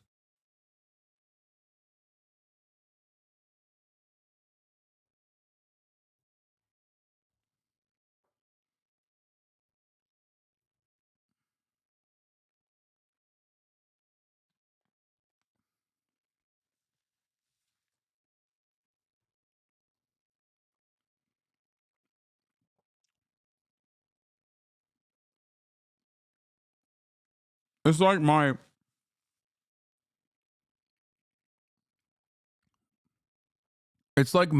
my haters. No matter what I do, they'll find a way to make it seem bad. The affirmative action of the Chinese government has been called into question as of late, especially from ethnic groups of Han Chinese. Unfair policies on Chinese college entrance exams, as well as human rights considered to be favoring the national minority, have been believed to be causing reverse discrimination in the mainland. Yes.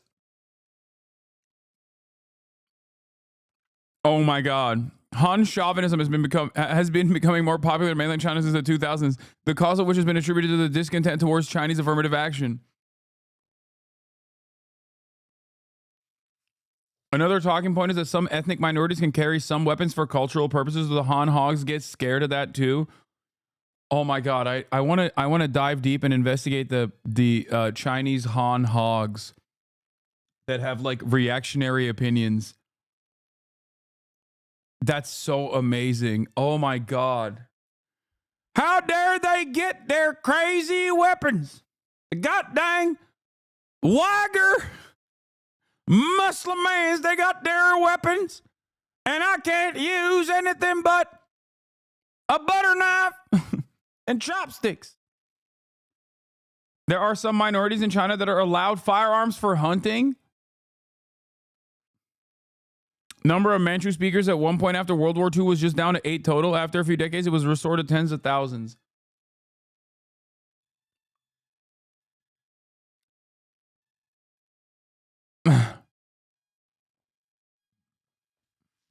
How come they get to have curved swords, but I don't even get to have a butter knife?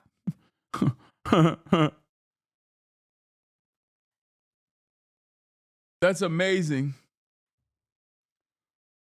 Yeah.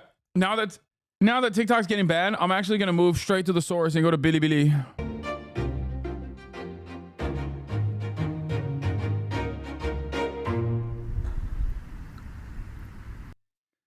Just a FYI, travel to Tibet is still restricted. Foreigners need a Tibetan travel permit. Foreign journalists aren't permitted. Go to Tibet to get a Tibet permit. I mean, you still also need a visa to go to China. Actually, I don't know. They started doing visa-free travel from South Korea now. So South Koreans have been going crazy. They've been traveling to China like nutty mode because it's close. It's also like relatively close. So many people have been flying into China.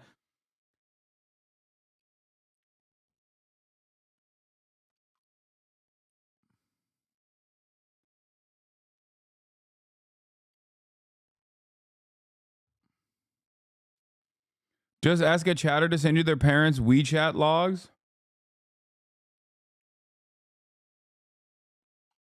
Han Hogs literally think Trump is communist coded for perceiving his nationalism from a third worldist perspective, wearing red caps, red being associated with the Communist Party, and opposing liberals, with liberalism being associated with capitalism, neoliberalism.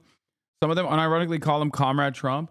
Okay, you're just making that up now. Are you telling me that there are Chinese hogs that think Donald Trump is a MAGA communist because he wears a red cap?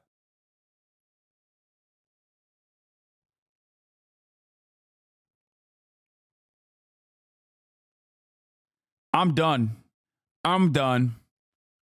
No, that's too much. That's too much. That's too much internet. That's too much ridiculousness. They need to stop that. That is, oh my God. I'm at a Chinese hog. And he had Trump as his phone background. God, I am fascinated with the ways in which people become hogs, dude.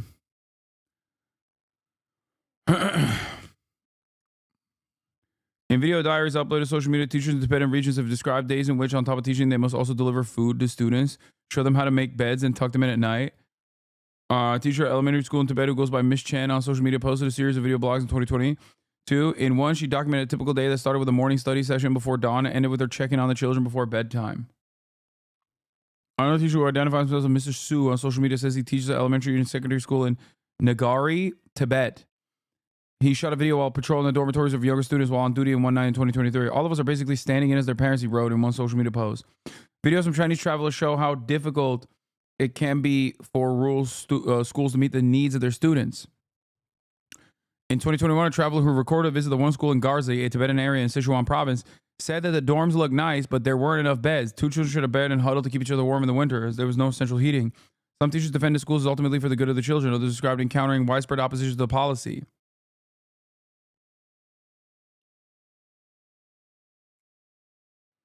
In China, being left-wing is being socialist and socially conservative, while being right-wing is pro-market and socially progressive.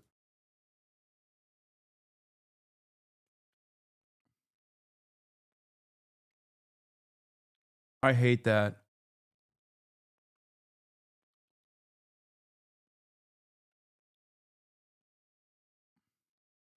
I'm sure that there is still a distinction, though, in academia, or maybe a lot of the academics are pro-market.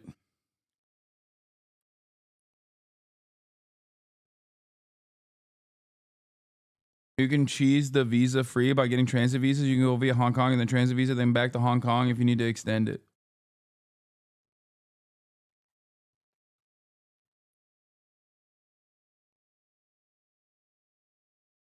British man who is a Chinese citizen married to a Chinese woman who is a hog, hates woke, hates Dems, loves China, and has a ton of videos where he rips on America. Yeah, I know.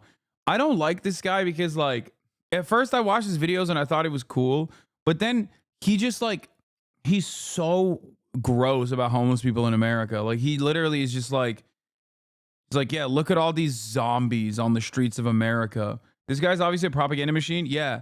Like, as a person who is not immediately like, I hate the Chinese Communist Party, their government is poison, it's a parasitic force, it must be eradicated. I'm not like the average American in that regard. I think that, you know, China does a lot of really solid policies that I wish we implemented here in the United States of America, and also a lot of regular big government shit that is completely unacceptable.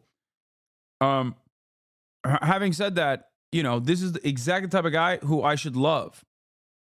You know what I mean? Because he's like so pro-China, showing all the good sides of China when there is an endless faucet of misinformation and hatred being presented in mainstream outlets. And yet, because he's just so aggressively talking about homeless people as though like they're filth that must be destroyed, it frustrates me.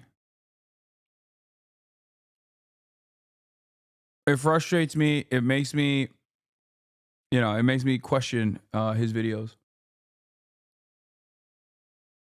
Don't hate. He's living your white monkey dream. If you want a real good look at China, this guy is way better than Bald and Bankrupt. Can't recommend enough. Been watching on stream for weeks.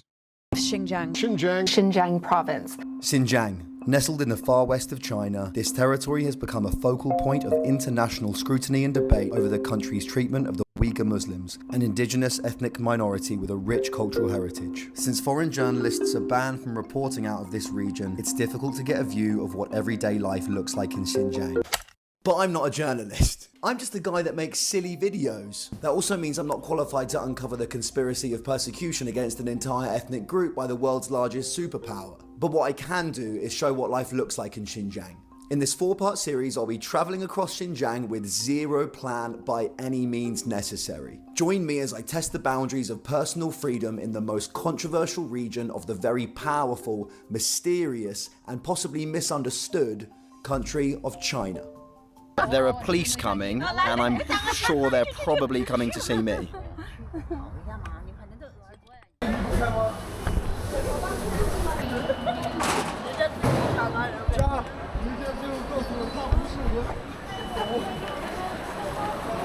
Okay. Thank you. So many bags. Right. We had a few beers last night, and I have a train in 15 minutes. And that means I've got about 10 minutes to figure out this massive fucking Chinese train station. Platform 3. Where is platform 3? Where is platform 3? Excuse me, sir. Yeah. Okay, thank you. Thank you. It's crazy seeing a British lad put on the colonizer drip in China. If Carter hadn't shown me this video, because I trust Carter, I'm watching this. But if Carter hadn't shown me this video and someone just randomly showed me this video, I'd be like, there is no way I'm watching this, man. Like, the aesthetics of this is so unimaginably busted. But to be fair, he couldn't overcome his epigenetic memories, okay? My man literally unlocked, regardless of the good-natured attitude that he has, he just could not stop himself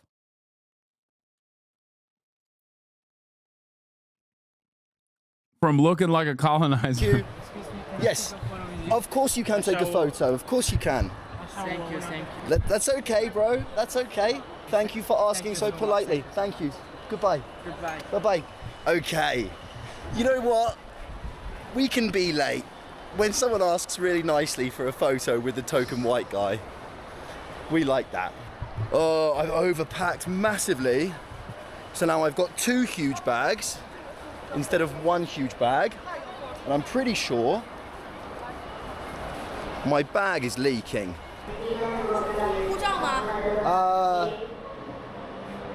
Caller. 护照吗？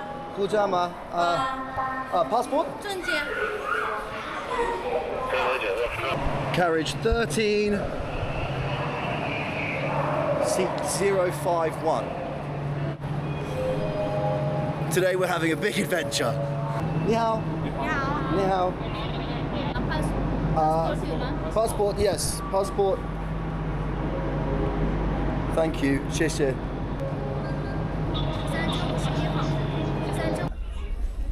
Okay, they gotta be asking him this many times because he's white, right?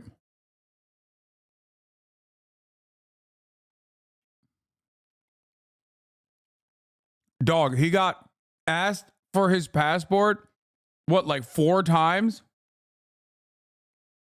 He just kept getting randomly profiled. Is that normal how they operate in China, where they're just like every single person that's just like traveling by train gets asked their passport multiple times?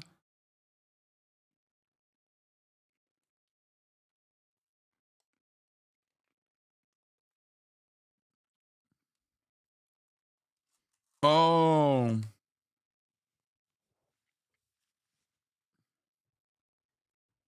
No, he's a white guy with a camera going to Xinjiang. That's why.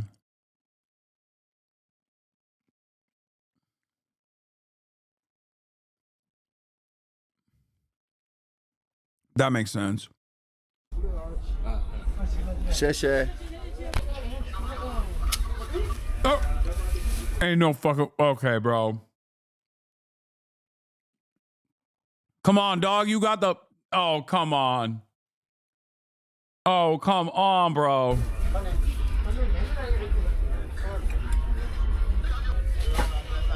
Take care of things by train. Okay. 谢谢. 谢谢. Okay. Okay. Okay. 谢谢. 谢谢. Thank you. What I love about China, everything's so incredibly convenient. There's one app for everything. Everything's pretty easy. You know, is there this kind of constant feeling of being kept tabs on, being watched everywhere you go? You need to show an ID card, you need to be scanned in, you need to be scanned out. He honestly comes off as suspicious that China boo to me. I'm sorry. I don't see you anymore. I'm sorry that the 4 minutes where you see your son could feel like a chore. What? What's happening? Now, I went to a locker the other day where you had to scan your face to use the locker. And even just then, the policeman sat down with me. He said, you can film outside of the train, the scenery, but you can't film inside of the train. Big adventure today. I've got about a 5-hour train south to a town of Korla, which is in the Mongolian, one of the Mongolian areas of Xinjiang. And then I'll get there about 4 p.m. and then I've only got a few hours to try to hitchhike west towards the Tian Shan Mountains and try and find somewhere to camp overnight. No idea if I'm going to be able to do it, no idea. But that's the plan. I'm not allowed to shoot inside the train, so enjoy some lovely scenery.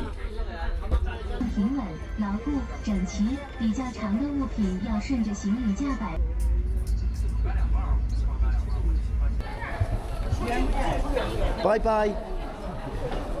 Bye bye. 谢谢. 谢谢. Bruh. 谢谢. See you. Bye. I have one and I have some here. 谢谢. Yeah. Goodbye. We are in Korla, a few hundred kilometers south of Urumqi.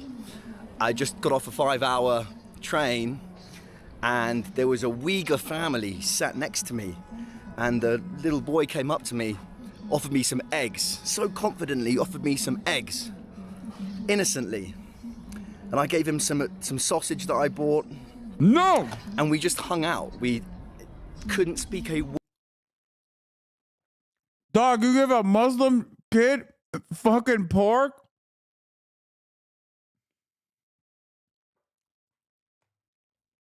White devil.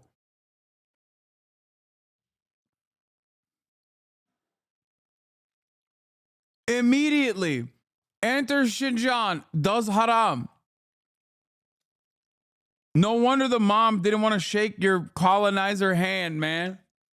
Astaghfirullah.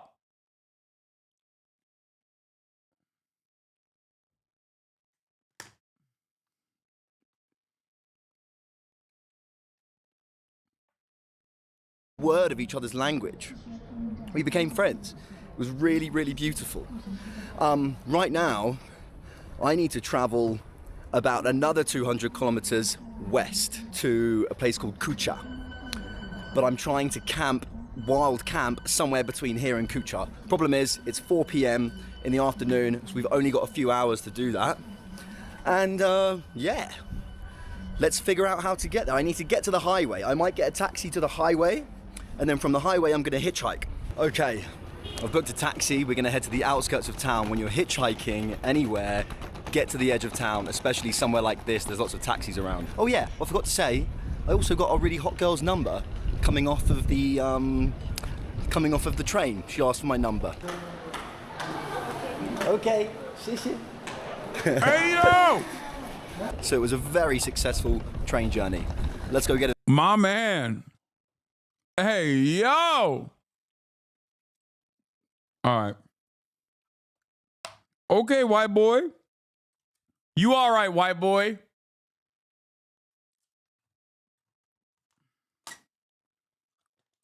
Last guy that did that ran an unsuccessful vice presidential campaign. You know what I'm saying? Shit. Tim Walt's POV, baby. In a taxi.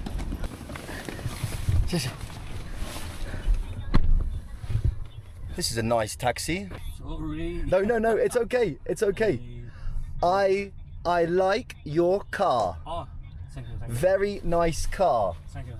Mä proposam bulandike soranglar işte. Soranglar. Okay. Hi.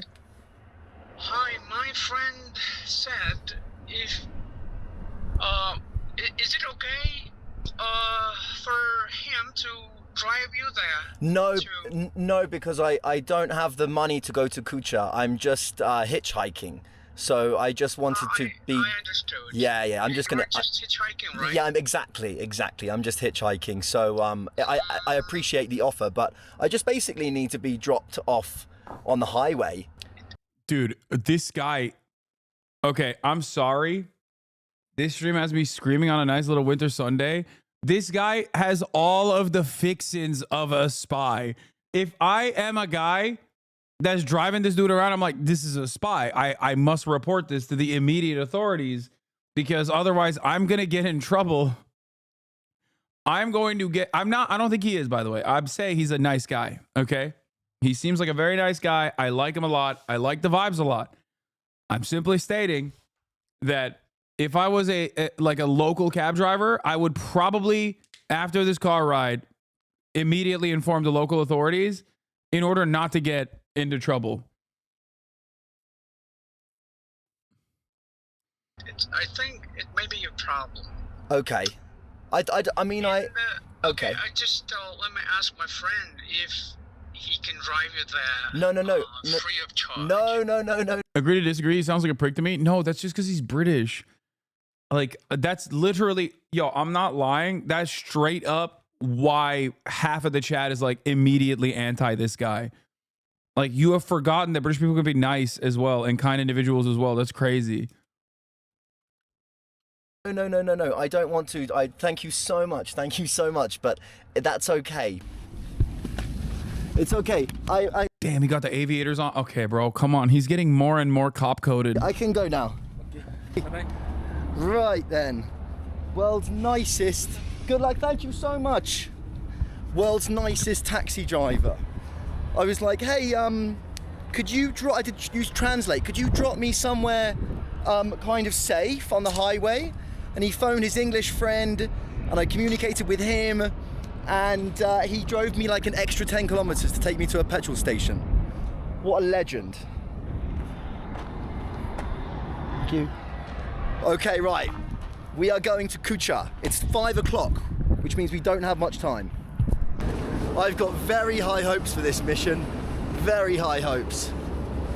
Anytime I've tried to hitchhike anywhere, you start pretty nervous.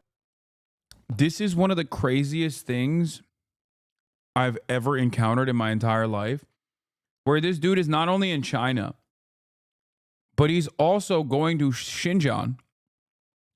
And not only is he going to Xinjiang, where he's not like just driving to a hotel or something that he previously figured out, he is literally hitchhiking. It is so insane. The level of the lack of self-preservation here is unimaginable, and I would say a quintessentially white factor. And I'm really excited for it. I'm really happy. I'm happy that white people exist for this reason, so that we can watch content such as this. Okay? Because I don't think anyone who's even a little bit, like anyone that's got like in their immediate lineage, like at a certain point, like, I don't know, a Mexican relative or something is not doing that. Okay? You get like 1/8 brown in you, you are going to be like, of course I'm not going to hitchhike in a foreign country where I don't speak the language in an area where I'm not even allowed to like kind of be in and film.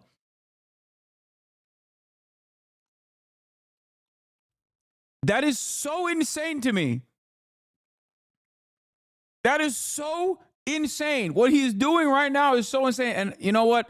Honestly, amazing. I'm so glad that he's doing this because it's great content and it's eye-opening. But there is absolutely no way that I could just like cast aside self-preservation like this and just assume that I will be all right. Can I do it? Can I not do it? It always works. We're at a petrol station. Yeah, white audacity and genuine curiosity is a deadly combo. Hopes. I've got high hopes. It's nice here, man. We've got the backdrop of the mountains. That way we've got Bayingolin Mongol Prefecture. Now this whole area is a Mongolian, the native people here are Mongolians. It's called the Mongol Prefecture. And they've been roaming around here for the last few thousand years, I guess. I'm gonna learn more about that and I'm gonna inform you more on it in a later video. Who knows, we might even see some nomads.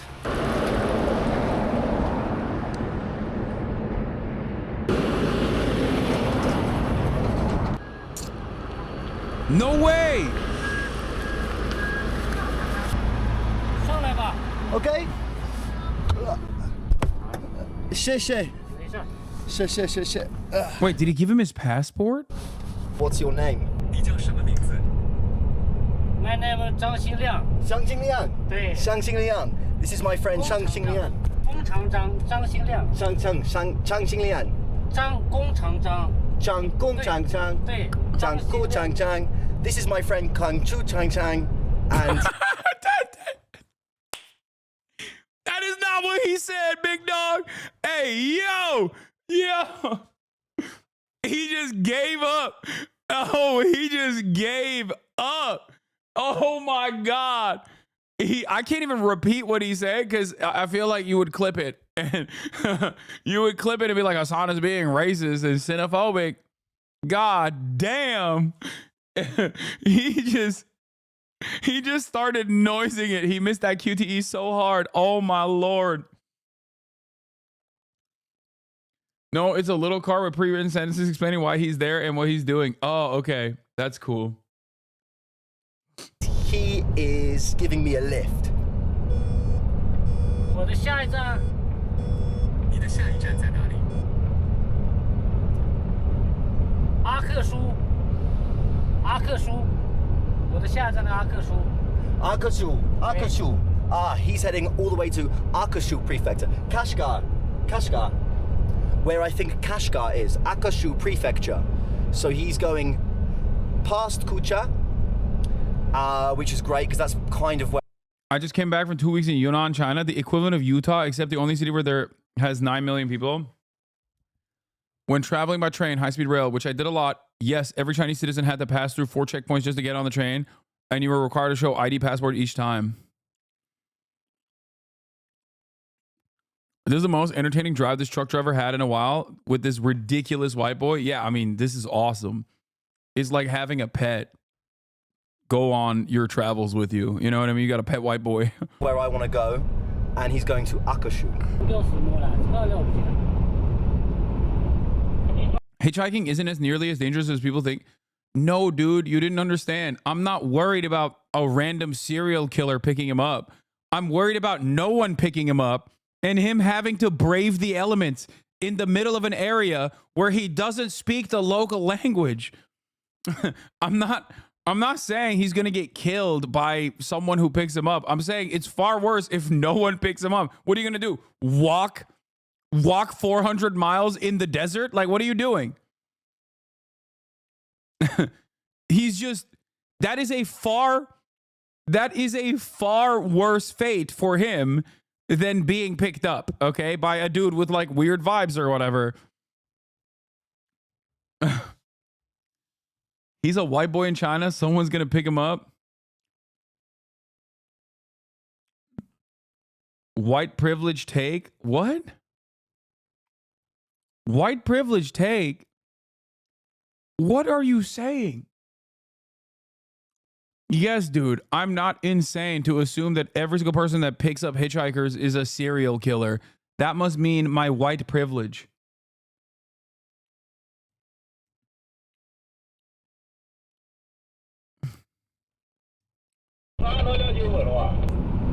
Whoever said hitchhiking is not isn't dangerous must be white law. No, hitchhiking in America probably is dangerous. Hitchhiking in general, I mean, I wouldn't recommend it. It's mostly dangerous because what if you don't actually find a route to get to where you're trying to go to? The inconsistency and the likelihood of being stranded is, I think, what makes hitchhiking more dangerous than a random guy killing you. I have been in China for 1 week and I will stay for 1 month. Yeah, that's what I was saying. The province is massive. A lot of town cities are spread out over a huge distance with like literally nothing in between except rocks and desert with animals. Wild animals. Yeah, I wouldn't recommend hitchhiking as a woman. That I think is definitely more dangerous. Infinitely more dangerous. That is true. If you were to say like 6'4", the privilege, 6'4" male privilege, I would say yes. Which city are you from? 我来自内蒙古包头市。 In Mongolia. Okay, this guy's living my dream now. I kind of want to do this, but like also live stream it. You're acting like you can't vibe down the Chinese animals? No, because I don't speak Mandarin. How am I going to vibe with a Chinese bear, dog? I don't speak Mandarin. You don't understand. It's different.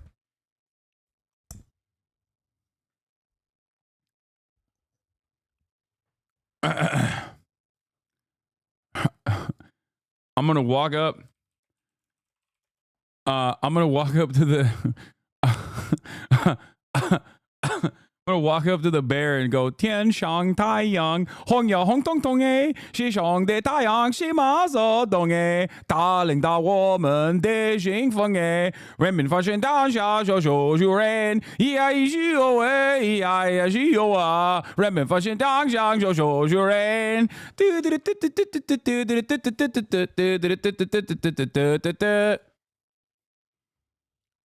And then the bear's gonna be like, that's right. That's a G, right? That's my G right there. Somebody stop him. No, this dude pays my bills, man. Dude, I just popped off on that. We're going global, baby. We're going to China, March. Watch this man, because we are going to do this. We are sneaking into Xinjiang, not sneaking in, going in with official authority. My goal this year is to go to China, link up with some members of the Politburo, low-level officials is fine, and show the beauties of China, okay? And become a white monkey and just stay there.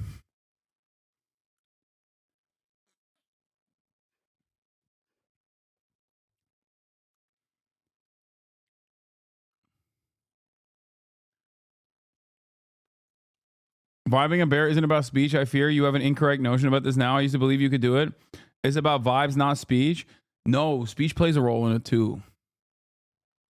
Wow. Okay. That's so cool. He's from Inner Mongolia. So China has lots of different states. One of them, close to Mongolia, is called Inner Mongolia. And he's traveled all the way from Baotou. Dude, I ball up.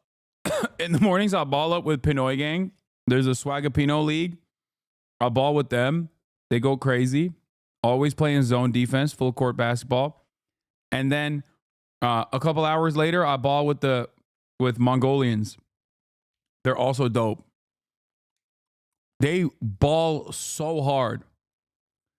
These Mongolians ball so freaking hard. It's crazy. It's not even a joke. Like there's a dude that plays basketball with gloves on. I don't know why. I've never asked him. I feel like it's rude. But he just balls with gloves on. There's another dude who never takes his sunglasses off. And they're actually low-key nice with it. Like, shockingly. Inner Mongolia. How many days have you been driving? There's fan cams of you on Xiaohongshu. You're lying. Stop. 内蒙古来这儿10天。 20 days. 20. Oh, he's been traveling 20 days from Inner Mongolia. Do you have a family? 有，我2个小孩。 How old are they? Just came and saw you bashing Britons. Britain is the best country in the world even today. If you don't think that, respectfully, F you. I can get in a Discord call and prove it in 2 minutes. I'll be happy to. As I had to wait 10 for your useless follower delay. England. Wait till you hear what I have to say about mushy peas and jellied eels. Bloody hell.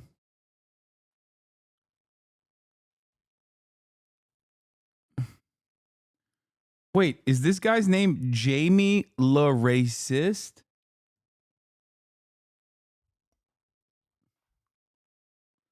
Are you taking a piece? Okay, this guy's not actually British, I think. This is why you get haters. Yeah, haters like dudes whose names are Jamie Le Racist.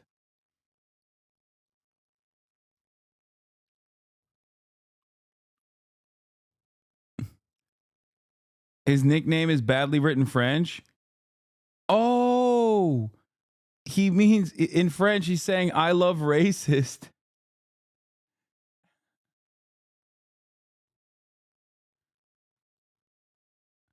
I love the raciste. I love the racism.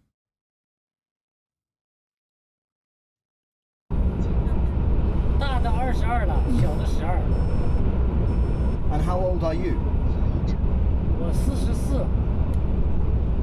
44. My name is Mike. Mike. Mike. Yes, Mike. Nice to meet you, Chang Xinglian. Chang Xinglian, the 44-year-old truck driver from Inner Mongolia. We've just told a little bit of his story.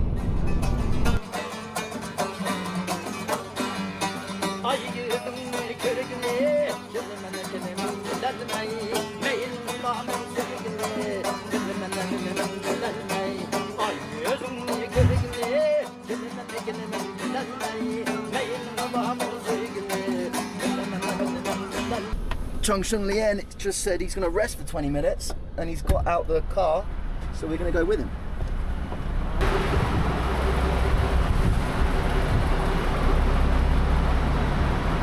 Let's see what a parking truck stop. We told a little bit of his story for profit. Typical colonizer brain. No, dude, he's a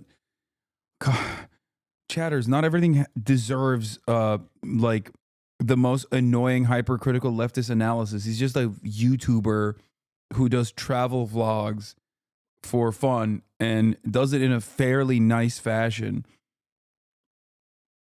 Please, oh my lord. What looks like in rural Western China.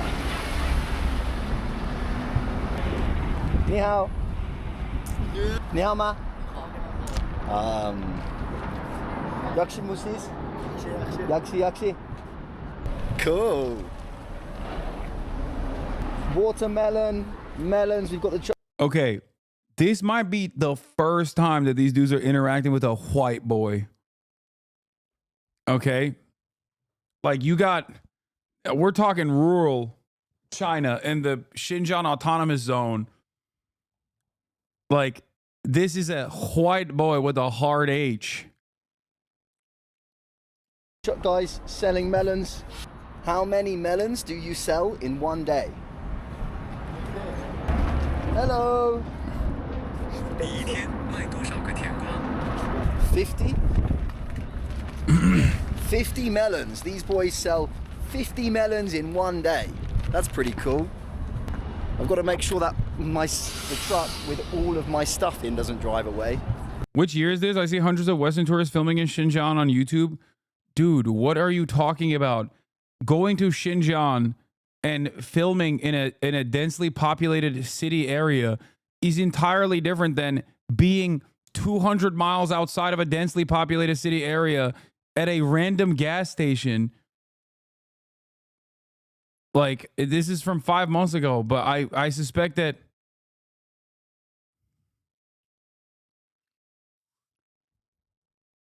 like there's a difference. Yakshimusis. Nihama. So one thing I'm a bit worried about later, in about an hour from now. A dangerous game you're playing with the United Kingdom still rules the world. Why do you think Africa is still poor? We have their wealth. We can take Turkey in a day too. Eat grass, you communist. Yes, I am from Nottingham. I'll tell you for the fact that UK will destroy Turkey in 15 seconds. So don't be taking the peace. The peace out of my country and people on accents.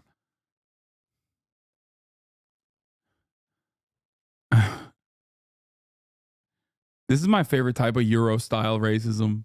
My favorite my favorite Euro racist is like, we will destroy the Turkey in 15 seconds. And your family. Wait. Yes, we're not banning this guy. This is awesome. Turkey is shit. Merde. Turkey is merde. I'm from Nottingham. The funny part is the last time the UK and Turkey fought was in World War I and the UK got ritualistically humiliated. Yeah. That is also true.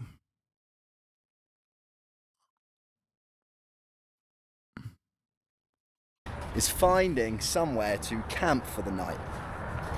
Because it's basically just vast nothingness in all directions. And I want to be hidden, a little bit hidden. Hello. Yakshimusis. Ah. So, oh, 谢谢. 没事没事。谢谢谢谢。我都一起的。 Okay, 谢谢. These truck drivers have. Aw, I had to ban your pet. They snuck in the N-word.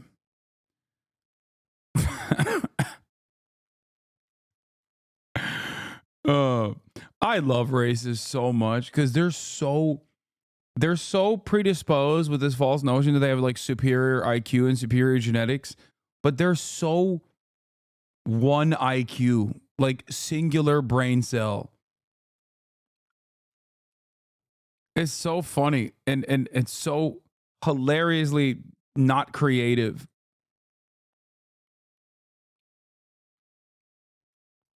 Giving me a ice lolly. 谢谢谢谢。谢谢谢谢。我们就一块的。What? 好吧，2秒钟要睡觉。 What? Oh my god. Oh my god. I'm on Xiaoshongshu. Just showed up. How was your day? Incredible and only getting better. My thirst traps have made its way to the Chinese internet. We have penetrated the great Chinese firewall, baby. With my goddamn thirst traps. I don't understand your haters. Why would you hate watch an 8-hour stream? Crumb of attention, a feeling of recognition. Undermining your... Oh, no. He got permabanned from the website. He got smoked.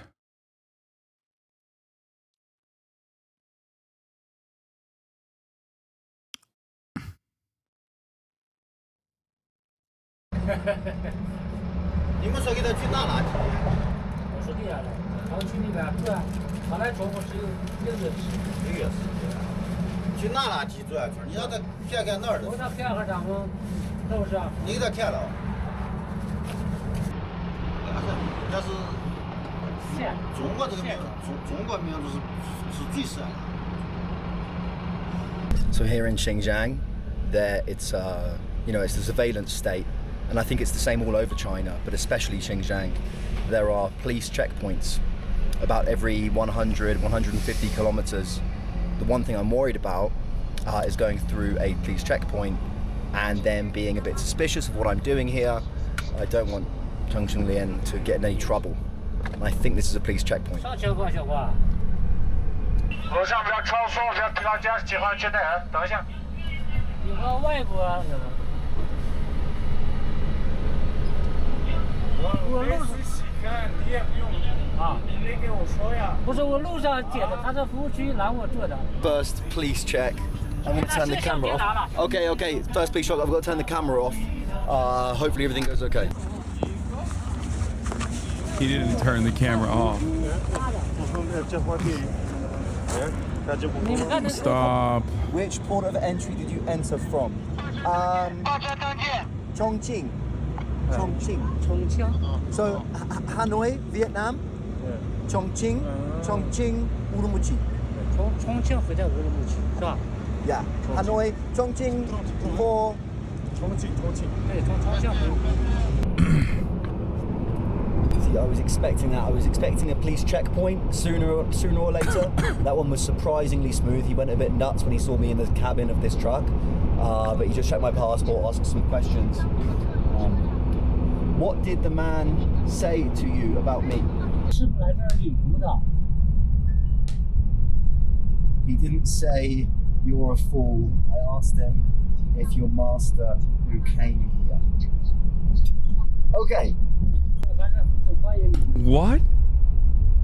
The Chinese still welcome you. The Chinese still welcome me. 善良的民族。 China is a kind nation. I know. I can see that every day. Thank you.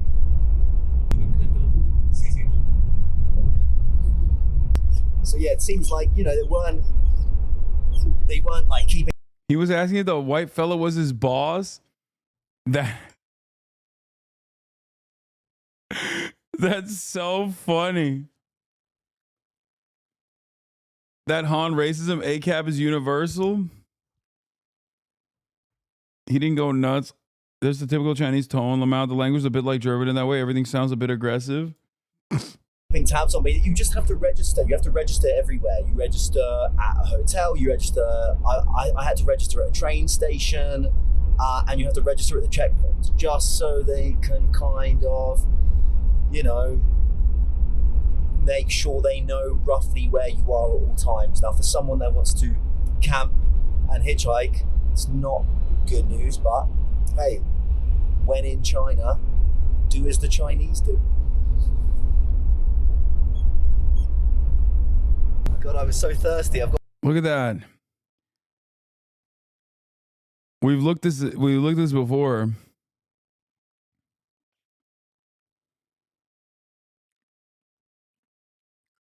The Hasanabi Bilibili mentions Jed Toasty, repost double toasted spill show, Donkey's video, and some funny videos from YouTube.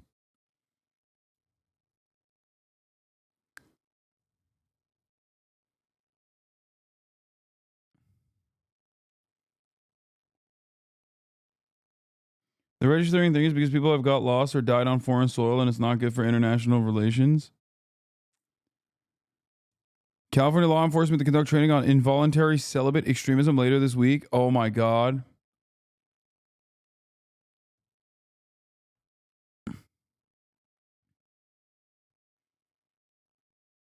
Got about a litre of water in my backpack. Zhongsheng Lian said I could have one of his waters. Xie xie. So sweet, man. So you might be wondering how I managed to kind of communicate. Obviously, I can communicate with Google Translate, but I planned ahead, and this is the #1 tip for anyone if you're going to be traveling through China or hitchhiking anywhere in the world where you don't speak the language. A laminated piece of paper that says who I am, what I'm trying to do here, why I'm hitchhiking, and can I have a lift please, basically. And it's super helpful because you can just show it to them and they know exactly what you're talking about, because it's not common here to hitchhike, especially seeing a random white dude on the side. Egypt will be a lot worse for these tourists than China ever will be, and Egypt is an American ally.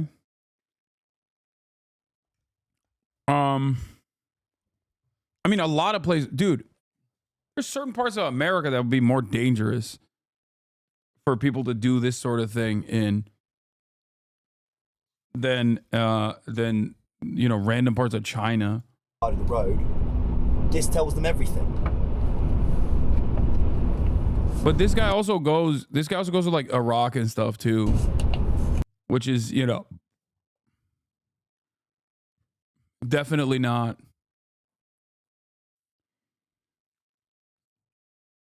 American tourists aren't known to be good people, law. A lot more dangerous for a Chinese national to do this in rural US than a white guy in China. No, that doesn't dude, are you kidding me? Oh my God. A Mandarin first speaking Chinese citizen who doesn't speak a lick of English trying to get a trucker to help him hitchhike across rural America, they would kill him. They would beat him with hammers. And then after that, they would report him to the local sheriff's department.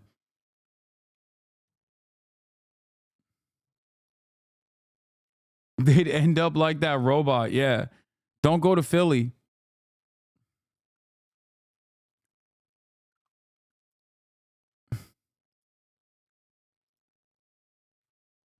Instant Chinese spy accusations. Straight up.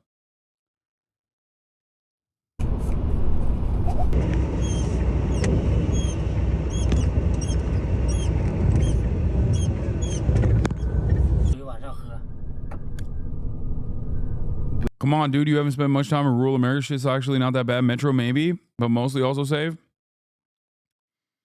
I'm a firm and committed believer that the cities in the United States of America are pound for pound safer than many rural parts of this nation. And there's plenty of evidence to also back up that statement.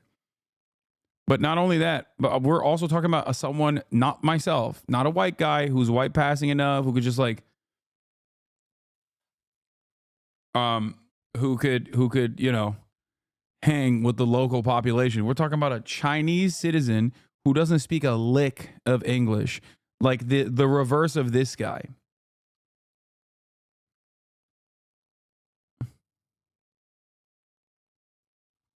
Because you guys have to remember, like me and Marat, Marat used to live in Oklahoma. We visited gun shows, things of that nature. Okay. Like, I can hang.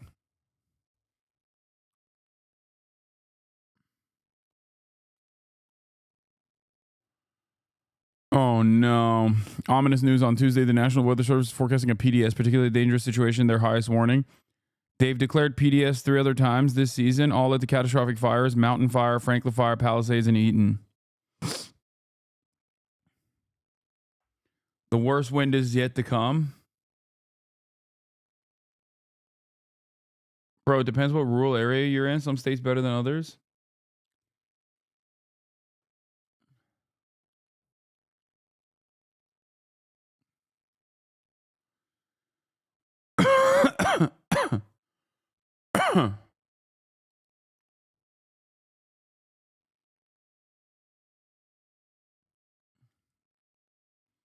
Oklahoma has a higher murder rate than New York City. I live in Tulsa, and this was a talking point used by the Democratic candidate for governor and was laughed off. Yeah, I remember. We watched it. Yeah.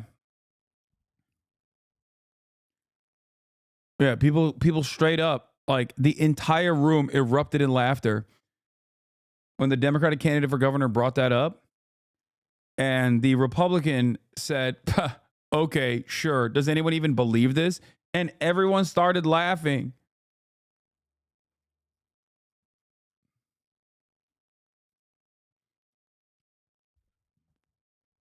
Everybody started laughing.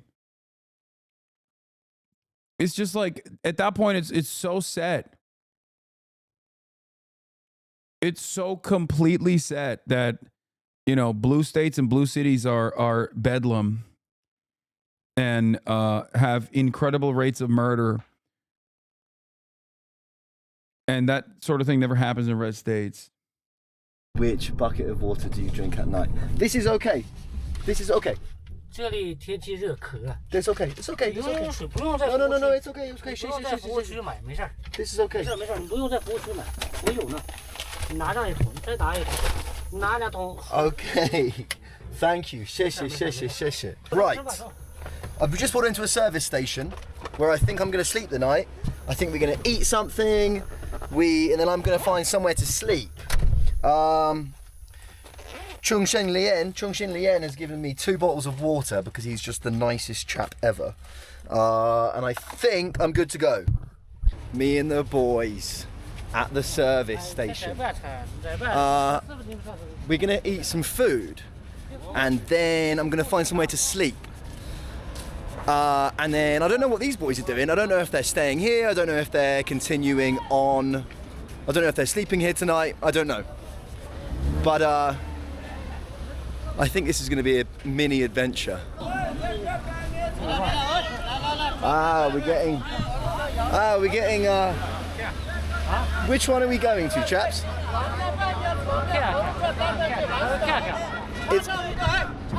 We got 1, 2, 3, 4, all trying to get us in to eat at their restaurant.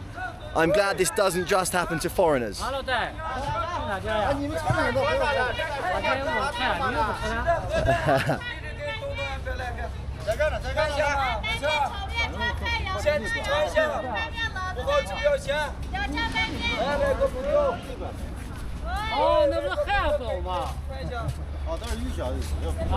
I've never seen anything like that in my life. The best thing that could all signs of ethnic autonomous regions have to be written in both Mandarin and the local language by law. Possibly happen to me in China is making friends with a group of Chinese people. Oh, dude, Uyghur noodles are freaking amazing.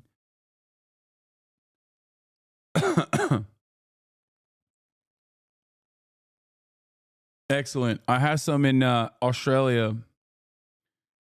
It's so good.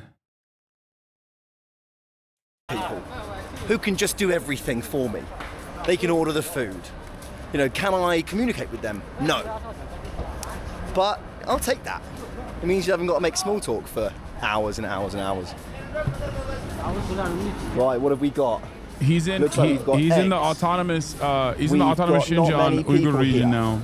Hello, ni hao. Yakshi musi, yakshi musi. Yakshi, yakshi. Let me give you some money for the food. How can I recommend videos for you to react to? You have to subscribe. Biang Biang Noodles, yeah. You have to subscribe for $6 or for free with a Twitch Prime in order to get link permissions. That's how it works. There is no top of the hour ad breaks anymore. I stopped running them, but there are still many benefits that you get aside from the good feeling that you have in your heart.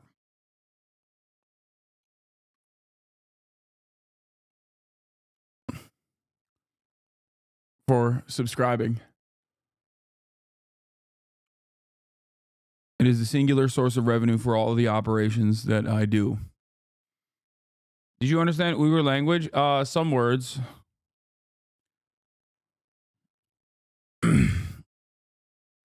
A stain on your soul, a Hasanabi sub is. What are you, a pirate? A stain on your soul, a Hasanabi sub is. Once you've been tainted with the golden chalice, you'll never be the same again. Yeah, you're on the big screen. Meth Survey, they give the 5 gifted. Throwing bagels at the wall, they give the 5 gifted. Hero of Zoe, they give the 5 gifted.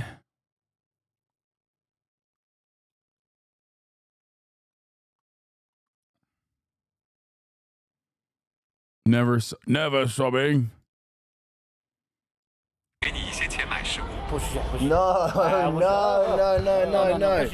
No. Shishi. What's this? T. Ah, okay. The boys are buying me dinner, which is incredible. The boys. The people of China so far have been absolutely amazing. And I love them. And I love China. And I'm going to stay here.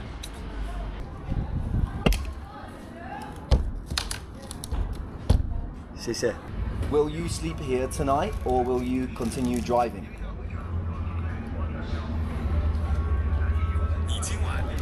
Dude, the dream, dude. Blasting cigs in the middle of China with the trucker boys, dude. Just chain smoking cigs. Oof.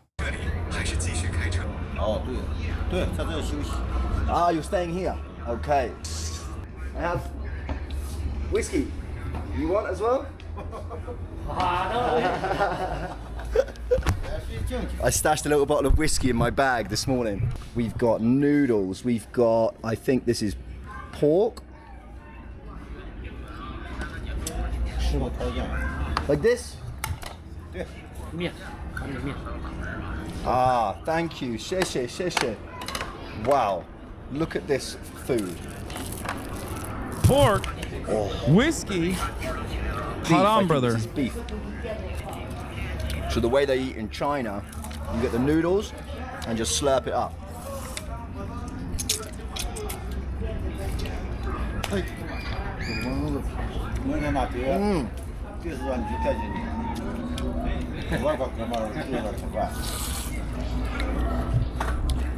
We got beef, veggies, a little bit spicy.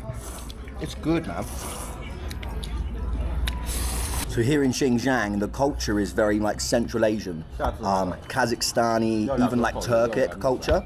So what's really famous are these kebabs, lamb kebabs, I think. Man, they're so good.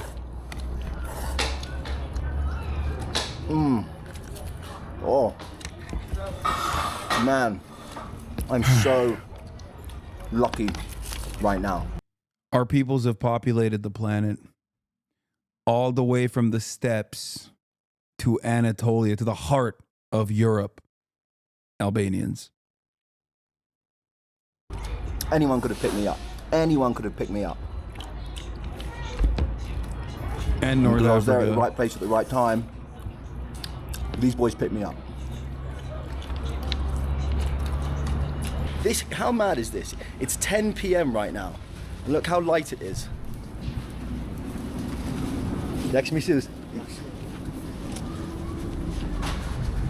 I'm gonna find somewhere a bit hidden to set up my tent for the night. These boys are helping me. Meow. I'm liking the look of this little patch over here. Okay.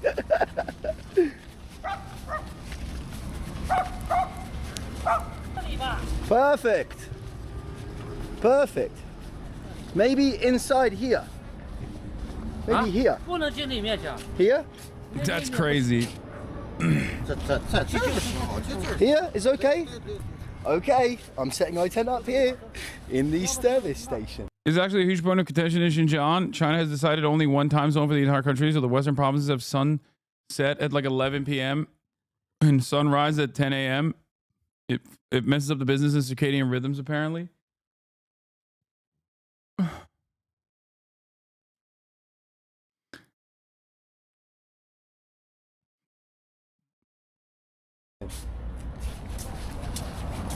How about here? Look. Here. Because, wait, somewhere a bit more. That's an hidden. EV charging station? That's amazing. No? Okay. 那里面在更隐蔽的地方，在更隐蔽的地方，那里面太脏。那里面脏，不如这边干净。 Okay. Okay. I said maybe I should like put my tent in the bushes a little bit. Okay. 谢谢. 谢谢, 谢谢, 谢谢. When are you leaving? 你什么时候离开？明天早上。In the morning, can you give me a lift to the next city? 早上，你能载我到下一个城市吗 Okay. Okay. 下一个城市就阿克苏了。谢谢. Okay, thank you so much. So I'm gonna set up a tent here in the wherever the fuck I am.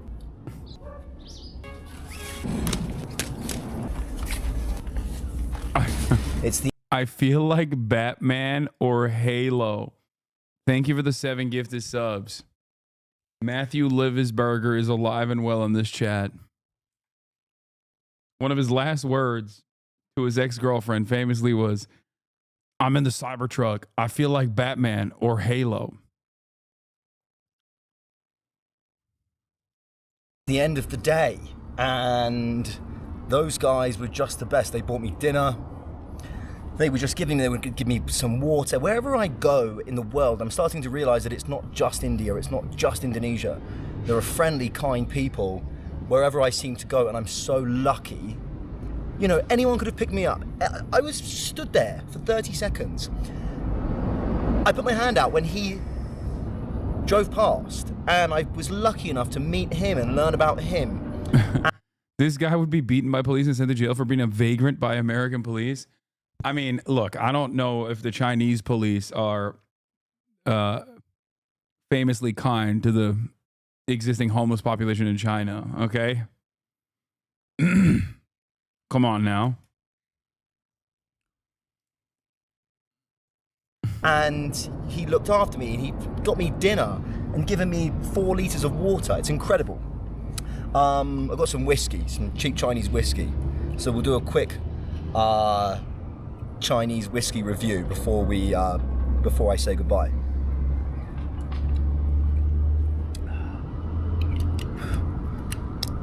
It's actually not that bad. It's actually not that bad. You hear a lot about this being the most controversial region in the world, and as I said before, I'm not qualified to report on it or to even discuss it because it's such a complex situation. There are people that are obviously going through some horrible situations. How do they handle homelessness in China? If you're in a tier 1 city and you're homeless, I think they send you back to your village or a village. That's what I've heard. That's what I've read.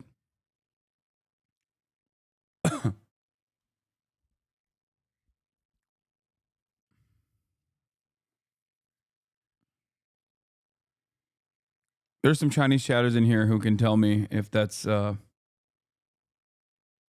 the case or not.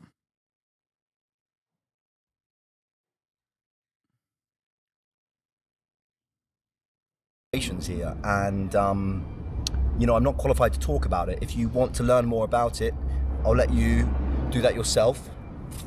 What I've seen on the ground here is incredibly friendly people. The little boy on the train, you know, the people that I met yesterday that I was drinking with, and obviously these truck drivers. I know that they're from a different region, but I'm just very lucky and fortunate to be in this position. Yeah, it's amazing. Anyway, I'm going to go to bed. I'm going to drink some whiskey, smoke a cigarette, and then I'm going to go to sleep, I think. But anyway, see you on the next one. Okay, maybe it's different now. Wait, where's the second video? Please tell me there's a second one. This is from 5 months ago because I really want more. The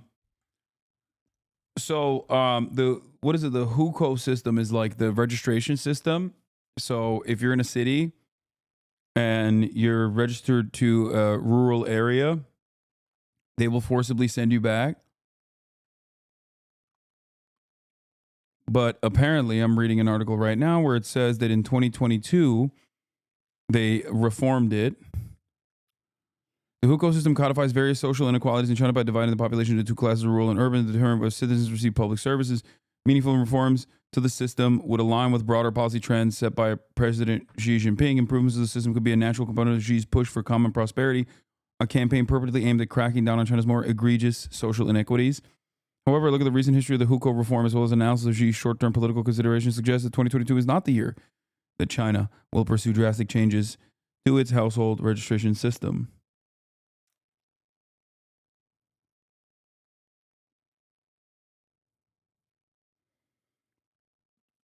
Hukou status determines a wide range of social benefits and services where they can receive health care, what kind of pension they're entitled to, their ability to receive loans, which public schools their children are allowed to attend, and more. Activists in China have long called for abolishing the system on moral grounds.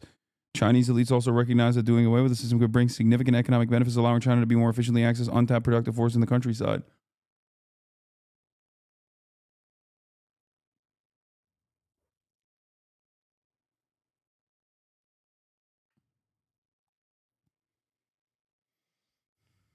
Next video in the series I'm on a mission to find out what life is really like in the mysterious and somewhat controversial region of Xinjiang, Western China. And I'm doing so in the most authentic way possible. Why do people act like they have universal health care when they obviously don't? I don't know.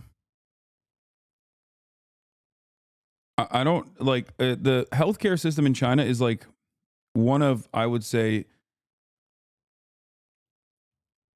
healthcare system in China is like definitely an area of major improvements, area that needs major improvements. For sure. It's still, it exists to a certain degree. Whereas in the United States of America, no such system exists at all.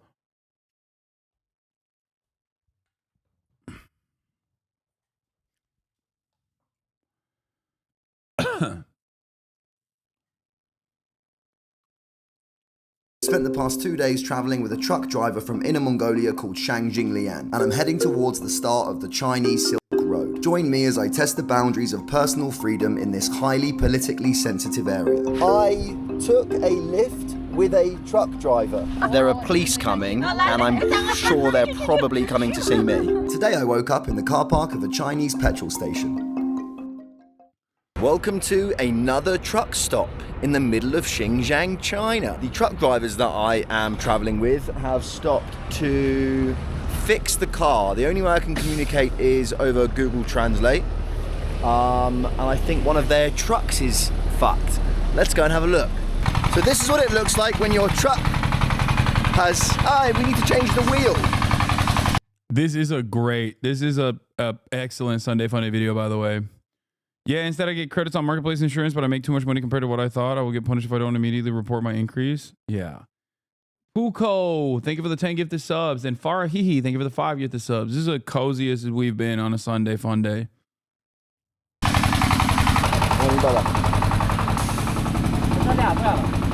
These are my new truck driver friends. I'm part of their crew now.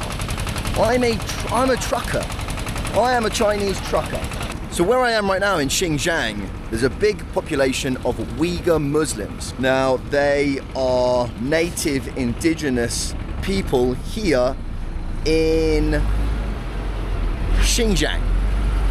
And I think there's a lot of them over here. I wonder if we can go and speak to them.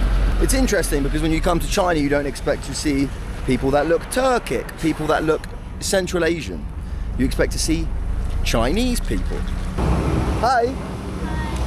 You speak some English? No.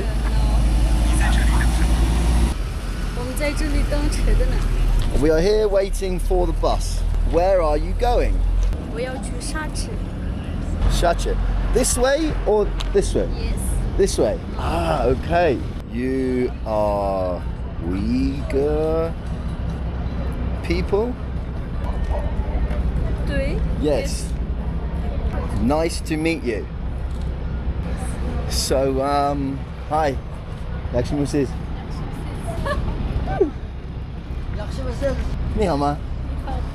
Wow. This is the Uyghur people of Xinjiang. And she was the hottest Uyghur woman in Xinjiang.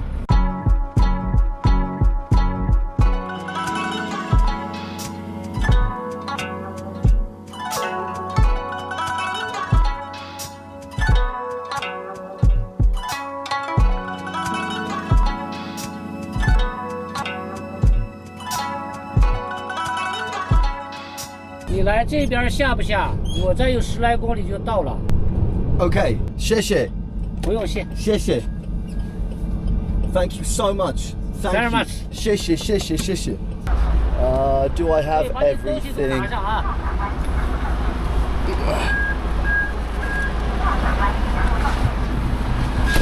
Okay. 再见了啊。Thank you. 再见了，朋友。再见了。谢谢。Thank you so much. Bye bye. Bye bye.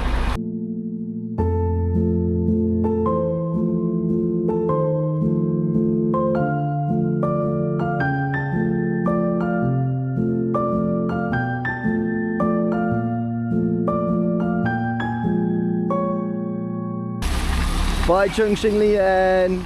Love you. Okay. I'm not gonna rewind. It's a 23-minute video. I still can't say that properly. We've been dropped off in the middle of nowhere. I need to sit down and figure out where I'm going and what I'm doing.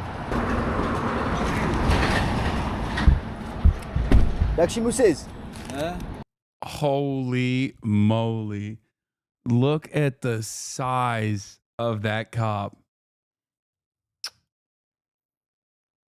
Look at the size of that big boy right there.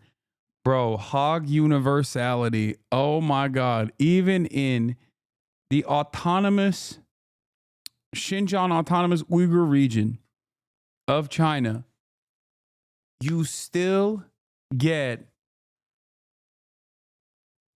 Paw Patrol looking ass cops. No matter where you go, baby. I love that. I love that so much.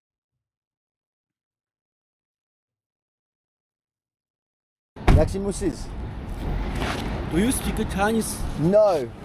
You speak English? I don't know English. No English? Ah. They're snapping pics of the whiteboard. Hang on. I am traveling through Xinjiang. I'm traveling Xinjiang.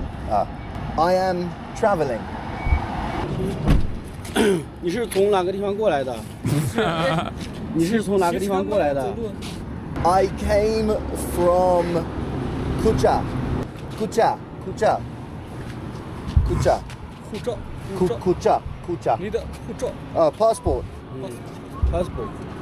Yes. Yes. USA 吗？ UK. UK.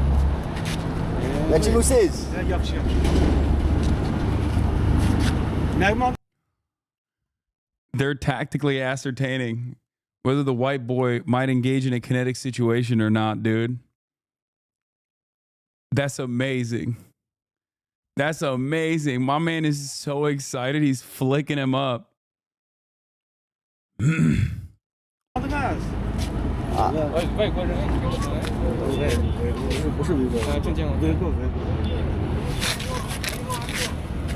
Minecraft Stewie Pickle. Thank you for the 60 gifted subs. What the hell is that username, man? That's crazy. 50 bones, dude. A 50 bomb. Okay. 谢谢。骑车吗？还是？ I took a lift with a truck driver. 车子吗？这个是大。是车子不？卡车司机搭电车。你下一站准备去哪里？I am on my way to Kashgar. 我们这个地方没有公交车。Okay. Sure. I also have about 400 RMB. Okay, we interrupt this broadcast because I'm going to be on with Alex Michelson of Fox 11, and I'm briefly interrupting the broadcast to join in and talk to him about my experiences interviewing the incarcerated wildfire firefighters. Okay. 27 miles away from the fire line in Montebello, there were tears, prayers, and fellowship. The location? The Montebello Plymouth Congregational Church. As soon as I heard that Altadina's buildings had all burned down, there was no question that if they wanted to worship with us, it would be a joint service. Someone's going to reach out and invite us to come, and they did. What we saw was an amazing example of generosity. Church faithful, side by side, Dozens sought solace and the belief that faith moves mountains. It means a lot to me. I almost didn't come because I Yeah, didn't I'm know if I using could the handle Shure it. mic. I already checked it. That's the first thing I checked, Hey, actually. Hasan, how you doing, man? This is KTTV from the TLC. church. Can you hear me? I Yeah, I know can hear you. over, You're live, I by the way, guess, on my end as well, just so you know. 19 homes from our congregation. Okay, just I'll let him know. Down. This married Yeah. couple took a final picture as they fled their neighborhood turned inferno on Tuesday. So I took this last picture. I do not said, have food on "This my is just face. Do I? what I need for, I don't know, for memory. At Sunday services, they found strength. To know that they put on this extravagant welcome for us is just heartwarming. The church is not a building. The church is the people, and the church can worship anywhere. So beautifully stated. And I should point out, too, that the church is not the only thing that will be missing soon. The pastor you just heard from, he has to resign soon because he has severe case of Parkinson's. And so in the next couple of months, he'll be stepping down. So that congregation is feeling loss from every side. I'm Laura Diaz reporting live from Montebello, where a lot of people showed up. Hi, I'm good. I can barely hear you, by the way. Sending it back to the studio. Over the TV. Laura, Hearing the programming, right? Yeah, over the programming, yeah. They talk about this from a religious perspective of making this make sense. Let me ask you, is it possible for you not to stream when you're talking to us? Things that they No. can't explain Well, themselves. I told Alex ahead of time that I was streaming already. Well, I you mean, know, it's I okay. think Stand by, We don't- please. obviously one of the tenets of the Christian faith that sometimes terrible things can happen in life. I mean, I don't but have to be the on, to be belief honest, that chat. there will be another chance, that the broken hearts will be mended because of the faith in God.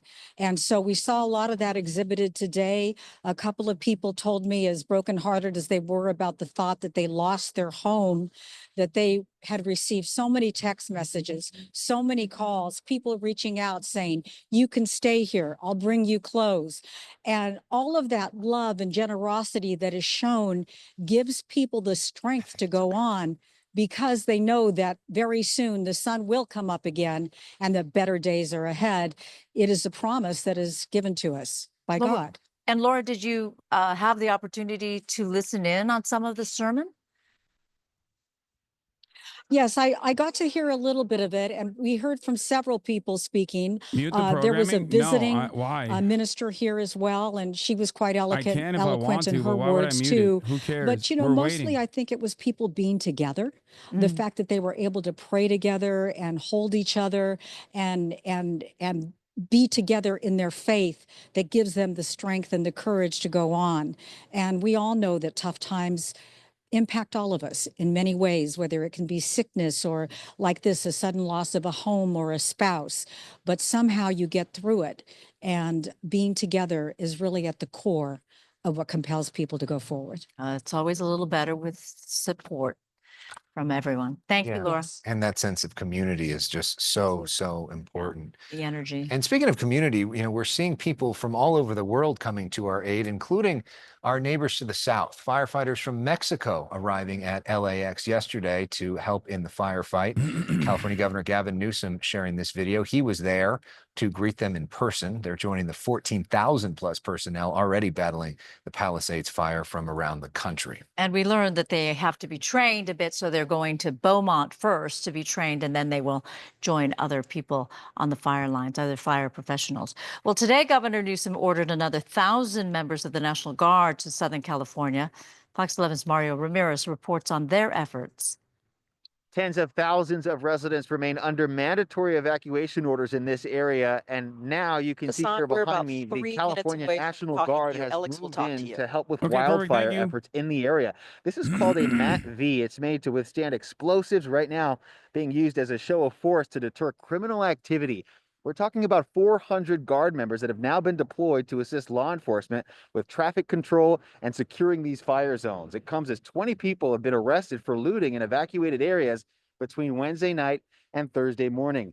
Governor Newsom approved the Bro, I got deployment, the saying the anxious throat state's clear using based every and resource to same. protect these communities, also warning No. that looting will not be It's not tolerated. anxiety. It's just that Now, my if we take a look my across the throat street is. here from Woodbury and Santa Rosa, It needs to you be can see the cleared. amount of debris still covering the streets. We've seen downed power lines and trees all over the neighborhood that have yet to be taken care of. As for the National Guard, Sheriff Robert Luna says additional CalGuard troops will be deployed in the coming days as the Eaton fire continues to burn in the hills above Altadena. In Altadena, I'm Mario Ramirez. Back to you. Thank you, Mario. The weather, the key part of this story in the days ahead. Our chief meteorologist, Adam Kruger, and a worrying forecast. That's right. We've got the red flag warnings posted now through Wednesday. We mentioned earlier, though, how it will be especially dangerous or particularly dangerous by Tuesday morning into Wednesday morning. More on that in a moment, but I want to share some little bit of good news with you, and we've seen this from the aerials, or if you've just been outdoors today, you can see there's certainly less of a hazy appearance to the sky as the fires are settling down a little bit. We actually have mostly good air quality across the area. A couple sensors right here measuring moderate air quality, but that's as bad as we see it right now. It doesn't mean we're in the clear for the rest of the next couple of days or a week or whatever. Not getting paid for the shatter. And we've seen that the smoke can kind of like come and go.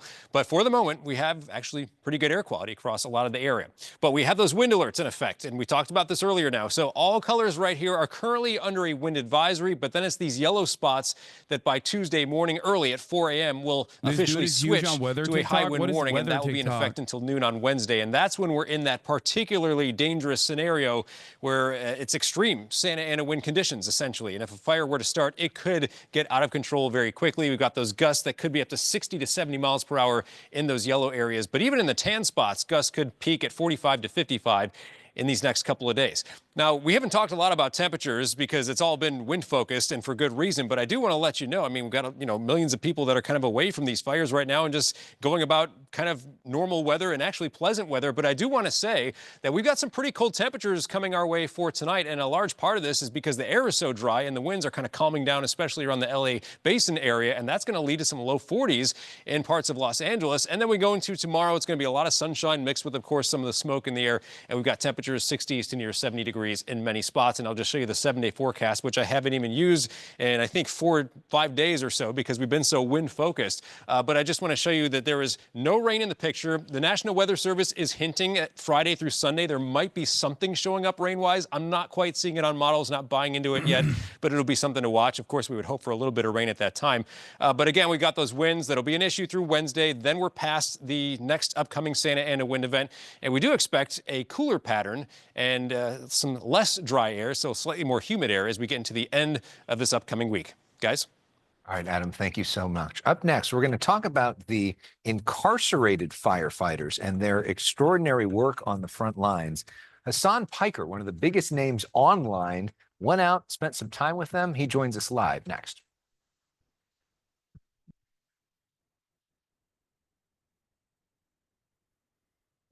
Your virtual assistant. Stand by. We're to break and then it's you. FICO score All and right, a snack. perfect. What I would give to be able to make art on this scale. You will one day, but it's equally important for you to be thinking about. What's up, Hi, Alex? Can you Hasan. hear me? I can hear you. You can hear me. Yes, perfect. Hello to your crowd, right? Yeah. You got You're 30,000 streaming right people now? watching you right now. They can see Oh, you. very nice. Hi, everybody. Nice to see you. We got a big crowd watching on TV coming out of the football game, too. Well, we'll start off by just sort of talking about what you saw out there and then what are the key lessons that we can learn from it going forward. Absolutely. So we're going to be live on the Fox 11 in probably a minute or two. And we appreciate you reaching out and thanks for the work you do. I mean, it's important and I think it's good to highlight this. Yeah, no, thank you. You guys have been doing tremendous coverage as well. I've been tuning in just to figure out what's going on in my backyard. So. And are you okay? You're okay? Everybody's safe? Yeah, we had a brief scare with the Runyon Canyon fires where my best friend, who also streams on Twitch, that was like directly on top of them. So they had to evacuate by foot because there was so much chaos and traffic. So I had to go pick them up in my car. And they stayed with me overnight, but then they released the evacuation order, so they're back. Yeah, firefighters did an amazing job on that one. They basically put that thing out in like an hour. That's awesome. All right. Well, we will see you on TV real shortly. Thanks again, Hasan. All right. Yeah. Thank you for having me. Miles per gallon, the Prius offers an incredible 644-mile range. And now you can get a low $289 a month lease on a new Prius. Yes, just $289 a month. We make it easy. Toyota, let's go places.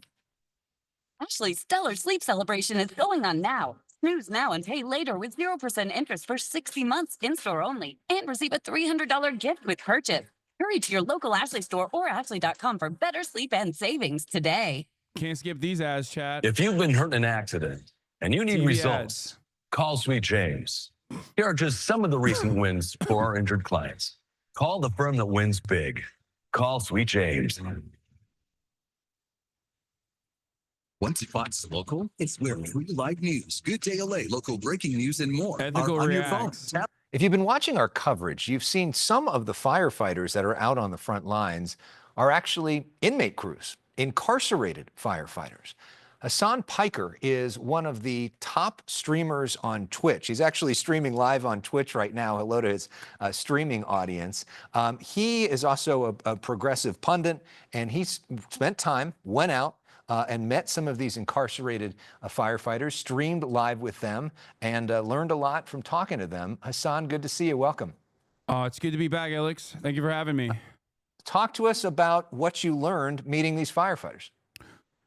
Yeah, so approximately at any given moment when there's wildfires happening in wildfire season in California, there's around 30% of the people fighting those wildfires are incarcerated firefighters. The California State and Cal Fire have a collaborative program with the Forest Service where they basically train some of the incarcerated at what they call camps, conservation camps, where they learn how to clear brush and reach areas that bulldozers can't get to by foot. It's a lot of trekking. They're going and putting their lives on the line basically to ensure that Californians are safe during wildfire season. I met a now friend, Scott Budnick, who is a Hollywood producer. He produced Hangover, Project X, and Old School, and many other projects. He actually started this thing called the Anti-Recidivism Coalition. And I found out that he was actually working with the governor and also simultaneously expanding these programs. And I got to meet some of the youth offenders. This is a camp pilot program that they just started in 2023, where they, for the first time ever, are bringing in youth offenders, young offenders that have been incarcerated under the age of 25 or committed crimes under the age of 25 that are now a part of this training program as well. And I mean, it was an incredible experience overall. And one of the things that I was kind of shocked by is the fact that these guys just kept asking, like, why do you care about us? Why are you here? Like they were shocked at this level of attention. Because they don't have access to the news as readily available. So they're not exactly aware that like there are a lot of people in the civilian population that's talking about these guys right now. And one of the things that struck me was the fact that they understand that these are very dangerous conditions that they're putting themselves into, but they really are appreciative of the fact that they get a semblance of dignity and a way to help with these communities that they're a part of. So it was truly a tremendous experience overall and very eye-opening. And we talk about people going behind bars. Most people that go behind bars are eventually released. And so you want there to be a rehabilitation process so that they come out potentially even stronger than when they came in. And I know for you, you were really struck by the sense of hope that these guys felt. Yeah. So it's not a secret that the county jail structure and the prison structure in the state is pretty bad overall. Like the conditions are pretty bad overall. There's a lot of violence. There are major problems. And from what I understand, aside from the fact that being able to volunteer for these programs allow these inmates to shave off some of their very long sentences. It also gives them an opportunity to train and potentially an opportunity for gainful employment after they're out, after they are released. And there have been a lot of initiatives to make sure that this is as ethical of a process as possible, especially in recent years. In the past, a lot of these firefighters, a lot of the incarcerated firefighters could only get seasonal employment, and they could never get municipal employment in the Los Angeles Fire Department because if you have a felony, you're not able to get an EMT certification. And if you can't get an EMT certification, you can't become a municipal firefighter. But nowadays, they're working on expunging some of the records as well for demonstrating good behavior and service for the community. And I think it's wonderful because one of the things that I heard from virtually every single person there was the anxieties that they had as far as what they will do once they are released. What they like, how will they find an opportunity to reintegrate into society? This is something that obviously I read extensively on. There's a lot of data available on this, but it was truly interesting just seeing it in person, where these guys were also talking about the anxieties that they have about like wanting to become productive members of society. And this program, I think, is fantastic. And there are still some issues, of course, specifically around their wages. I think since the 80s, they had not seen any meaningful wage increases. I believe they were getting around $5 a day. And they're doing basically the same thing that everyone else in CAL FIRE is doing as well. One of the hardest jobs on the line, basically. And now that wage has been increased to $24 a day, and I feel like it's a wonderful opportunity for reintegration. It's a wonderful opportunity for rehabilitation, and the conditions of the camps are significantly better overall than the conditions of the prisons.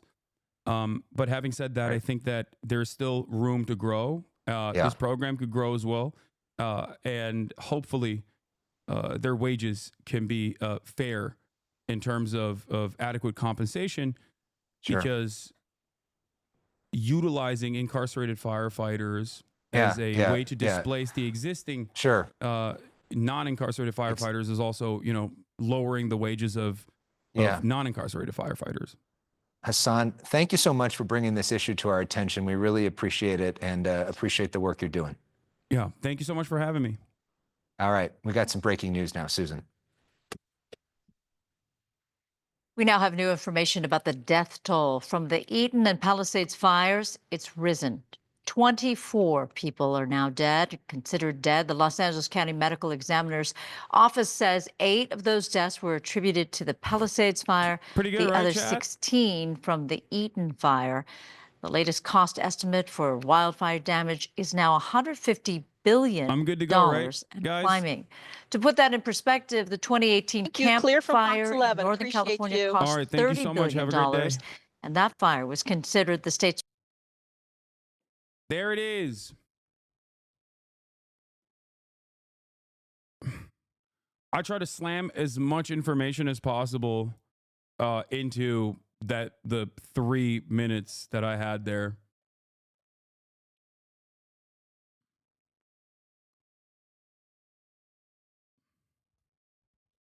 No, Alex is the man. He would never cut me off. It's not like that.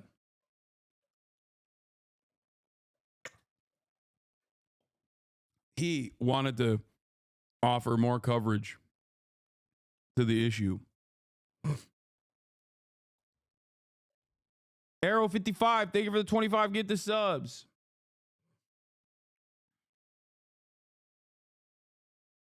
Was there anything you didn't get a chance to squeeze in?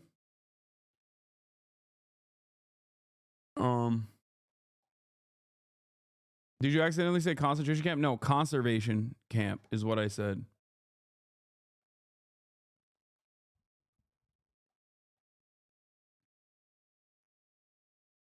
ChatGPT couldn't have done it better. Thank you. My conservative dad is watching Hasan Piker. Let's go.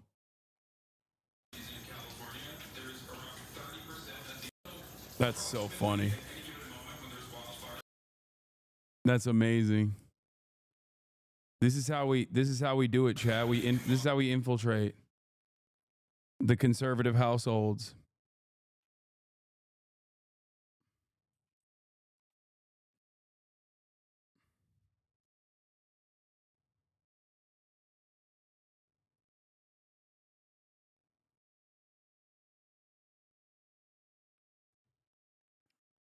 Chuck dies. Thank you for the 50 big ones. 50 bones.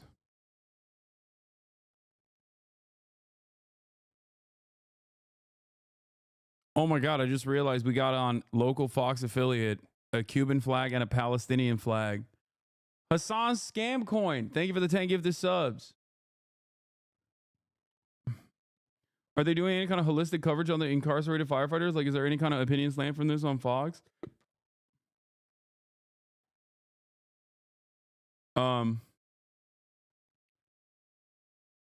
My dad couldn't see you because he told me to set parental control so we couldn't watch Fox earlier. I didn't say Fox 11.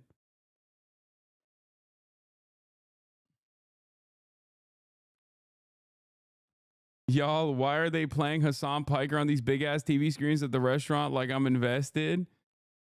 That's funny.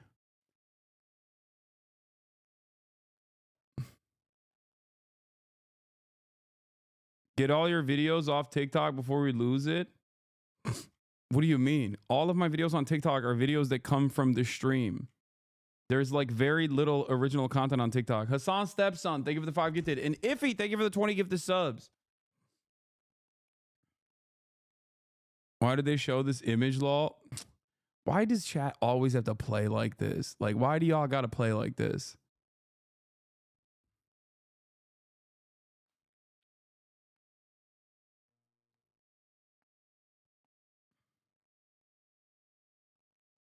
Who was that nerd that Alex had you debate on TV back during COVID again?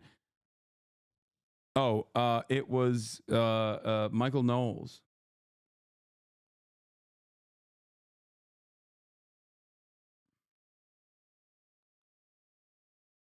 That's crazy that I'm literally live for 5 seconds at LAX, and the first thing I saw when I looked up was Hasan on the big screen. That's true. Everyone's currently tuned into local news.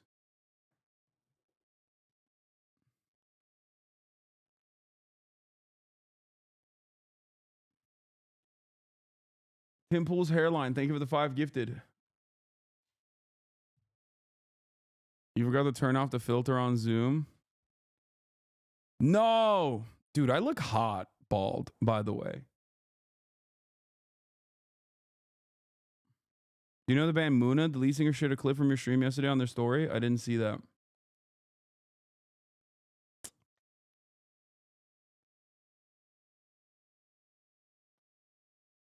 Yes, Elix is another Alex in the Hasanabi universe, in the extended Alex verse.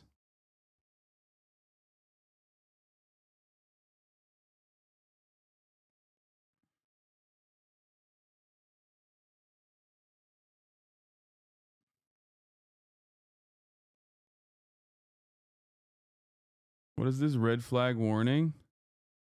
I was peacefully catching up to my local news to be in the know, and OMG, who is this? Red flag warning.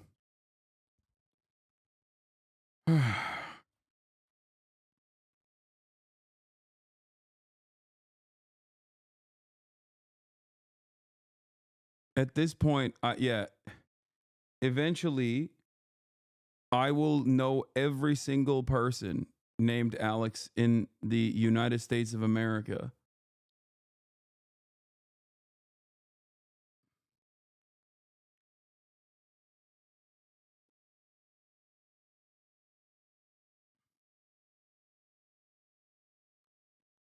Did you prepare talking points? I keep asking because as a regular public speaker, I like to see people just dome off so confidently. No, I did not have any talking points prepared ahead of time.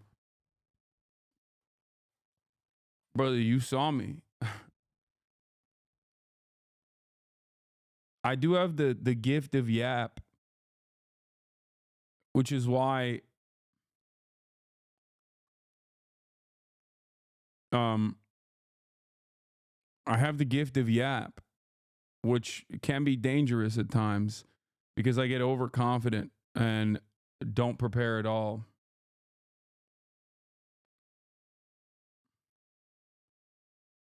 An honest constructive criticism: in the future, you should talk more about the personal humanizing stories like the ones you shared with us earlier in the stream, just talking about the guys as people that they are and how you felt so safe being around them, etc. Yeah, I wanted to get information out about the program. I wanted to shout out Scott, and I wanted to shout out ARC, the Anti-Recidivism Coalition. And then I also wanted to talk about the program extensively and bring up wages in that limited time, so I didn't get to talk for longer. But yeah, let's get back to this Brit lad. What, Hasan? Some of the YouTube live chat messages, lol. Dude's a tanky commie, gay poser. Bro lives in a mansion. I can't take anyone seriously as a Palestinian flag on display. Get the F out of here. I mean, come on, dude. It's YouTube comments. Who cares?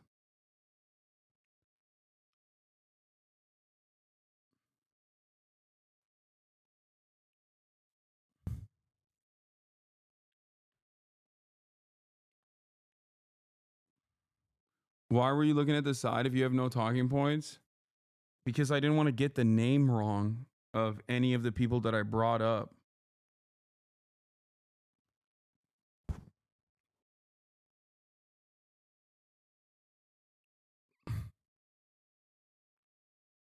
She rivaled to our Marvel. All right, let's keep going. 这是中国的烤面包，尝一下。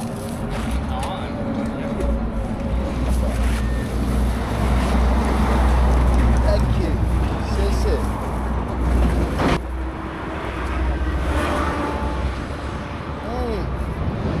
Really good. Really very good. Of course, the tubby cop brings him food, bro. Come on. Thank you so much. 看一下。 1 hour away. Okay. Akasu?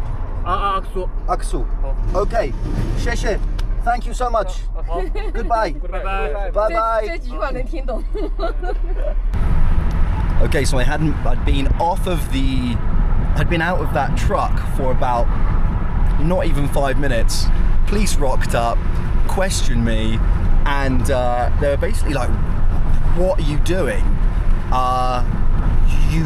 You know, where are you going?" And I said, "I'm trying to go to Kashgar," and they were just concerned about me. One of them actually went and bought me some bread. He translated, he said, "This is Chinese toast, try it." So they were very, very nice policemen.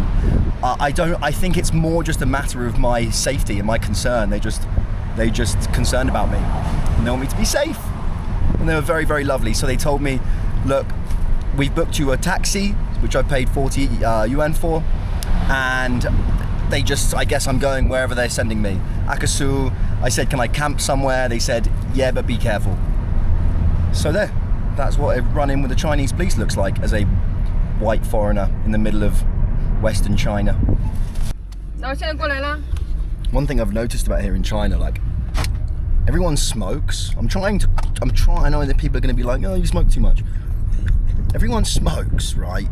But it's kind of this, like, really nice way of, like, offering a little bit of respect or friendliness. And with this female taxi driver right now, she just offers me a cigarette. How nice is that? But I am going to quit. I am going to quit very soon. Cap. What's your name? Yang Xiaoyu. Yang Xiaoyu. You are very cool. Thank you. You're welcome. Great Riz, bro. Great Riz. Keep it up. At this point, I'm convinced that I'm just... Great Riz, bro. Keep it up, big dog. Wait, hold on. Let me fix my volume. Because I feel like, because I just did that Zoom sesh, my microphone yep, it did. My microphone automatically lowered to, all right, there another it is. one of this woman's errands, because she stops every 5 minutes to go and do something. Should we go and see what she's doing?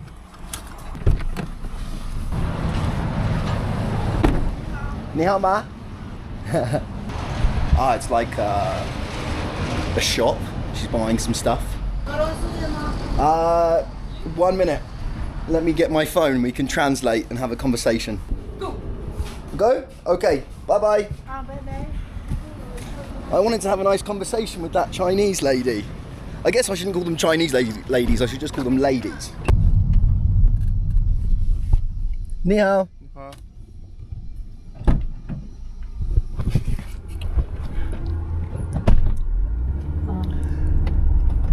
I'm confused with what's happening. And I think we've just picked up a hitchhiker. Goddamn hitchhikers. Why do I feel far safer with the 44-year-old male truck driver from Inner Mongolia than I do with this woman whose car the police have put me in?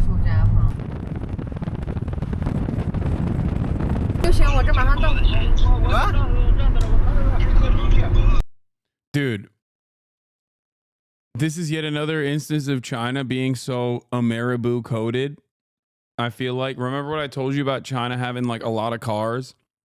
And although they do have obviously, they obviously have public transit, but there are a lot of places in China that are, you know, very car friendly in terms of the infrastructure. Okay, 谢谢.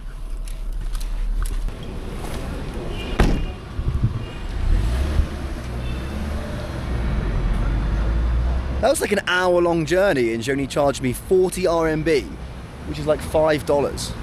So welcome to Aksu Prefecture, Xinjiang. Something went in my mouth. Welcome to Aksu. Yeah, there's like white boys here that like, I'm sure people here have seen white boys before, but the rural part that's like 300 miles out from this area, that's what I was saying was like probably a unique experience for those people at the truck stop. Aksu Prefecture, Xinjiang. Now, I said at the beginning of the video that I'm on a journey to the beginning of the start of the Silk Road, the Chinese Silk Road. Now, we're actually already on the Silk Road going the opposite way. 2,500 years ago, the Chinese Silk Road was just a dusty camel trail where goods were exported from Europe to China, spices, tobacco, all that good shit. 2,500 years later, that exact same trail has been built on, and it's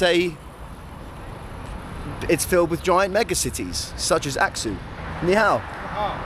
Now I need to find a toilet because I'm quite literally about to shit my pants. Oh no.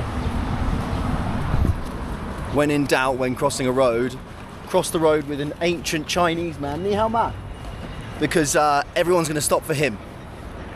When you think of Western China, you don't picture giant malls and KFCs. I mean, we're quite literally in the middle of a desert. We've got a huge mountain range that side and China's biggest desert on that side. So let's check it out. Let's check out this mall. Maybe I can find a toilet. Yeah. Can I go inside? No filming. Okay. Here we are. What was that? Just a random guy who was like, nah, you're not allowed to film, please. Because that's crazy. Just a random dude who, what, assumed the role?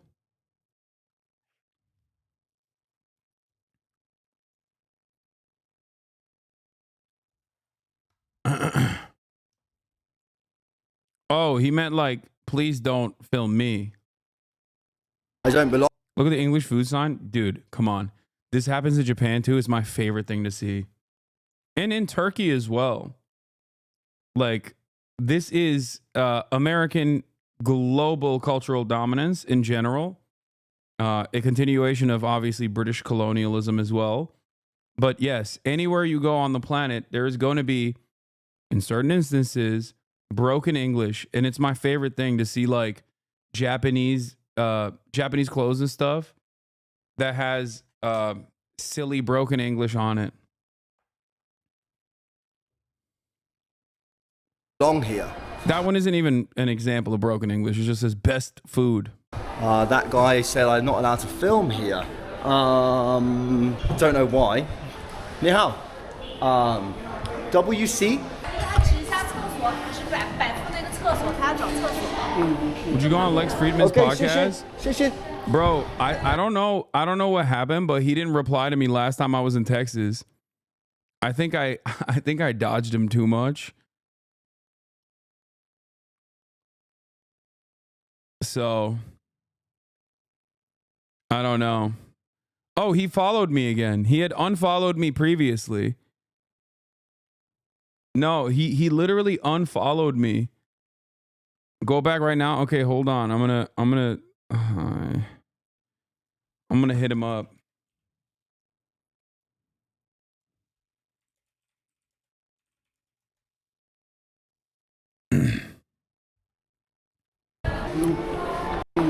See?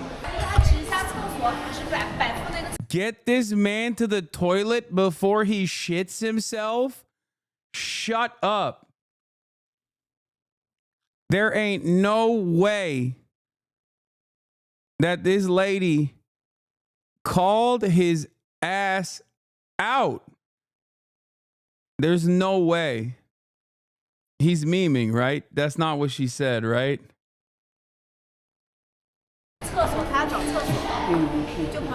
Okay, 谢谢。No? Okay. Bro, I'm sorry to do this, and I know you guys are going to get mad at me for saying this because I say it far too frequently. But so many of the Uyghur dudes look straight up Turkish, bro. Okay? Like that guy is a cab driver in Turkey, okay? If I saw that guy out in the wild, I'd be like, oh, that's a Turkish man. Like literally, I would be like, oh, that's a Turkish guy. Let me talk to him in Turkish. And to be fair, Uyghurs are Turkic, so that's, you know, where it comes from. No? Okay. I just had to scan to get toilet paper from this machine. Please. Okay, one, please. Your English is very good. What's the connection with my mother's side? My mother's maiden name is Uyghur, like literally Cenk Uyghur. It is a Turkic last name. No, it's good. Your English is really good. Sheshe. That's the first English I've heard in about 3 days. Sheshe. Fuck.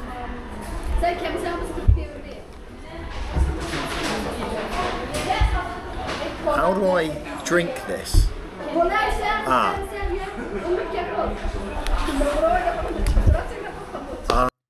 He swapped out the colonizer fit to the Gumbet fit. This is a typical standard British guy in Gumbet in Turkey. Or hold on, what is it? Magalov. Is that what it is?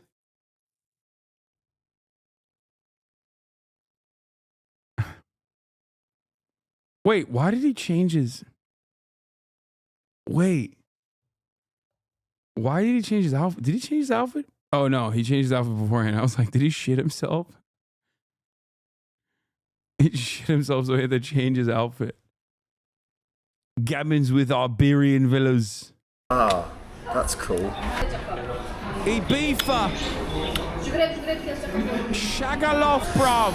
Okay, so here's the situation. I need to find somewhere to sleep. And then tomorrow I'm going to head to Kashgar. It's too far for me to go today. It's 450 kilometers. The police told me to get public transport, but I don't want to do that. Even though they said hitchhiking is dangerous.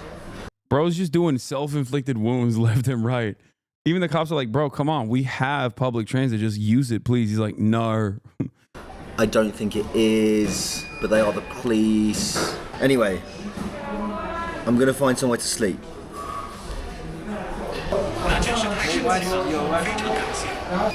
I can give you money for the ride. 不用了，我很乐意帮助你。谢谢，谢谢，谢谢。in a huge turn of events, I met this lovely family at a coffee shop, and I asked them, is there anywhere I can camp? And he said, I can take you there. So now I'm going with these guys. We don't speak the same language, but they are going to take me to a campsite. I like Akasu. It's a nice place. Akasu. I like it. This is Akasu. These are the Akasu children playing in the park. That's not a park, man.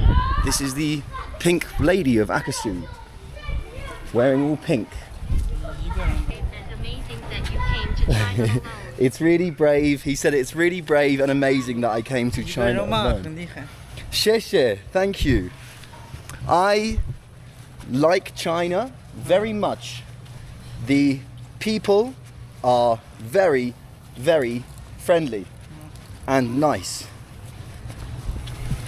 That's so cute. He wrote a note, it said, you are really brave to come to China alone. Billions of anti-China propaganda versus one dude vlogging.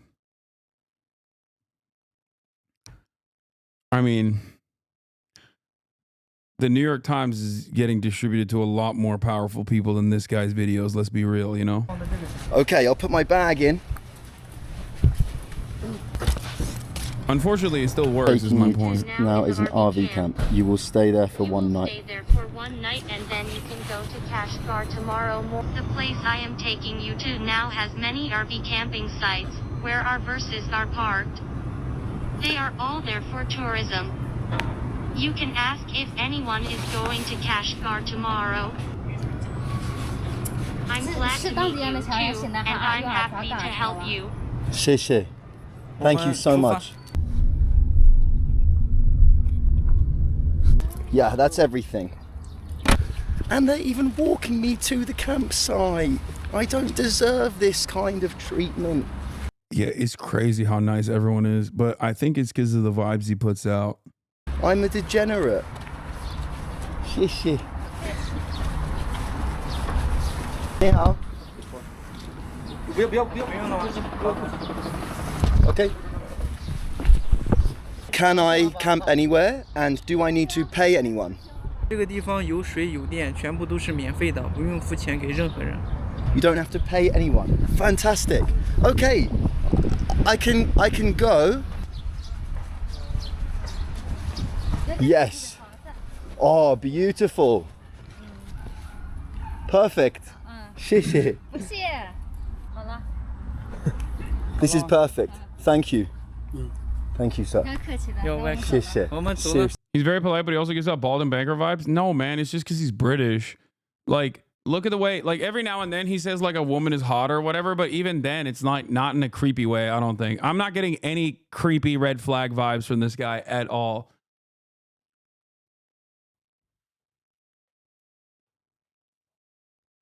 He's like, yeah, he's the opposite of bald. But, I mean, he's also kind of bald, but that's what it is. It's just, he's British. Yeah, he seems very nice. He seems very nice. He has a really positive attitude.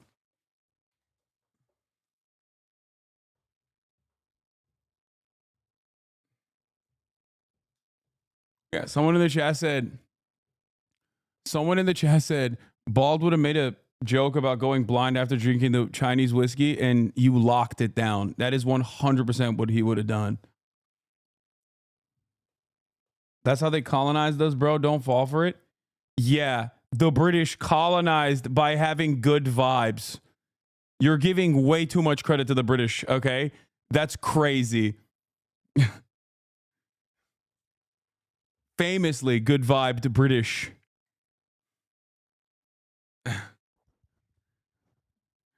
Famously.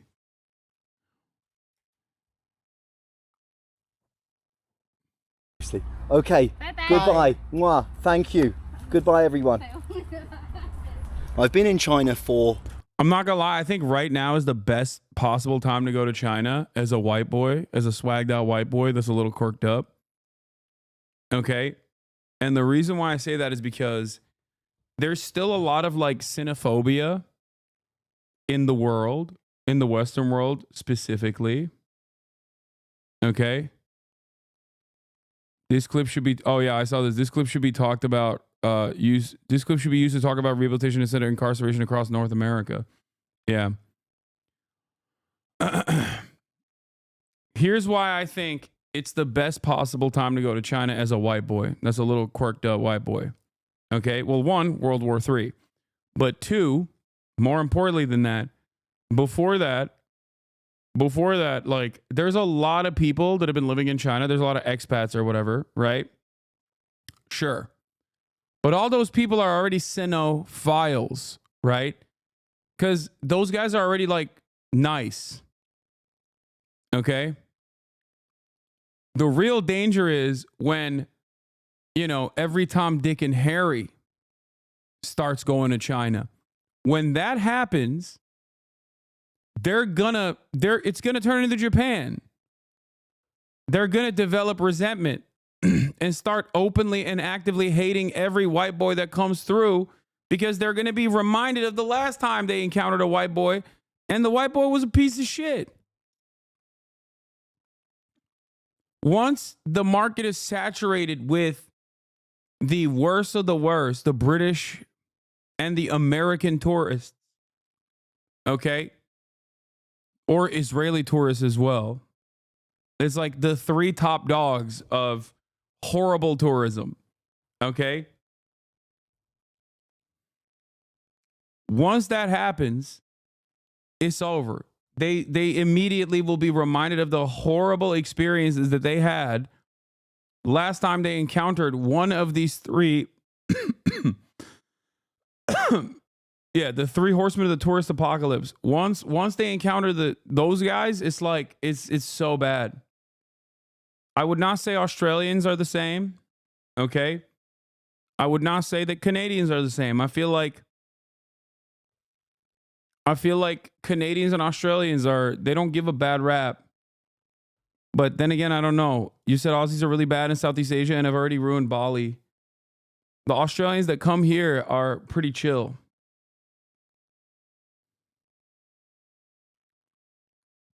Nah, we fucking suck. Look at Bali.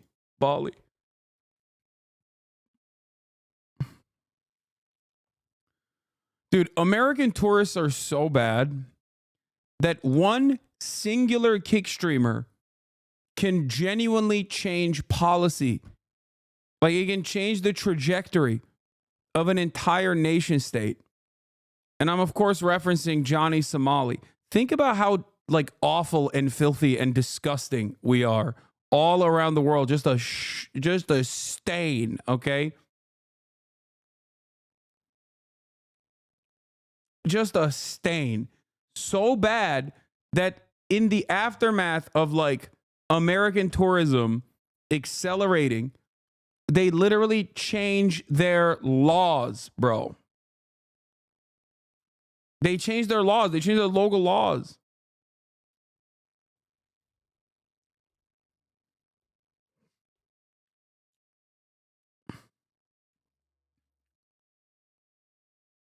I feel like iShowSpeed is trying to do his very best to defend the reputation of America. You know what I mean? Like, one country at a time. But then again, he might get assassinated in Argentina because he's doing a South American tour right now. And I'm really worried for him. I'm genuinely worried for his health and his safety in Argentina. Like, it's not even a joke. He is known as the #1 Cristiano Ronaldo defender. And he's black. In Argentina. Like, that is a terrifying combination.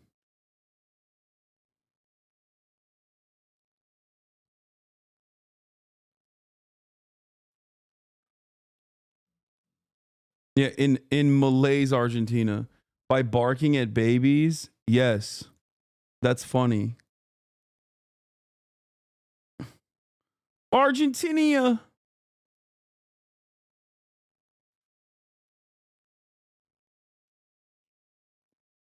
"4 days. and I am yet to meet someone that is unwilling to help me. Bullshit. It's incredible. It's absolutely incredible. You dumb And look where we fuck. are. This is a completely free to use campsite in China. Is it completely out in the nature where I would like to be? No. But did I meet some people 15 minutes ago and they drove me here? And is it perfect because it has electricity and water? Yes. I only speak English, but we can communicate through translate. 你也是搭帐篷吗？ I just have this little small tent that I travel with. Where are you from? 我来自河北邯郸，欢迎你到中国。 Welcome to China. 对，谢谢，谢谢，不客气，谢谢，不客气啊。 Michael， 我前面手指的地方有上厕所的和洗澡的地方。OK， 好，谢谢 bye，Goodbye. Thank you. Bye bye. Wow, look at that. He came all the way back to tell me that there is a toilet and a shower here. I can love China. Thank you. And that lady's just given me some water.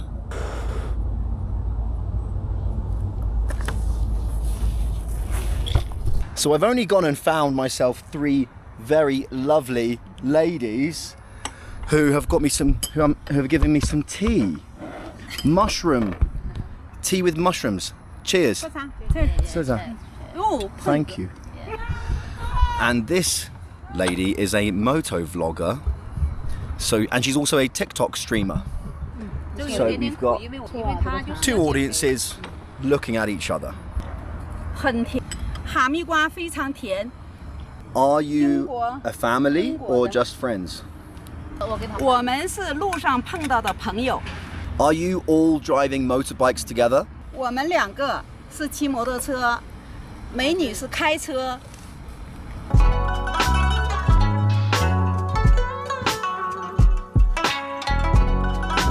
In my honest opinion, growing up in China, Chinese people are what Japanese people claim to be. To be honest, Japan kindness is so fake and so shallow. Okay. Whenever someone says I grew up in China, I'm not immediately a believer. But what you said about the Japanese immediately caused me to believe that you definitely grew up in China.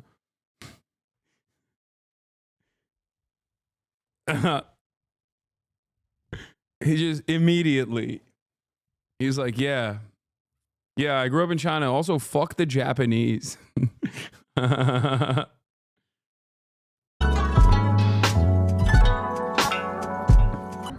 See, there's something beautiful about living in the time that we live in. I can come to the other side of the world without speaking a word. Inter-Asian racism? Dog, what do you mean? Do you know what Japan did to China? Do you know what Japan did to most of the Asian countries?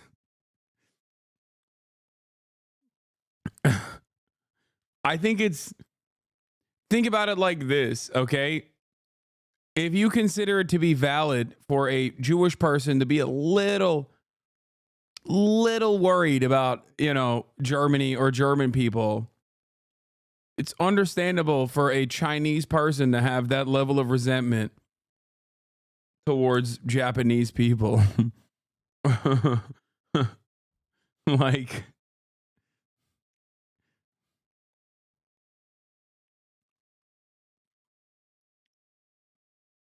the Brits of Asia? True.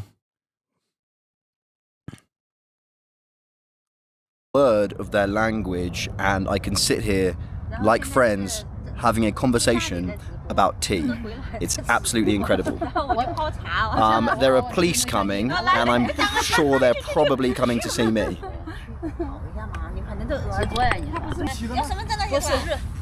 他帐篷在那儿，然后请他喝点茶。你们会英语吗？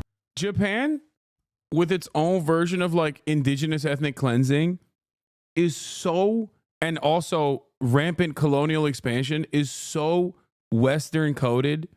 It's not even it's just straight up like it is the most Western coded country out there. Okay. I love Japan. You guys know I love Japan. I'm going to Japan soon. Okay. I'm going to Japan in like a week.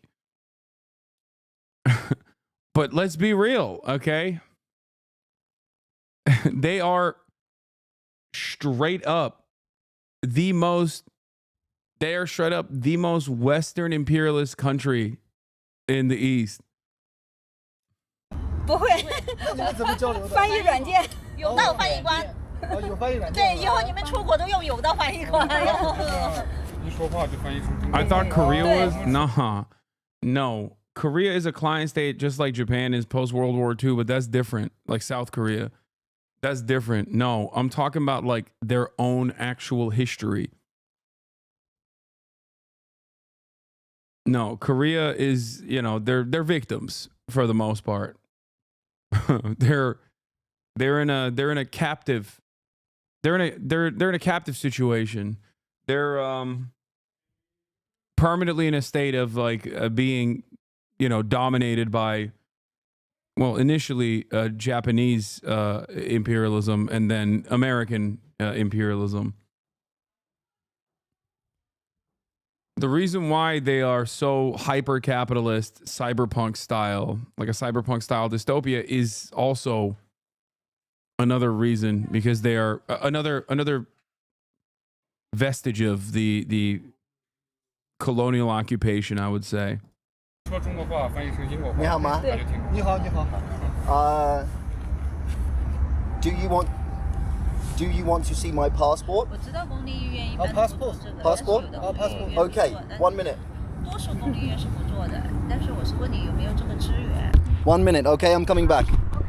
The police probably aren't going to let me film here, but they are filming my tent. They are filming me. Let's see.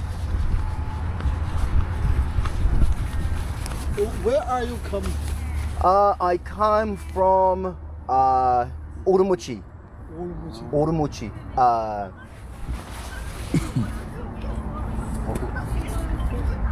I came from Vietnam, arrived in Urumqi about 4 days ago. 几号来的这里？ Wait, what? Nanking L. Japan did F up with Nanking. How dare you stain Japan's reputation with your communist, but I own a yacht ego. Quit hating on empire. Everyone knows Japan is the best. Get your turkey, dirty blood black back into where you belong, aka dirty LA and land of Erdogan. What's really funny is this guy is Turkish, by the way. Abi. Zintir listesi yapabilir misin? I think he's Turkish, but I don't know. Maybe he's Google translating. Yeah, he might have just been Google translating there.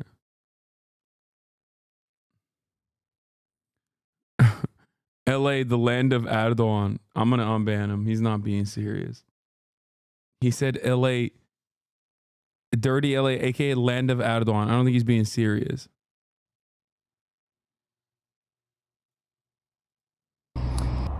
I arrived either very, very late on the 4th or very early on the 5th. I can't remember.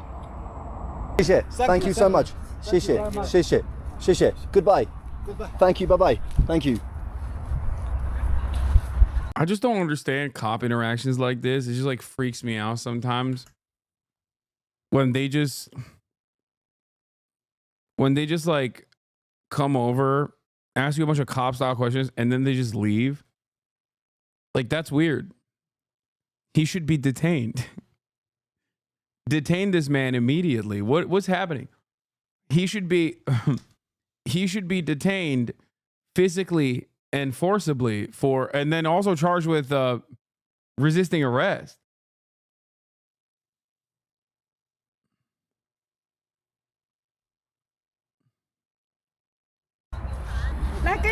我不做了，我过去了。我把我这个喝了，要完重新洗了给他倒。Sit down。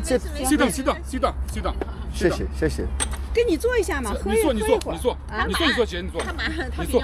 谢谢。That was the. It's because they realize that he's just being an idiot? Nah, dude. It's because they're not American cops. American cops are they're unimaginably violent, dude. I'm sorry. Like, go anywhere else on the planet and talk to a police officer and they will be helpful. They're like, yeah, I'm a public servant. Oh, are you lost? Let me help you to the best of my ability. American cops are like, why are you wasting my time? This is burning into my valuable Candy Crush time. I will kill you for this crime. Like, there's no, I mean, I guess like the only other place I've heard like horror stories of cops is Russia. And I guess some parts of Western Europe are now also catching on. Brazilian cops are going to F you up, to be fair. Yeah, I can't speak on Latin American cops, but I mean, guys, there is literally no equivalent to the firepower that the average beat cop has in the United States of America, okay? So across the board, with the exception of Israel, which ironically also trains American local police departments, those are the two nations where cops are geared out. If you go to major cities in Europe, you'll see gendarme, okay, military police, and only the military cops have that same, like, not even the same level of gear, really.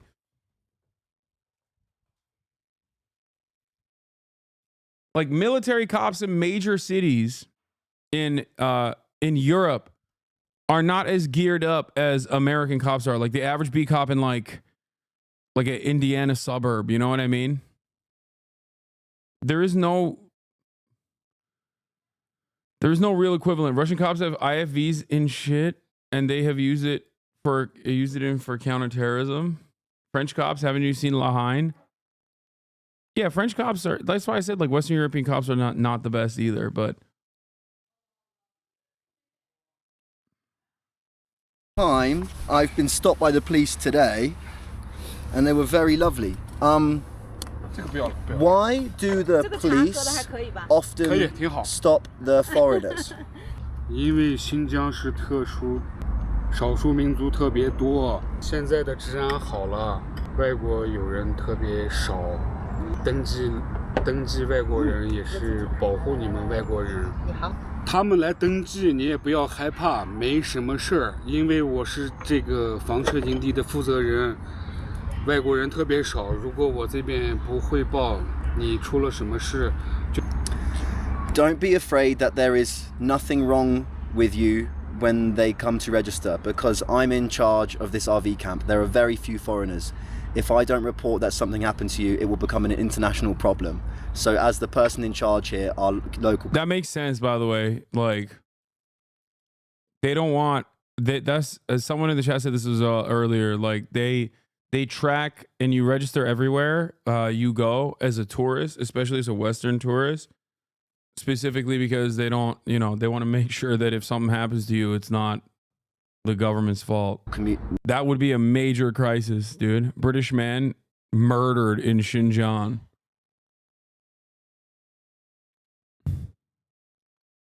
Bro, think about the way the New York Times reports on museums, okay? Think about the way the New York Times reports on museums in Beijing, okay?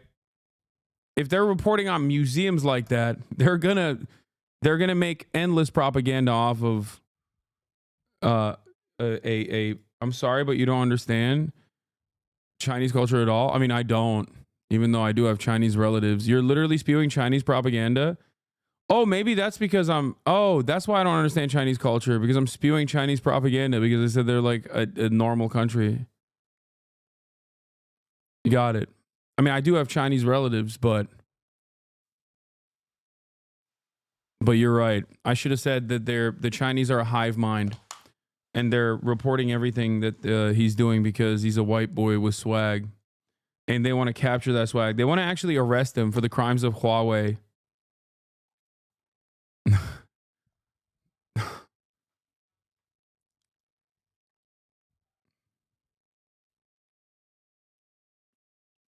Normal countries committing genocide on Uyghurs.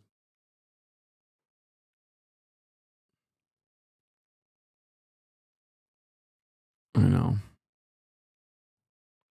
Where are the Han hogs, bro? You've got Community Street. The local police station patrol has to register you. There is nothing bad to protect you. That makes so much sense. Thank you for clarifying the situation. That makes so much sense. Thank you for clarifying the situation. Right, time to actually enjoy my delicious cup of tea. 等于说做公益了。哦，做公益，是肯定亏本的，因为你洗搞水。对，水还有。Lovely women, those neighbors that gave me the tea and the fruit. For what? For what kinds of crimes were the tourists committing? I didn't say that they don't arrest tourists. Dude is also talking to Uyghur people in Xinjiang right now. They invited me to go out with them. They're going to an old street. But it's late, it's 9 o'clock. I'm so unbelievably tired because I slept in a parking lot last night and didn't really sleep much. And I've just had a fucking mental day. So I'm not going to go. It is kind of funny because chatters are like actively debating, not me, but this guy technically, who's like, man, I didn't really know enough about China, but it sure seems amazing. And chatters are like, dude, look away from the video right now. Dude, what are you talking about? Behind the scenes, behind the video, they're killing him. They killed him and they cloned him actually in a Chinese semen extraction factory. And now that's the reason why he's like slowly but surely developing positive feelings about China. Close your eyes. Stop watching this right now. I want to see him in Kashgar, capital city. He's going to get there.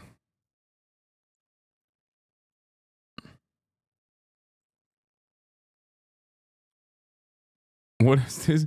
How long until the Chinese government captures me? Wait, what? The side of China that the media won't show you? Damn, there's a lot of stuff that he did. How to find a secret CIA base in Laos? Don't tell anyone. Okay, this guy's amazing. A chatter unironically recommended a China hog earlier. No, this is not. No, this is. No, this is an American hog who makes a living shitting on China. I want a Chinese hog that is like a Han supremacist hog who is critical of Xi Jinping. You misunderstood the assignment. There's plenty of people who are like, yeah, oh, I hate China. It's the worst. It's riddled with, I mean, go to mainstream media. Look at Epoch Times. Look at Falun Gong. I want to see a guy who is like a right-wing Chinese guy who thinks Xi Jinping is doing too much DEI. I don't think that guy, I mean, it's hard to find a guy like that, but that's an American thing? No, it's not. They have affirmative action. Brother, they invented affirmative action in like 1738. What are you talking about? It seems. They started affirmative action programs in like 1730 something.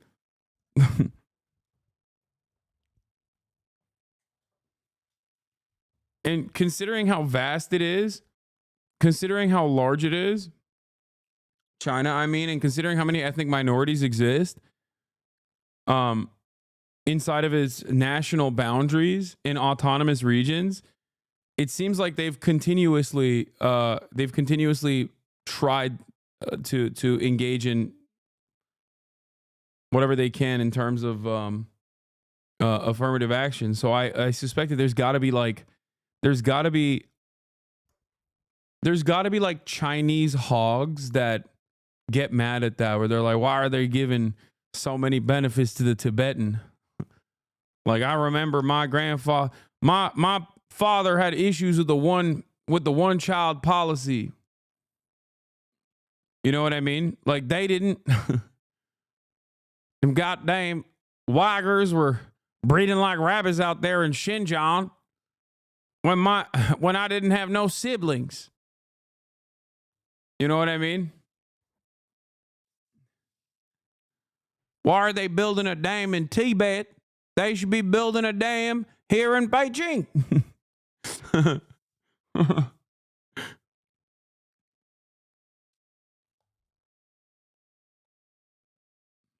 Stuff like that gets censored, so you're not going to see much of it. Yeah, that's what I'm saying.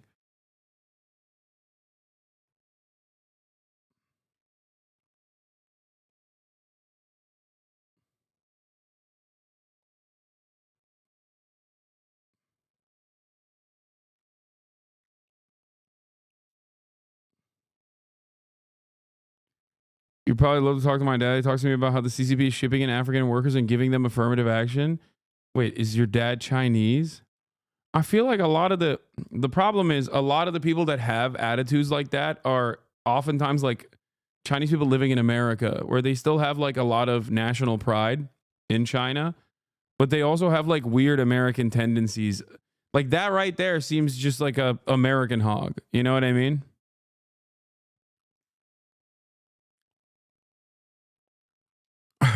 Make the Great Wall great again. They all probably live in Taiwan and vote for the KMT. The KMT is now the the KMT no longer is the Western facing party. They are now, the KMT now is officially the not pro China, but like China Unification Party. So they're not, things have changed.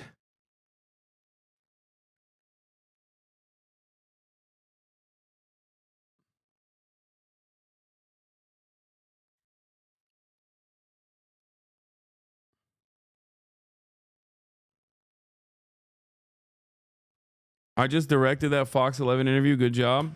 Hell yeah. Chiang Kai-shek rolling in his grave.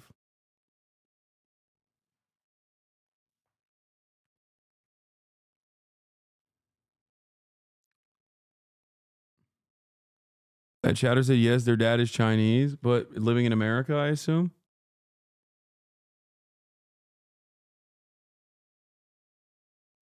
They're cooking you on Reddit about the firefighter interview, saying that you're telling them they're being taken advantage of while they're just grateful to be outside the pen is crazy. They're cooking you on Reddit is a sentence that should never be uttered. It should be followed by a deep sense of humiliation. Okay? They're cooking you on Reddit is such a pathetic string of words to put together. It's almost as bad, or depending on the situation, perhaps even worse than they're cooking you on Twitter.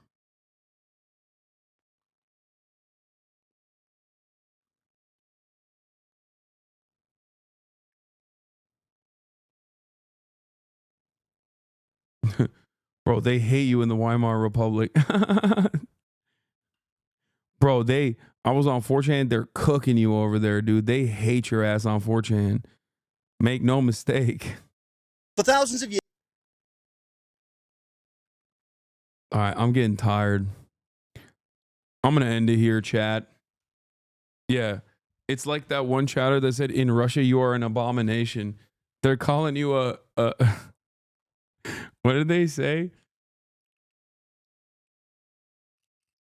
In Russia, you are known as an abomination. All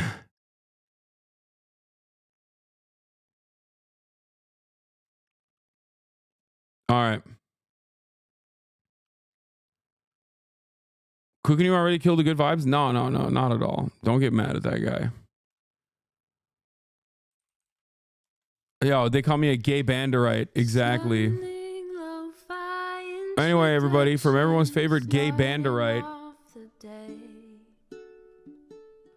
Azov Battalion Defender, Hasan Piker is out. I love you all. And tomorrow, we'll be back with some more news. Monday News Day. I might have a fun little guest for you all as well. Christian Divine in the building.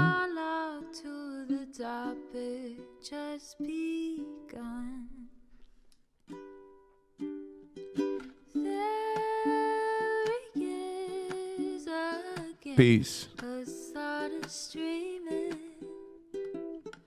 Hasan is streaming. There he is again. Hasan is streaming.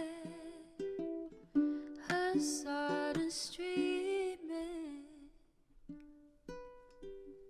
Reviewing the P.O. box. Uncle Uger's face. Sudden disco.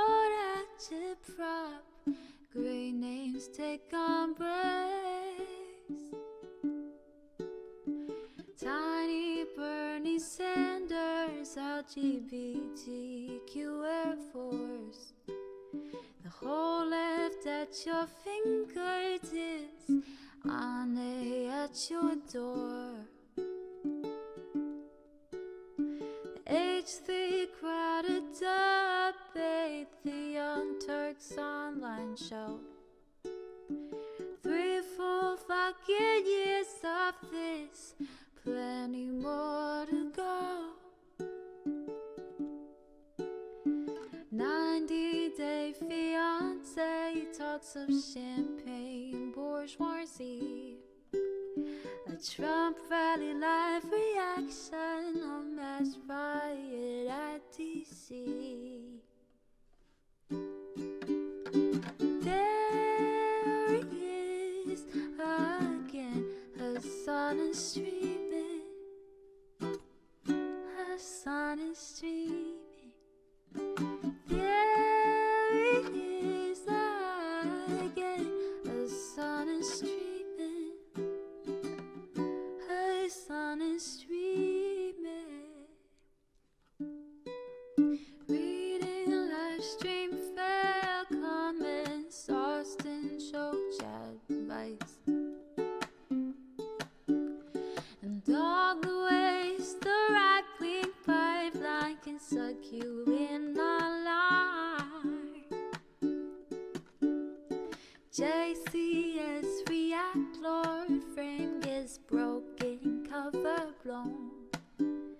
A full-blown mass pandemic, monster streaming at your home. Total radicalization coming out to find. The system you were taught to trust in was broken the whole time. All these daily streams, whether big or whether small, have helped me and so many find the meaning through it all. There he is again, Hasan is streaming. Hasan is streaming. There he is again, Hasan is streaming. Hasan is streaming.